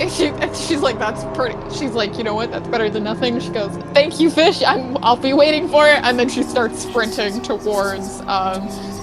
Yeah, she sprints towards Tail first. Okay. She knows that Harkin is not gonna pass. This is kind of like saving him to humiliate him later. At least he'll think that he was gonna pass. Yeah. As you run up, you know, you take the dash action. You can get close enough to look at them and assess or do like a medicine check, but not close enough to sort of lay your hands on them and get them good. But next turn, you will be able to close that distance. Does Cal say anything to May? Because May is running exactly where Cal's come from. Yeah, Cal can be like, I'm gonna try and Fish is trying to find a Hail Mary for me. I'm going to try and get Tail up and get her to the testing ground. Just get there and take the test and try to recover my my tether. That's the plan. I'll probably looks at Tails and Harkin's dead body. I'm thinking you might try and I want you or Tail to get out first and try to ask for and Harkin's tether to be given to me. May calls back, like, oh yes, like, you know, she's on the bridge. Yeah, she doesn't have any coherence left in. At this point, with her spell points, hit points. Yeah, May just keeps running then.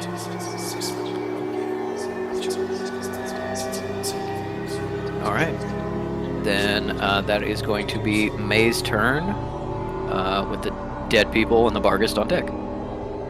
Yeah, May will dash. Because the Barghest still doesn't know where she is, right? Mm-hmm. Yeah, May will dash. Do I need to do a stealth roll or anything? Her to dash unnoticed? If you want to use your bonus action to roll a stealth roll, just try to like run a little quieter. We will count that as a stealth roll. Yeah, sure. Not a great start. Has Martyrs come through for me? Then is Pass Without Trace? No, that's Pass Without Trace yeah? is not on. Yeah. Yeah. Okay. In that case, that is 19. 18. Okay. Yeah. As you sprint away, you can see the Barghest ears perk up as he like hears you but can't necessarily tell where you are. Do you just use your full action to dash? Yeah. Okay. You're running. You get over the little landslide that you made, and you are on your way. That is the Barghest turn. Perception check with disadvantage. The Barghest can hear Cal was speaking and showed up and goes kinda sorta in Cal's direction and ends up tripping a little bit on the bodies of Harkin and Tail, and then kind of like crouches over them a little bit, just like kind of sits there being like, oh, you know, you'll come to me or something. Camping. Yeah, and you probably realize that it was instructed to not kill you. It may be able to ignore that order if it couldn't be sure that it was you, because it can't see. So, not without danger, but, you know, certainly less danger than May approaching. Cal, still running, figures this out and is like, Jonas, just letting your pet know it's me. Apparently, that is something that matters now. You see the collar like tighten a little bit, and he roars at you as you like. He was going to be like, "I have no idea who that could be. Get over here." Yeah, it's your turn. You run forward. Do you approach the others? Yeah, I go to Tail to do Spare the Dying. Okay. You spare the dying, the Vargas like flicks her on the head again.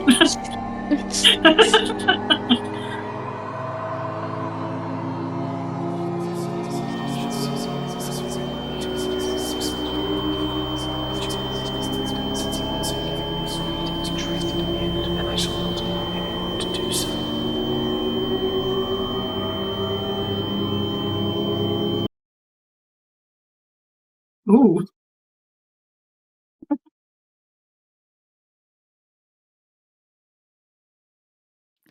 You go to spare the dying, and it does nothing. Again, nothing. Vargas takes a half-ass swipe at you, push you away. You dodge, go back to Tail.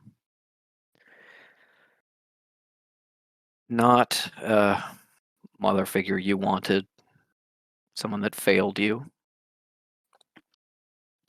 but still someone important to you in a tumultuous relationship. You feel that you have something that you can give her to bring her back. Something that you may not be able to replace, something that once lost is gone forever.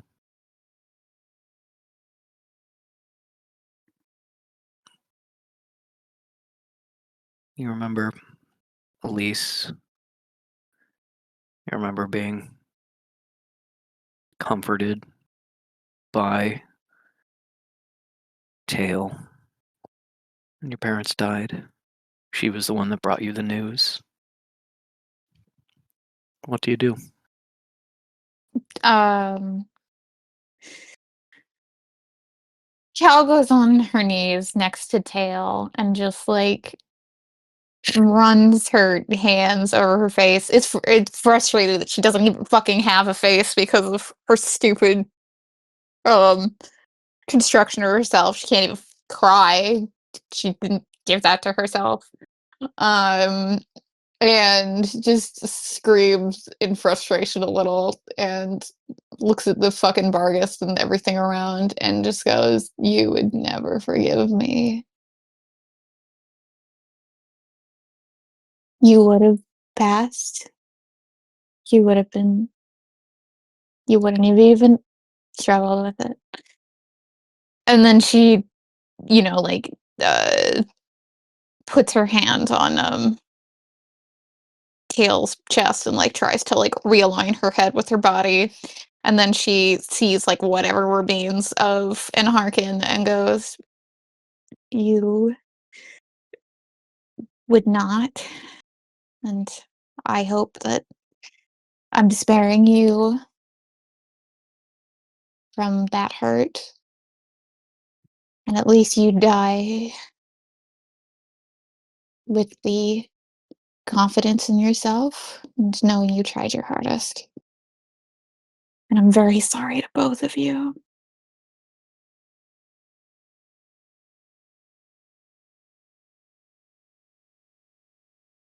There's so few of us left. When she gets up, she starts to just run back to where May is. You don't push, you don't give anything? No, because if she was successful, Tail would be like, "I literally told you to do the opposite of that." Mm-hmm.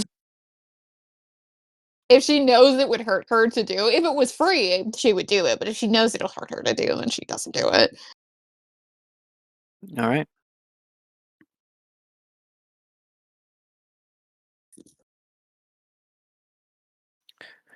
As you leave, Vargas follows.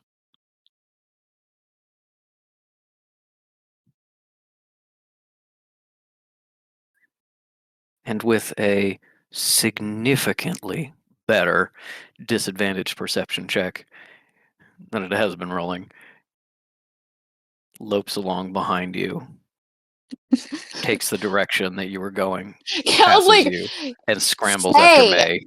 Stay! Cal tries to see if she notices that it's following her but not hurting her and is like sniffing. Cal's gonna see if she can fuck with the collar. Okay. Give me an Arcana check. Cal goes, bad dog.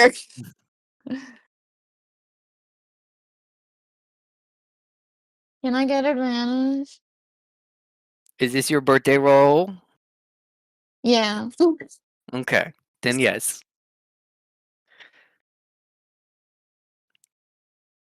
Thank you, birthday roll. That's a 28. Okay. With a 28, you take this moment. You don't have anything left in the tank. You can't be faster than this thing to get to May. You can just hope that May gets to the safe zone before it catches her. You instead turn your focus to this collar, this construct that is keeping it bound. And you recognize something in its construction.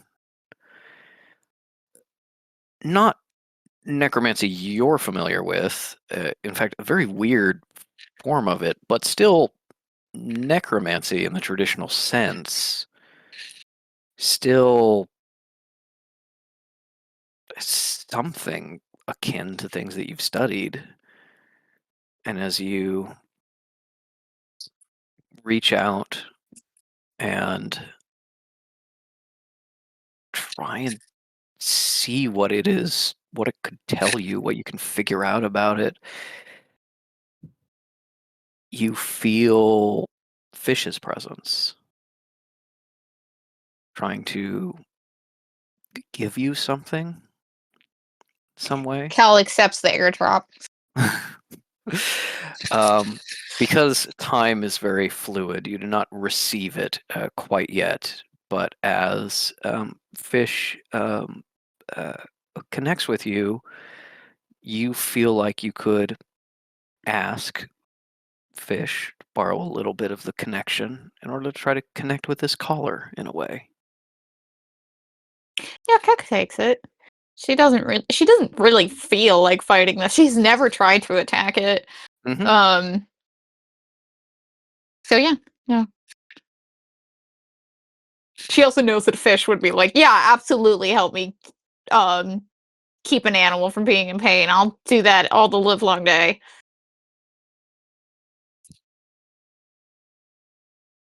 Does Fish accept? She can take whatever she wants from me. As you reach out to the caller, you connect to the Bargus just a little bit, just the edges of Fish's power. And this necromantic construct, you try to pull it apart, and it's built of magic and pain and shame. You feel memories of burning towns, of zombies and skeletal constructs slaughtering innocents, of a family lost, of a mission, a calling, a horrible, horrible thing that you've never been so sure is right anyway. A killing of the necromancers that did this to you.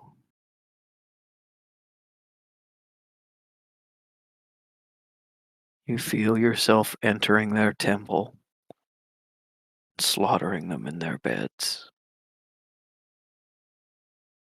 And then beyond that memory, into the construct itself, into the collar, for just a moment, you get a vision of a complex magical formula written on a piece of parchment, and a hand touching it, jerking back as if burned by your connection. The holder of this collar's power.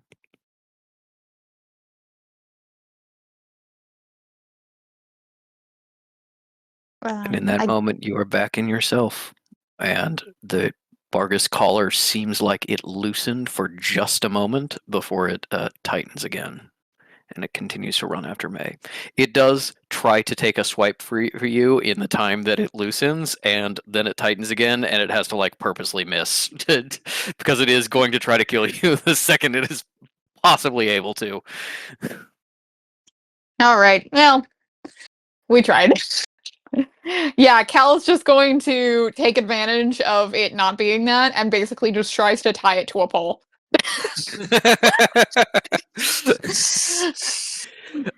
You don't think you can, although the distraction of being free for a moment does slow it down, and you think maybe you gave May a little bit more of a chance.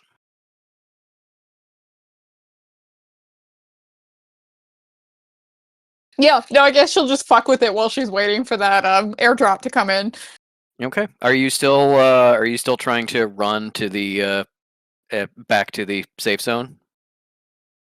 Yeah, because May gets in, Cal can walk in after with the Bargus, and the Bargus is just gonna go brah, brah, brah, brah, you know. We hope.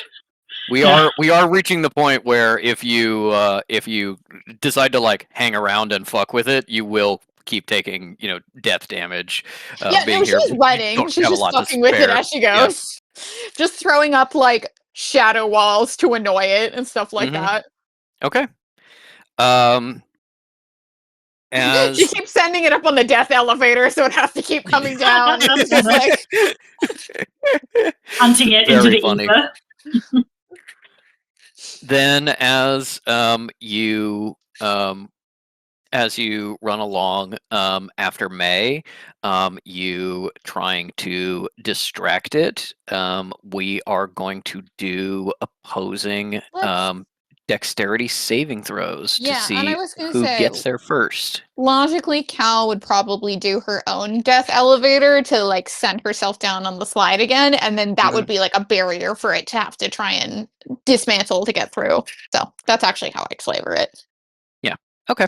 I need May to roll a dexterity saving throw, and the Bargus is going to roll one with disadvantage because of Cal. Oh, 19. 19? Okay. Yeah. That's pretty good. The Bargus does have very good dexterity. So let us see.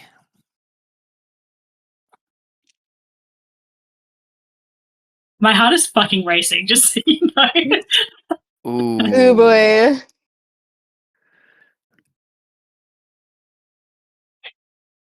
You got an 18? 19. Yeah. Or do you get an 18 or 19? Sorry, 19. 19. You said 19. Yeah. Okay, you got a 19. A 19 is also what the Bargus gets. It almost got a nat 20, but it had disadvantage, which means you get there at the same time, and there is going to be a bare moment where the Bargus can get you before you cross the border into the safe zone. Can I? Has long enough time passed that May could feasibly have an extra turn? No, you're essentially using all of your like actions to move. Okay, to get there in time. It's dead sprint. Okay. So what's going to happen? Well, I don't know what you want me to say.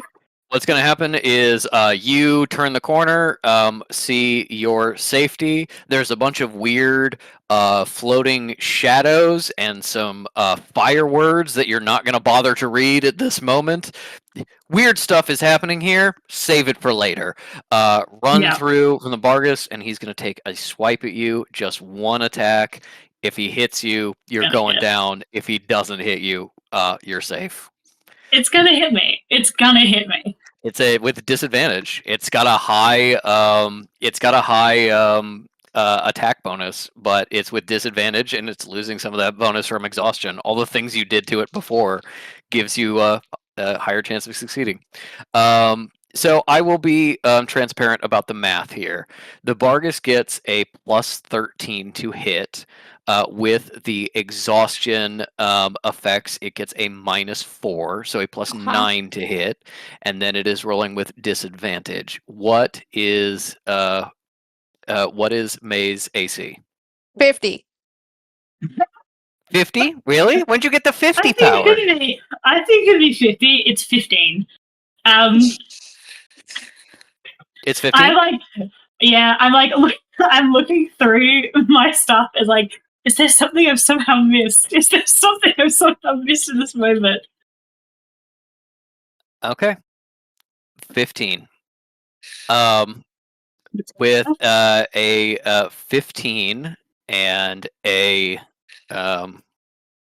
wait. Oh, okay. Sorry, I set my phone down and then temporarily lost it.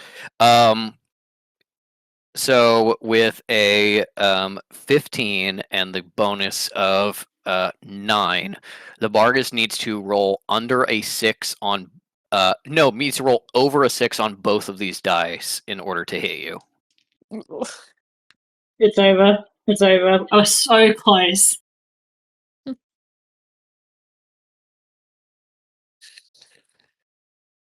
Yeah, it's over. I can see it in his fucking face.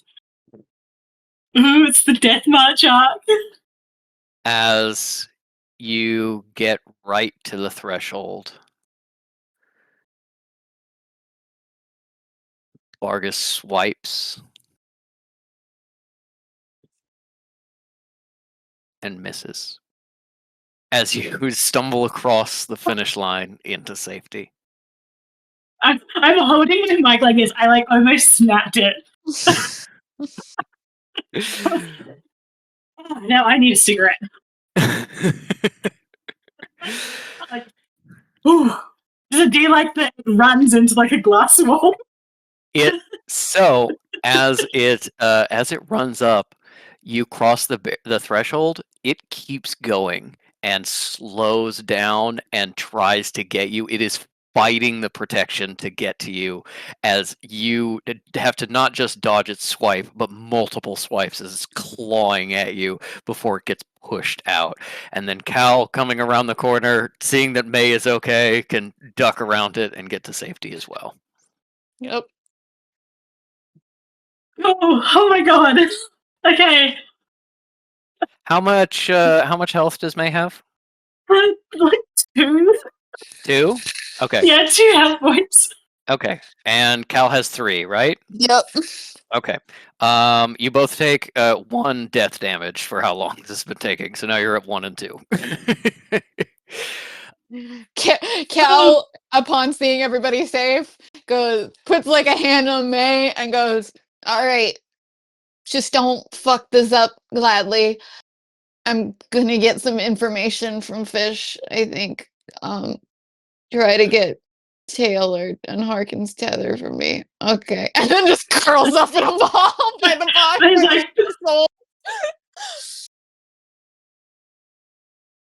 What are we doing All right. first? The test or the airdrop?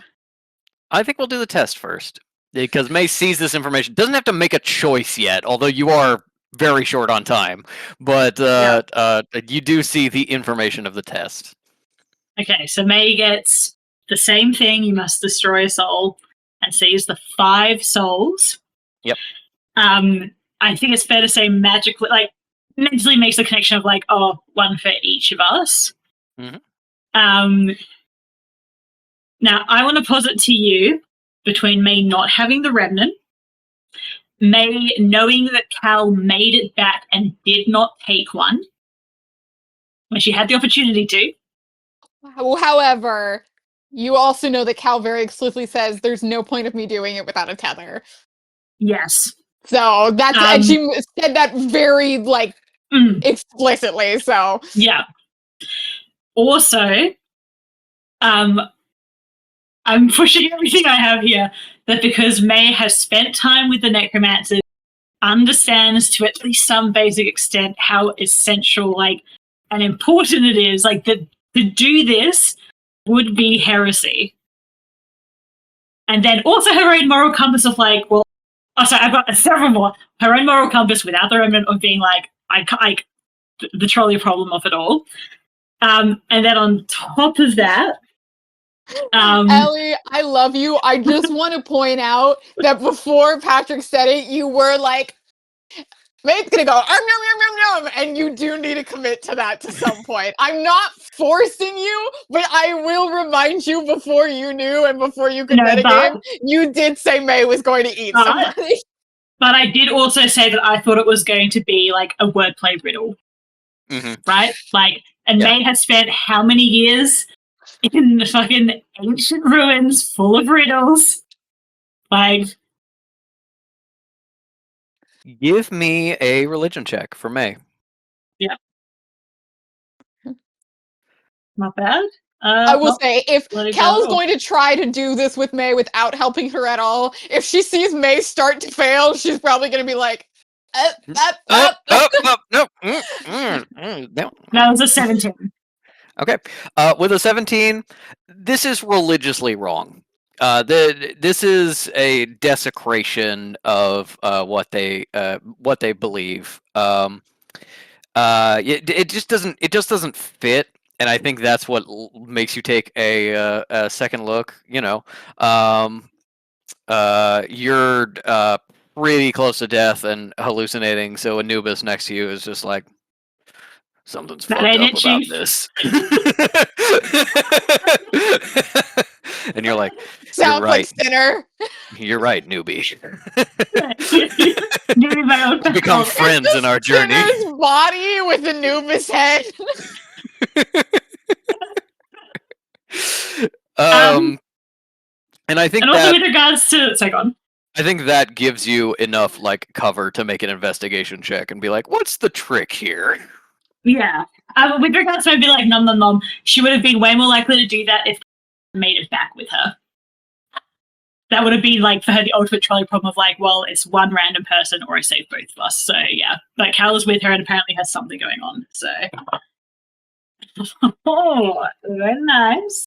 That's a 27. Safe to say.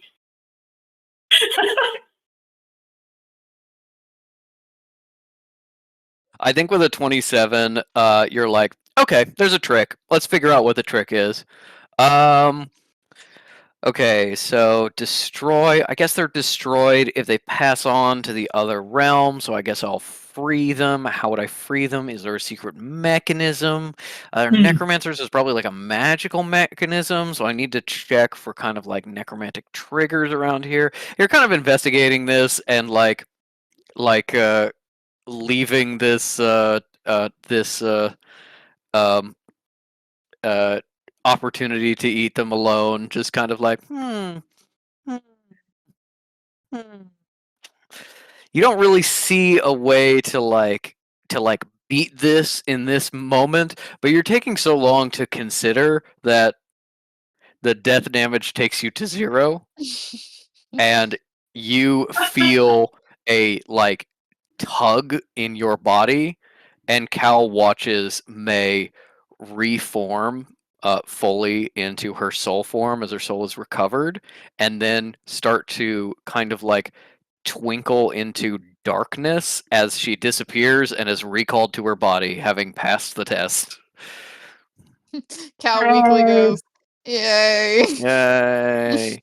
Meanwhile, Cal's been reading a really long text thread from Fish that It's complicated. There's no punctuation. It doubles back on itself a lot, so it's really hard to tell even what the subject matter is. All of that, except it's magical. You get a incredibly complicated magical formula for, you believe, a spell. It's been simplified in a lot of ways. You kind of recognize Beliala's work. Give me an Arcana check, DC 10, to be able to make sense of it and incorporate it in yourself. Cool, I passed. Let me roll. Do you genuinely have a plus 10? I have a plus 11.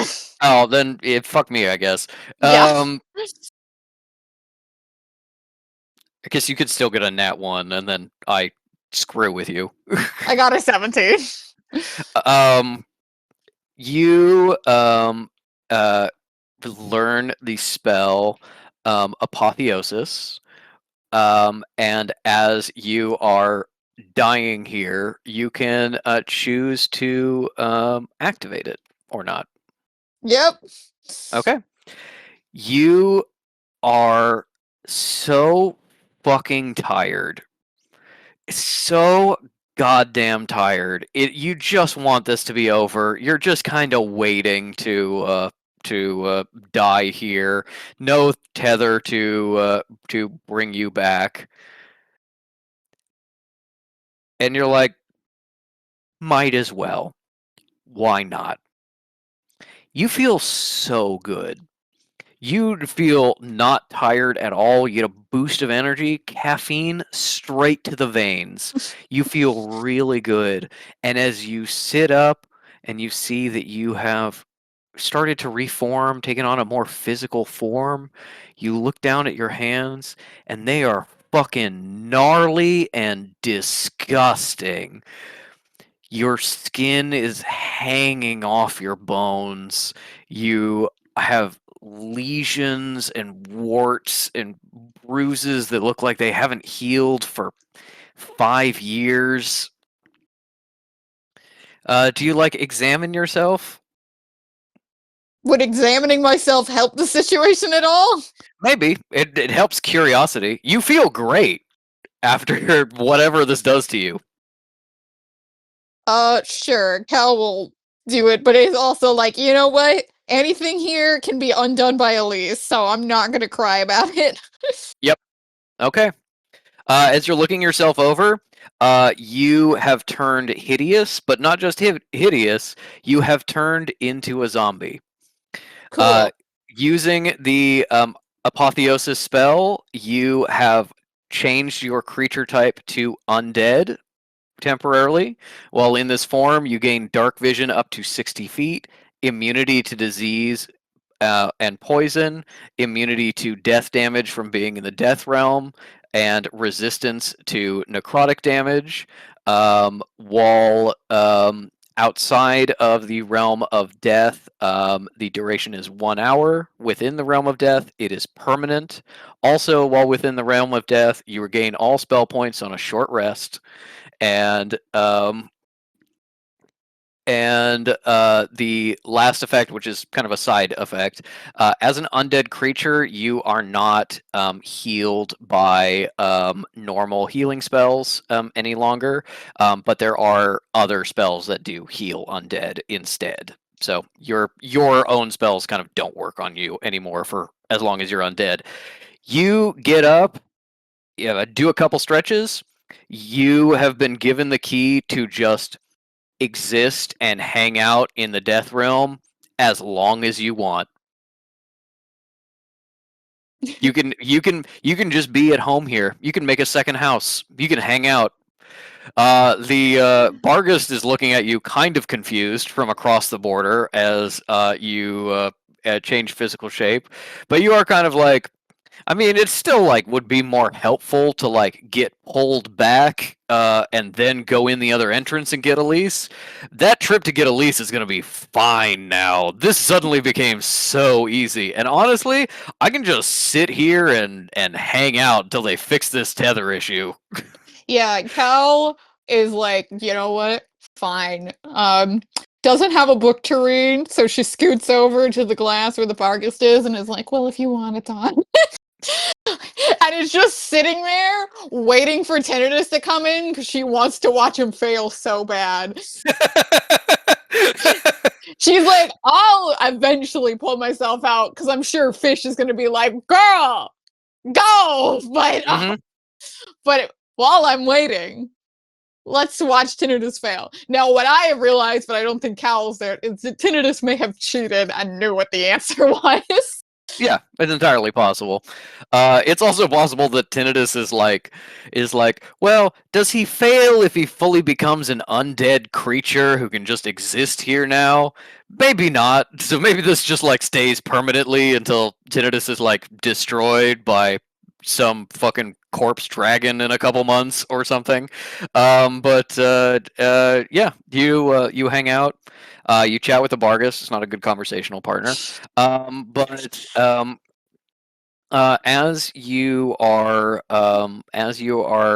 talking to it, feel you feel Jonas in your mind going, not how I thought you would solve this, but it is an interesting look, I will say. Well done, Caliginus. Well done indeed. Shame you had to sacrifice a couple people for it, but you know, can't make an omelet. I'm excited to see. I'm excited to see what you'll do for your next test. And disappears. Vargas, how do you feel about your masters? Are you eager to kill them? The Bargus lunges forward like it's trying to snap at your head and purposely misses.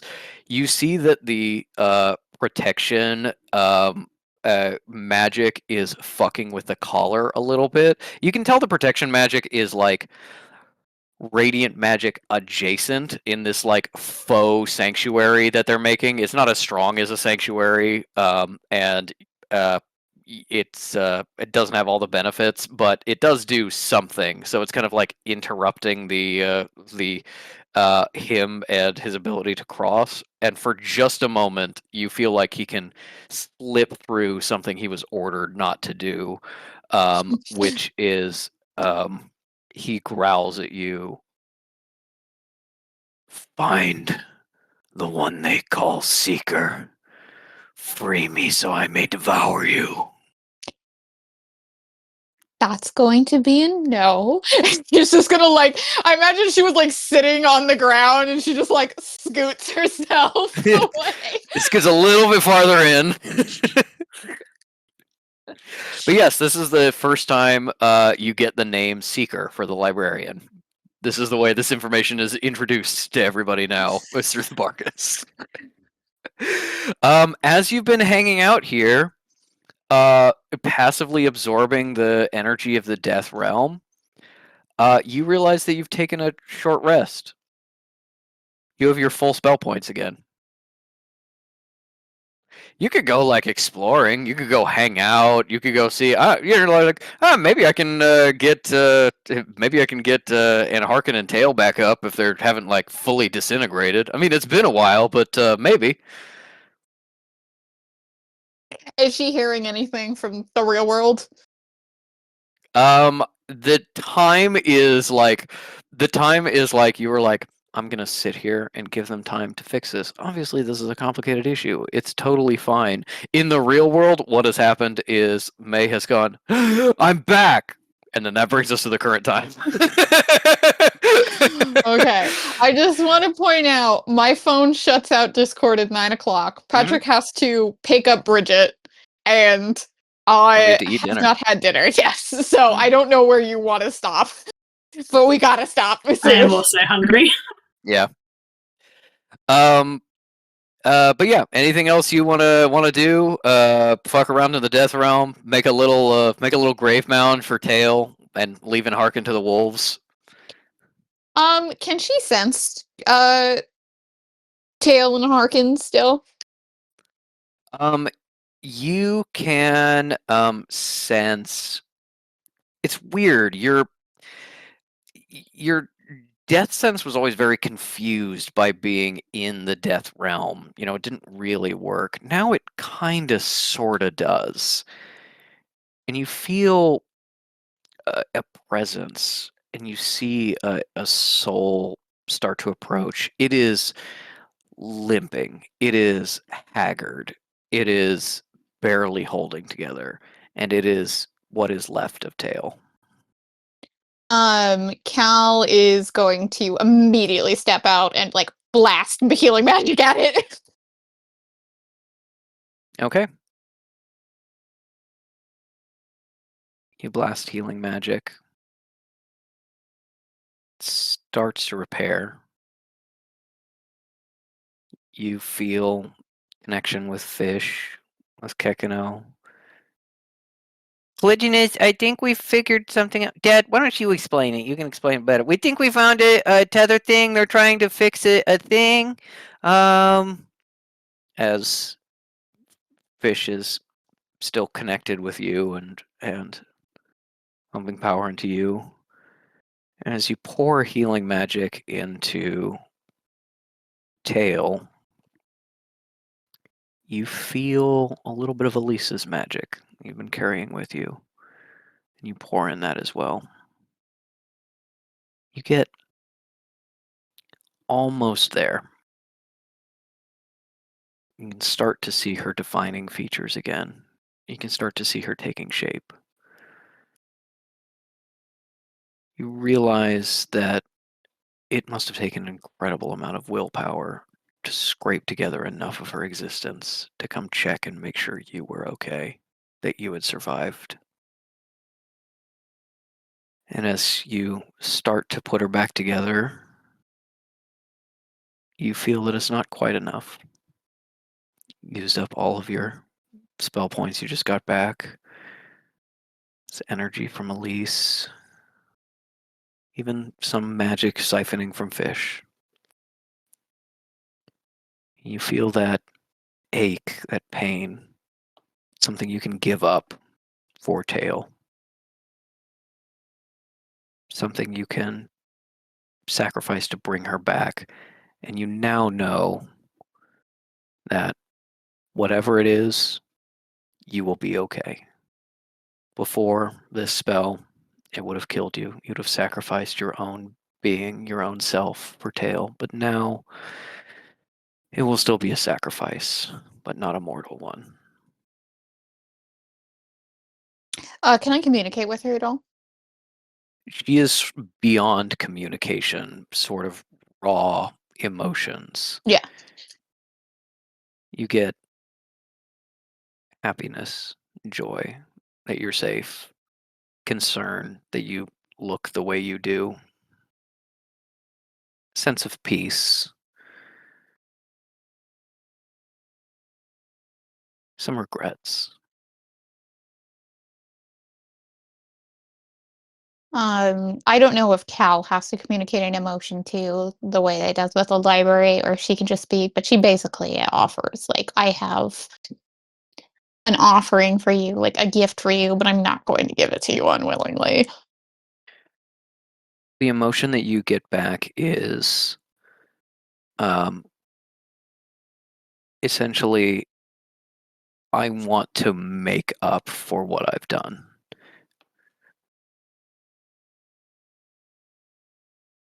If dying doesn't help you, I want living to help you. Okay. Yeah. Cal, if that's all she kind of needs. If she was like, "Look, I'm done. Like, Mm-hmm. I don't want to fuck around with this anymore, and I don't want you to put yourself at any sort of I'm risk." good. I found Yeah. eternal peace. I can Yeah. hear the heavenly choir. I'm good. I'll go check in on Elise before I go. Yeah, if she Yeah. had gotten that back, she'd been like, I accept, I understand. Any idea of like anything still holding on about being like, if I can be important in life, I want to be, then absolutely she would do that. She would give that up. Mm-hmm. You realize it's not that she didn't let go of life, it's that she hasn't yet let go of you and Elise. As you pour this power into her, as you give up this of yourself, you feel a connection with Elise pulling out. Also, come to me so I can unlock your phone in case we go a couple minutes over.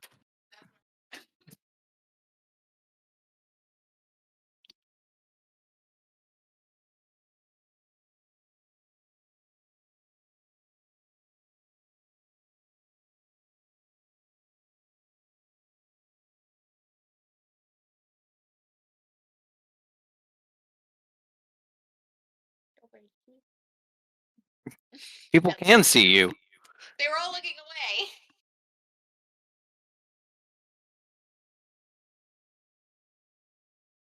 Oh my god. 11.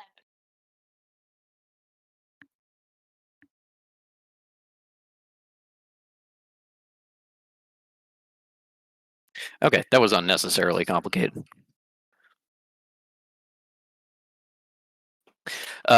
Essentially, the Discord was the Discord screen would hover right over the button that I needed to press with only a little edge exposed. So every time I would click on it, it would fuck up the Discord stuff, and I'd have to reopen it and try it again.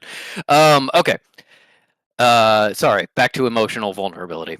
As you give this gift to Tail, you feel your connection with Fish.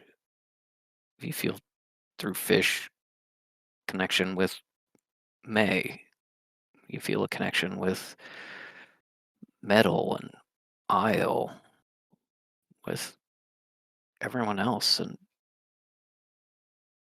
feel like you start drawing on that. And you finally feel your sisterly connection with Elise. And for just a moment, you hear, "Is that Tail?"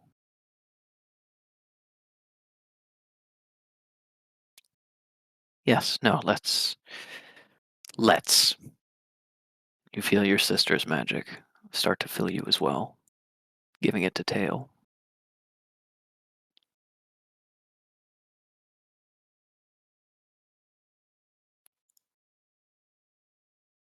Ground starts to shake.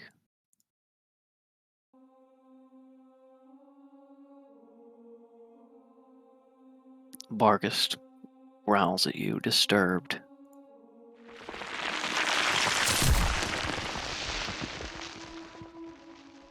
As you push and push and push, you realize that the danger was that your soul was unanchored. If you burned it up, there was nothing to keep that last piece alive.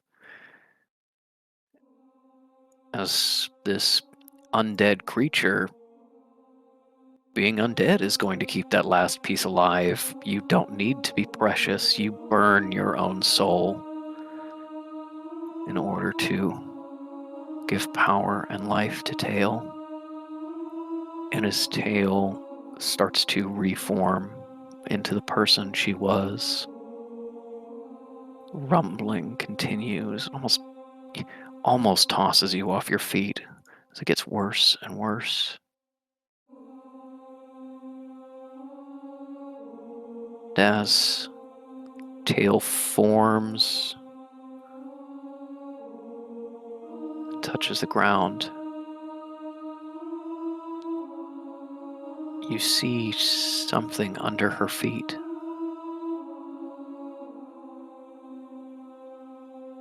Something flickering in the air. As Tail lurches forward, wraps herself around you tightly. Look over her shoulder.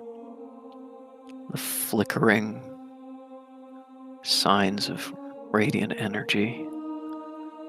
The small spire, little stele of a sanctuary growing out of the ground before crumbling and falling away.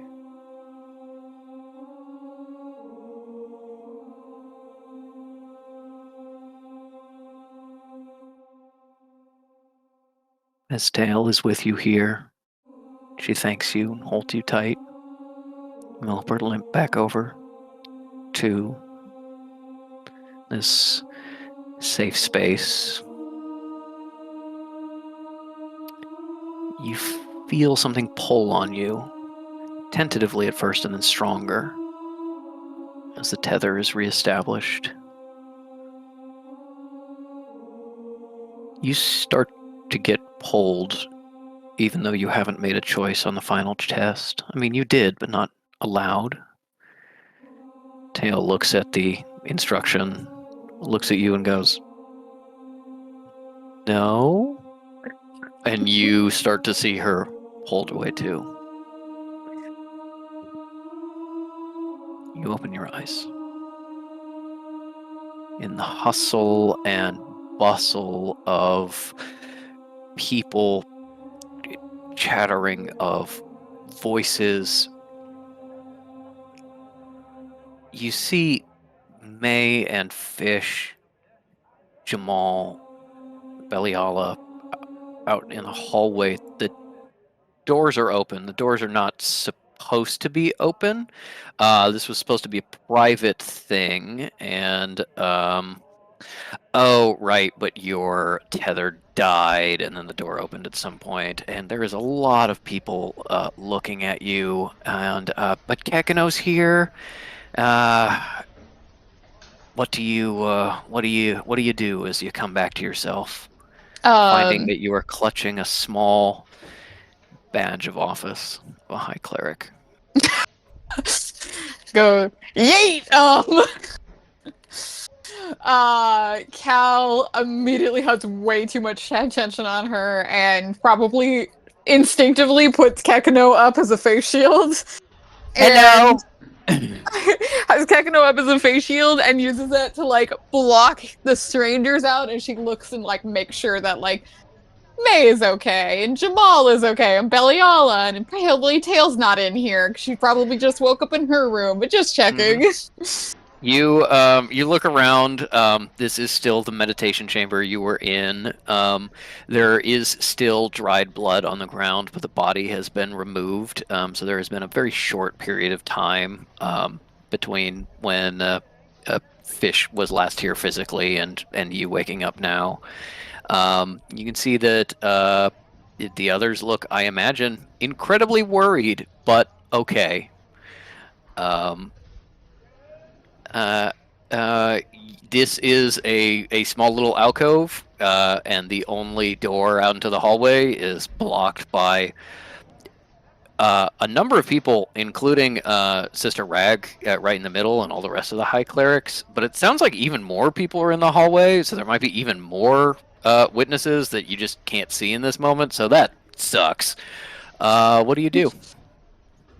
Just so many people staring at me. Mm-hmm.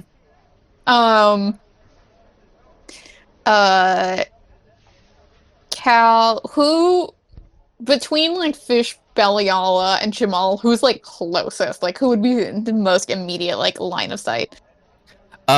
Jamal looks like he wants to run at you, but is not going to because that would make you uncomfortable, which does mean that he's kind of like started forward a little bit and is a little closer to you. Yeah, I want to say that he's like leaning, and Fish just at the moment has a hand like not like holding, but just on his arm, just to be like, hold on a second, it's not. Give her a minute. She has been conscious for like 10 seconds at this point. Just wait. Yeah. Cal looks at Jamal first, and then looks for Beliala and goes, "The spell, was it you two?"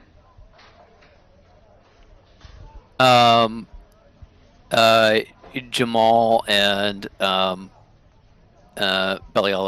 look at each other, and then he says, Abayothis, yes, I found it searching in a..." And he looks over at Sister Rag, who's like staring at him because he did something really, really illegal. A place. She's going to very, very sincerely look at both of them, actually make eye contact, and go, "Thank you." You're welcome. Sister Rag steps forward and says, "In fact, they discovered this spell by breaking into the Forbidden Archive."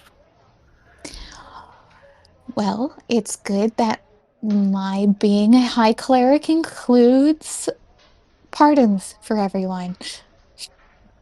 You wish to pardon them?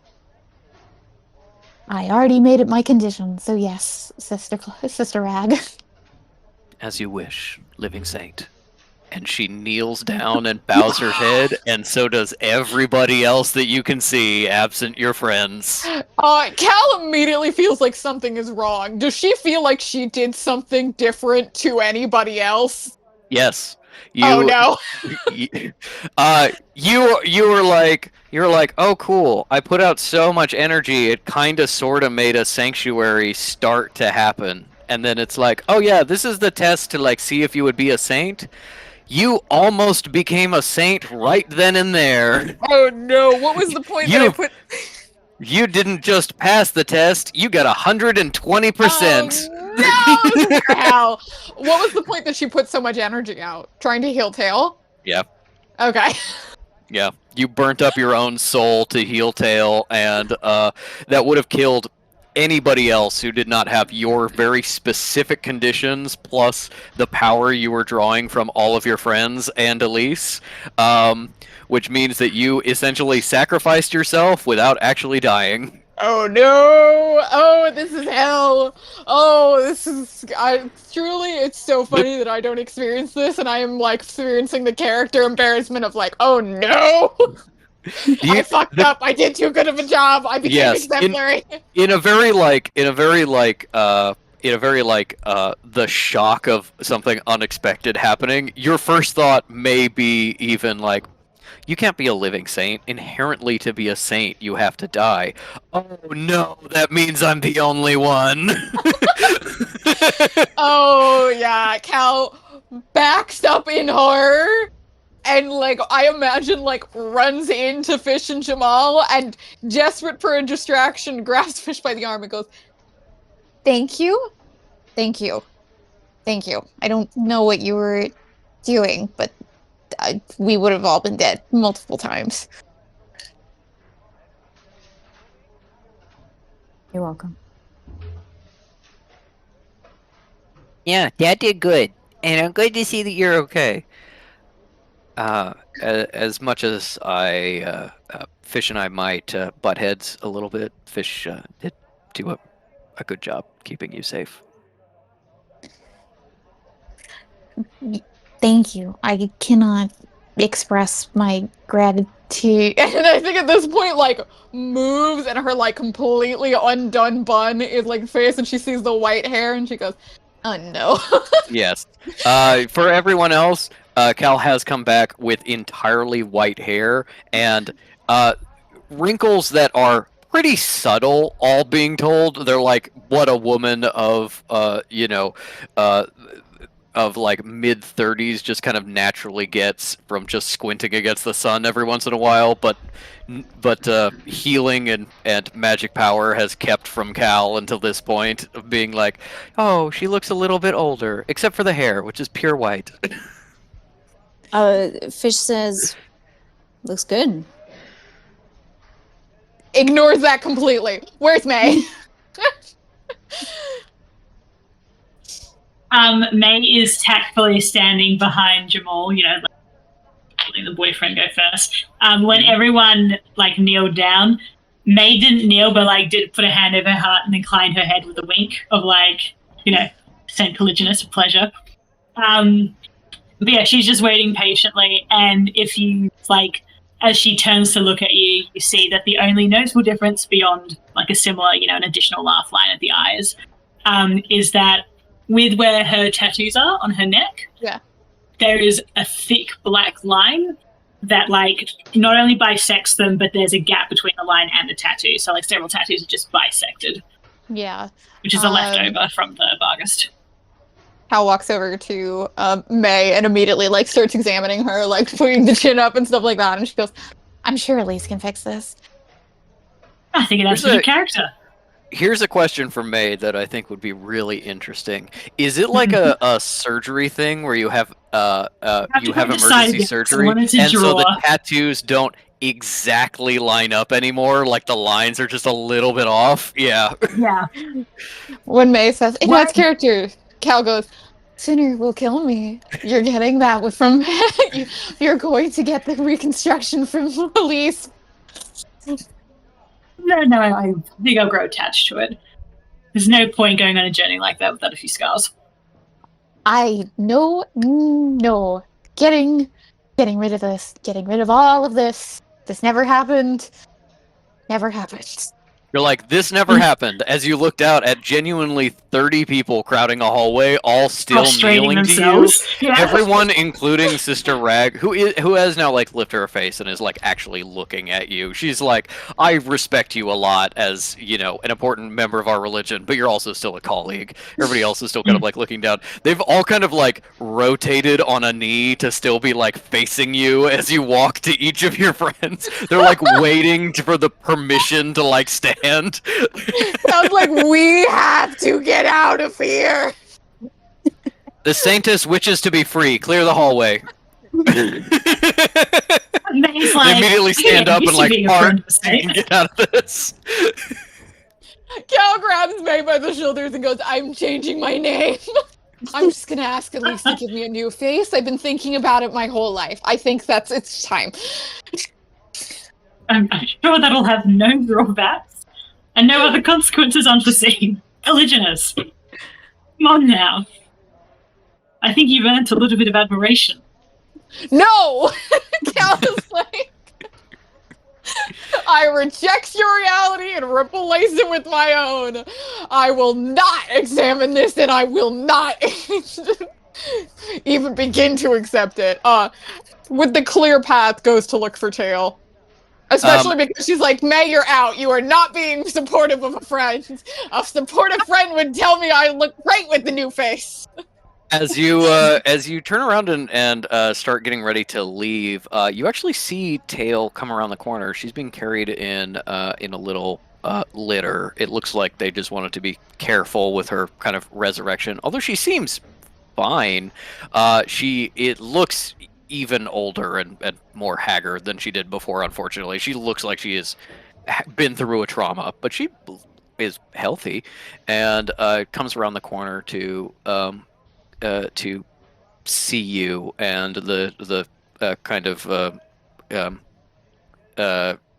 bed bearers like give you a nod of respect and admiration, knowing they can't like bow and disturb a patient, as well as a very like nervous looking junior cleric also comes around the corner, kind of like fiddling and like kneels to Cal and then stands up and then like looks at May and then is like looking at everybody else bowing and then is like goes to bow again but then doesn't, and it just seems to be like maybe a message for somebody of being like he's too junior to know how to act in this situation, but he got a message, so he went to the important area.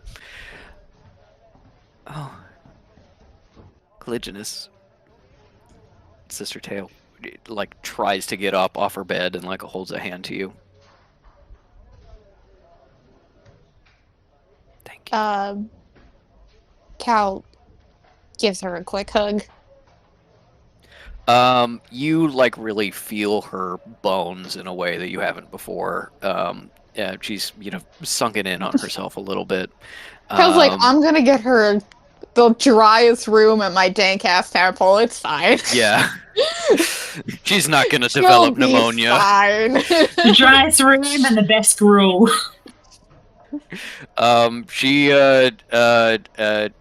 gives you a very very fierce hug back, and then says comes on and looks at you and has tears in her eyes. She whispers, "Thank you," and then she says, "I think that Brother Enharkin, or our potential new Abbot Enharkin, is no longer going to be with us, leaving a bit of a leadership void at Arlag Temple."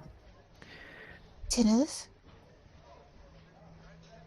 Tinnitus has not emerged. He's still in his trance. There are signs that he may never emerge. His body's starting to waste away. without Tinnitus, without Enharken, there's no one to lead the temple, but... Cal makes a face like, I'll believe Tinnitus is dead when Fish is pissing on his grave. Yeah. It's like, let's just make sure. Let's just go Yeah. lop that head off while we're waiting. But Tail says, but I think I'm not cut out for politics. Would you happen to have room in your temple for a old quartermaster? Cal, like, puts a hand on her face, like, moves, like, a gray tendril out, and she's like, you don't have a choice, you do belong to me now. True enough, I suppose. Okay. Let's find your sister. Nods. As you are getting ready to get the fuck out of here, you've probably had, talking to Tail may have given you a little bit of a moment to recover. Sister Rag comes up to you quietly. Cal flinches every time this woman speaks Yes. to her. Every single time. And will continue to do so. Even though you're kind of her boss now, maybe? I don't know, it's hard to say. She says, Saintus, and then you flinch, and it's like, Sister Denier. I understand this can be a little overwhelming, but there are some lingering issues regarding official pardons for certain acts, as well as deliberations about the actual culprit of the assassination attempts, a Sister Oss. If you wouldn't mind, perhaps resting for the day and rejoining us this evening for your first council meeting.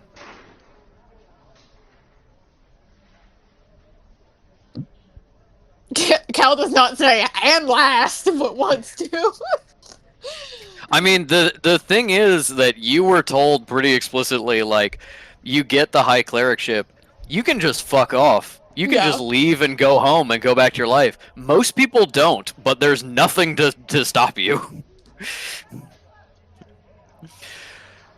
As you kind of get ready to make your decision, being like, maybe like, I'm just gonna go immediately pass out for like a number of hours and then we'll see. Yeah. The very fidgety junior cleric steps up to May, kind of standing in the background, and says, Miss Gladly? Someone's at the door. Yes. Sir, what was your name? Oh, sorry. Translation in English would be Jarath, I think. Jarath. Lovely to meet you. How can I help? There's a somewhat large man at the front desk who's asking about you. He doesn't have access to the temple itself, so he needs to wait in the lobby. He seems very angry. I've just been he's been there for a couple of hours already, but I think I should go right away. Yes, we were waiting for before you he to recover. Possibly gains entry. Yes. Okay, well, just wanted to deliver that message, and I can lead the way if you want to follow me. Yes. May turns to at this point, Cal is still busy with Tail, I'm assuming. Yeah. This is probably like the little bits of end of the conversation, and then talking to Sister Rog and stuff like that.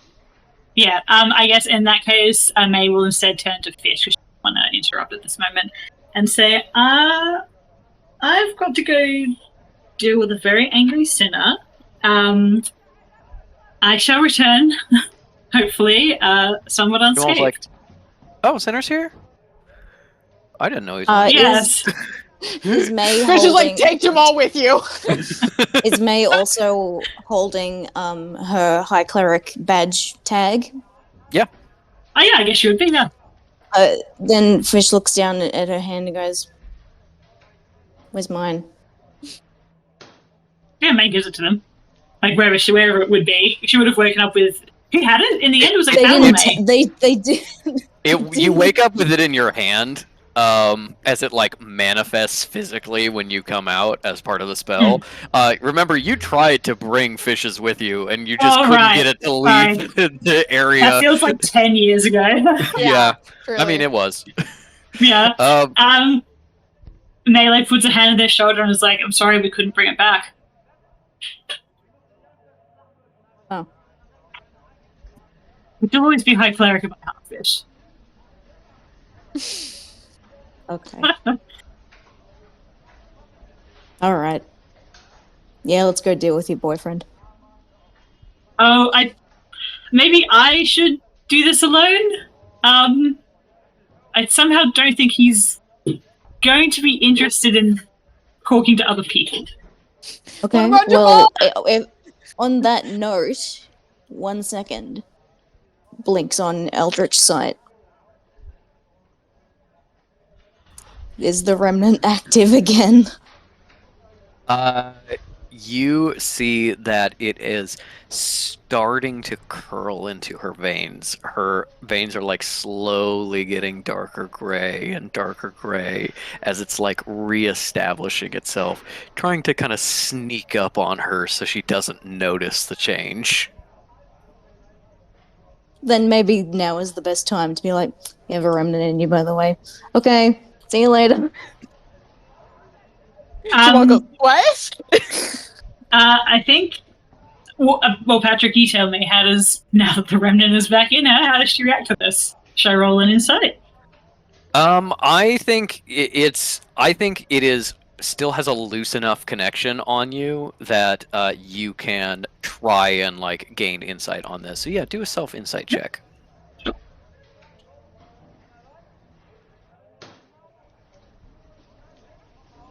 I never use my insight because it's not that good. That's a 10. Okay. With a 10, you are kind of like Fish is such a fucking liar. Yeah, no, but with a 10 is enough. You're like, Fish is a fucking liar. Fish is just making shit up, and then you just kind of like check in with yourself, and you, as soon as you're paying attention, can like feel yourself starting to get more angry that like Sinner would dare come here and like confront you about this relational issue and things like that. And I think it crosses your mind like, oh, it is possible. Fish is probably wrong, but it's possible. And I don't think you've like fully accepted that you have the remnant in you, but it's like now that that barrier has been broken, it's like you're willing to entertain the idea. Being like, okay, just for the sake of argument, how would I get rid of a remnant if I had one? That kind of thing.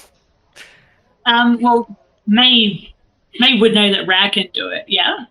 Yeah. Yeah. Can I have May do an insight on Fish to see like how much they give a shit?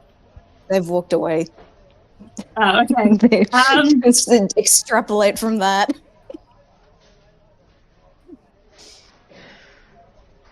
I don't know, Patrick. What do you reckon?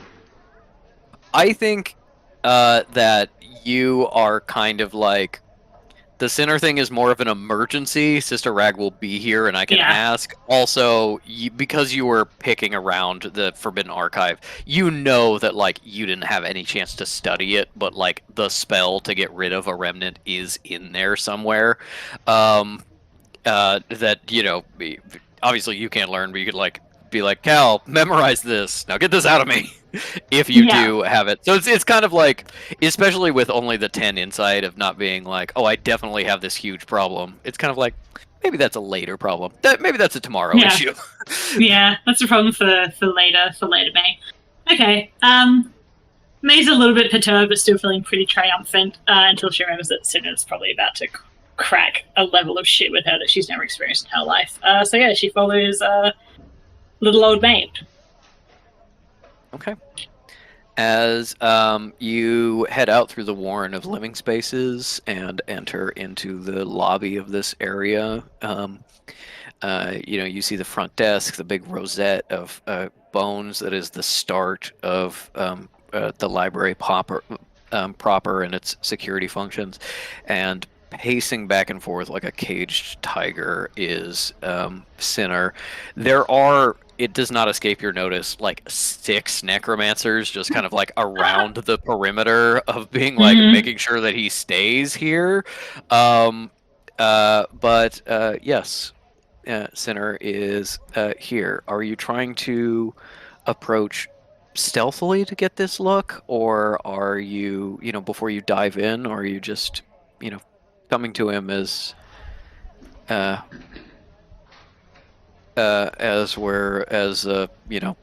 I miss you and I'm glad you're here as long as you're not mad at me. I think between because it got so fucking dicey, between the relief of like fuck, we made it. Like I'm so fucking don't get me wrong, I was pretty good, but I'm so fucking grateful that we made it.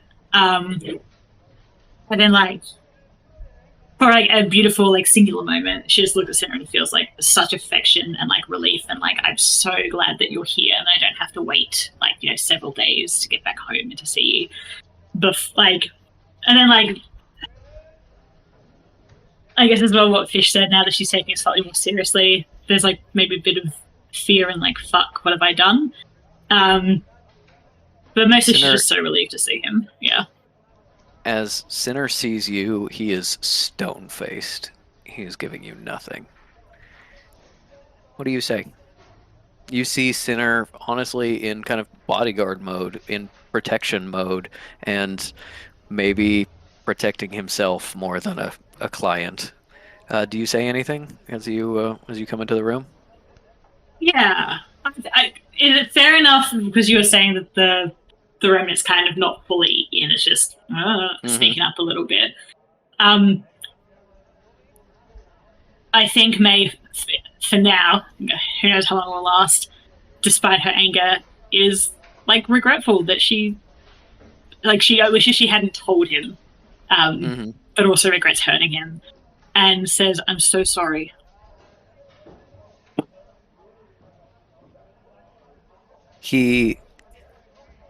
Oh, Discord shut off again. Well, we're having fun scenes, even though this is the longest session ever. Oh, good. Yeah, I was surprised that you actually decided to have this. I thought we were going to have a dramatic, this is a nasty, big, angry man waiting for you, and then something, and... Oh, that's almost hey.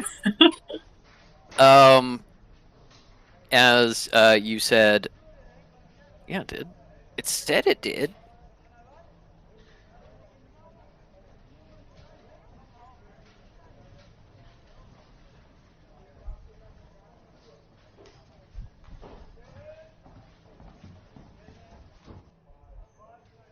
Okay, let's try it this way then.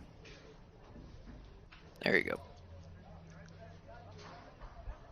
Capybara.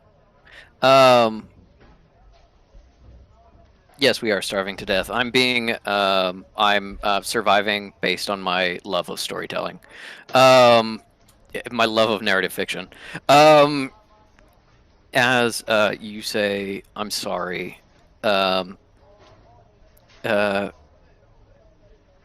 Sinner very slowly looks you up and down, makes sure that you are mostly unhurt, gives you a stern nod, and then says, "You should stop doing things that make you so sorry." Turns and walks out.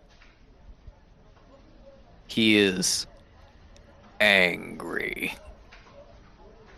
As May sees him walk away, the remnant slams back into place. How dare he? So my question is does May interpret this as a, like, we're done, or like this is the last chance? I think you're going to find that out when you leave and see if Sinner is still in town. Yeah. I don't think May knows. Oh, she's angry, so it doesn't matter anyway.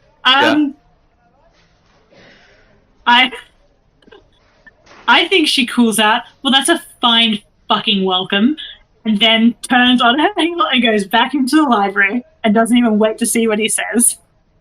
In her mind, she accepted the olive branch so hard, and he basically like cracked it in half and threw it. And with that, we will end today's session of Well-Dressed Bones. Ending with new connections, saved loved ones, relationship drama, and a new saint. Goodbye, everybody!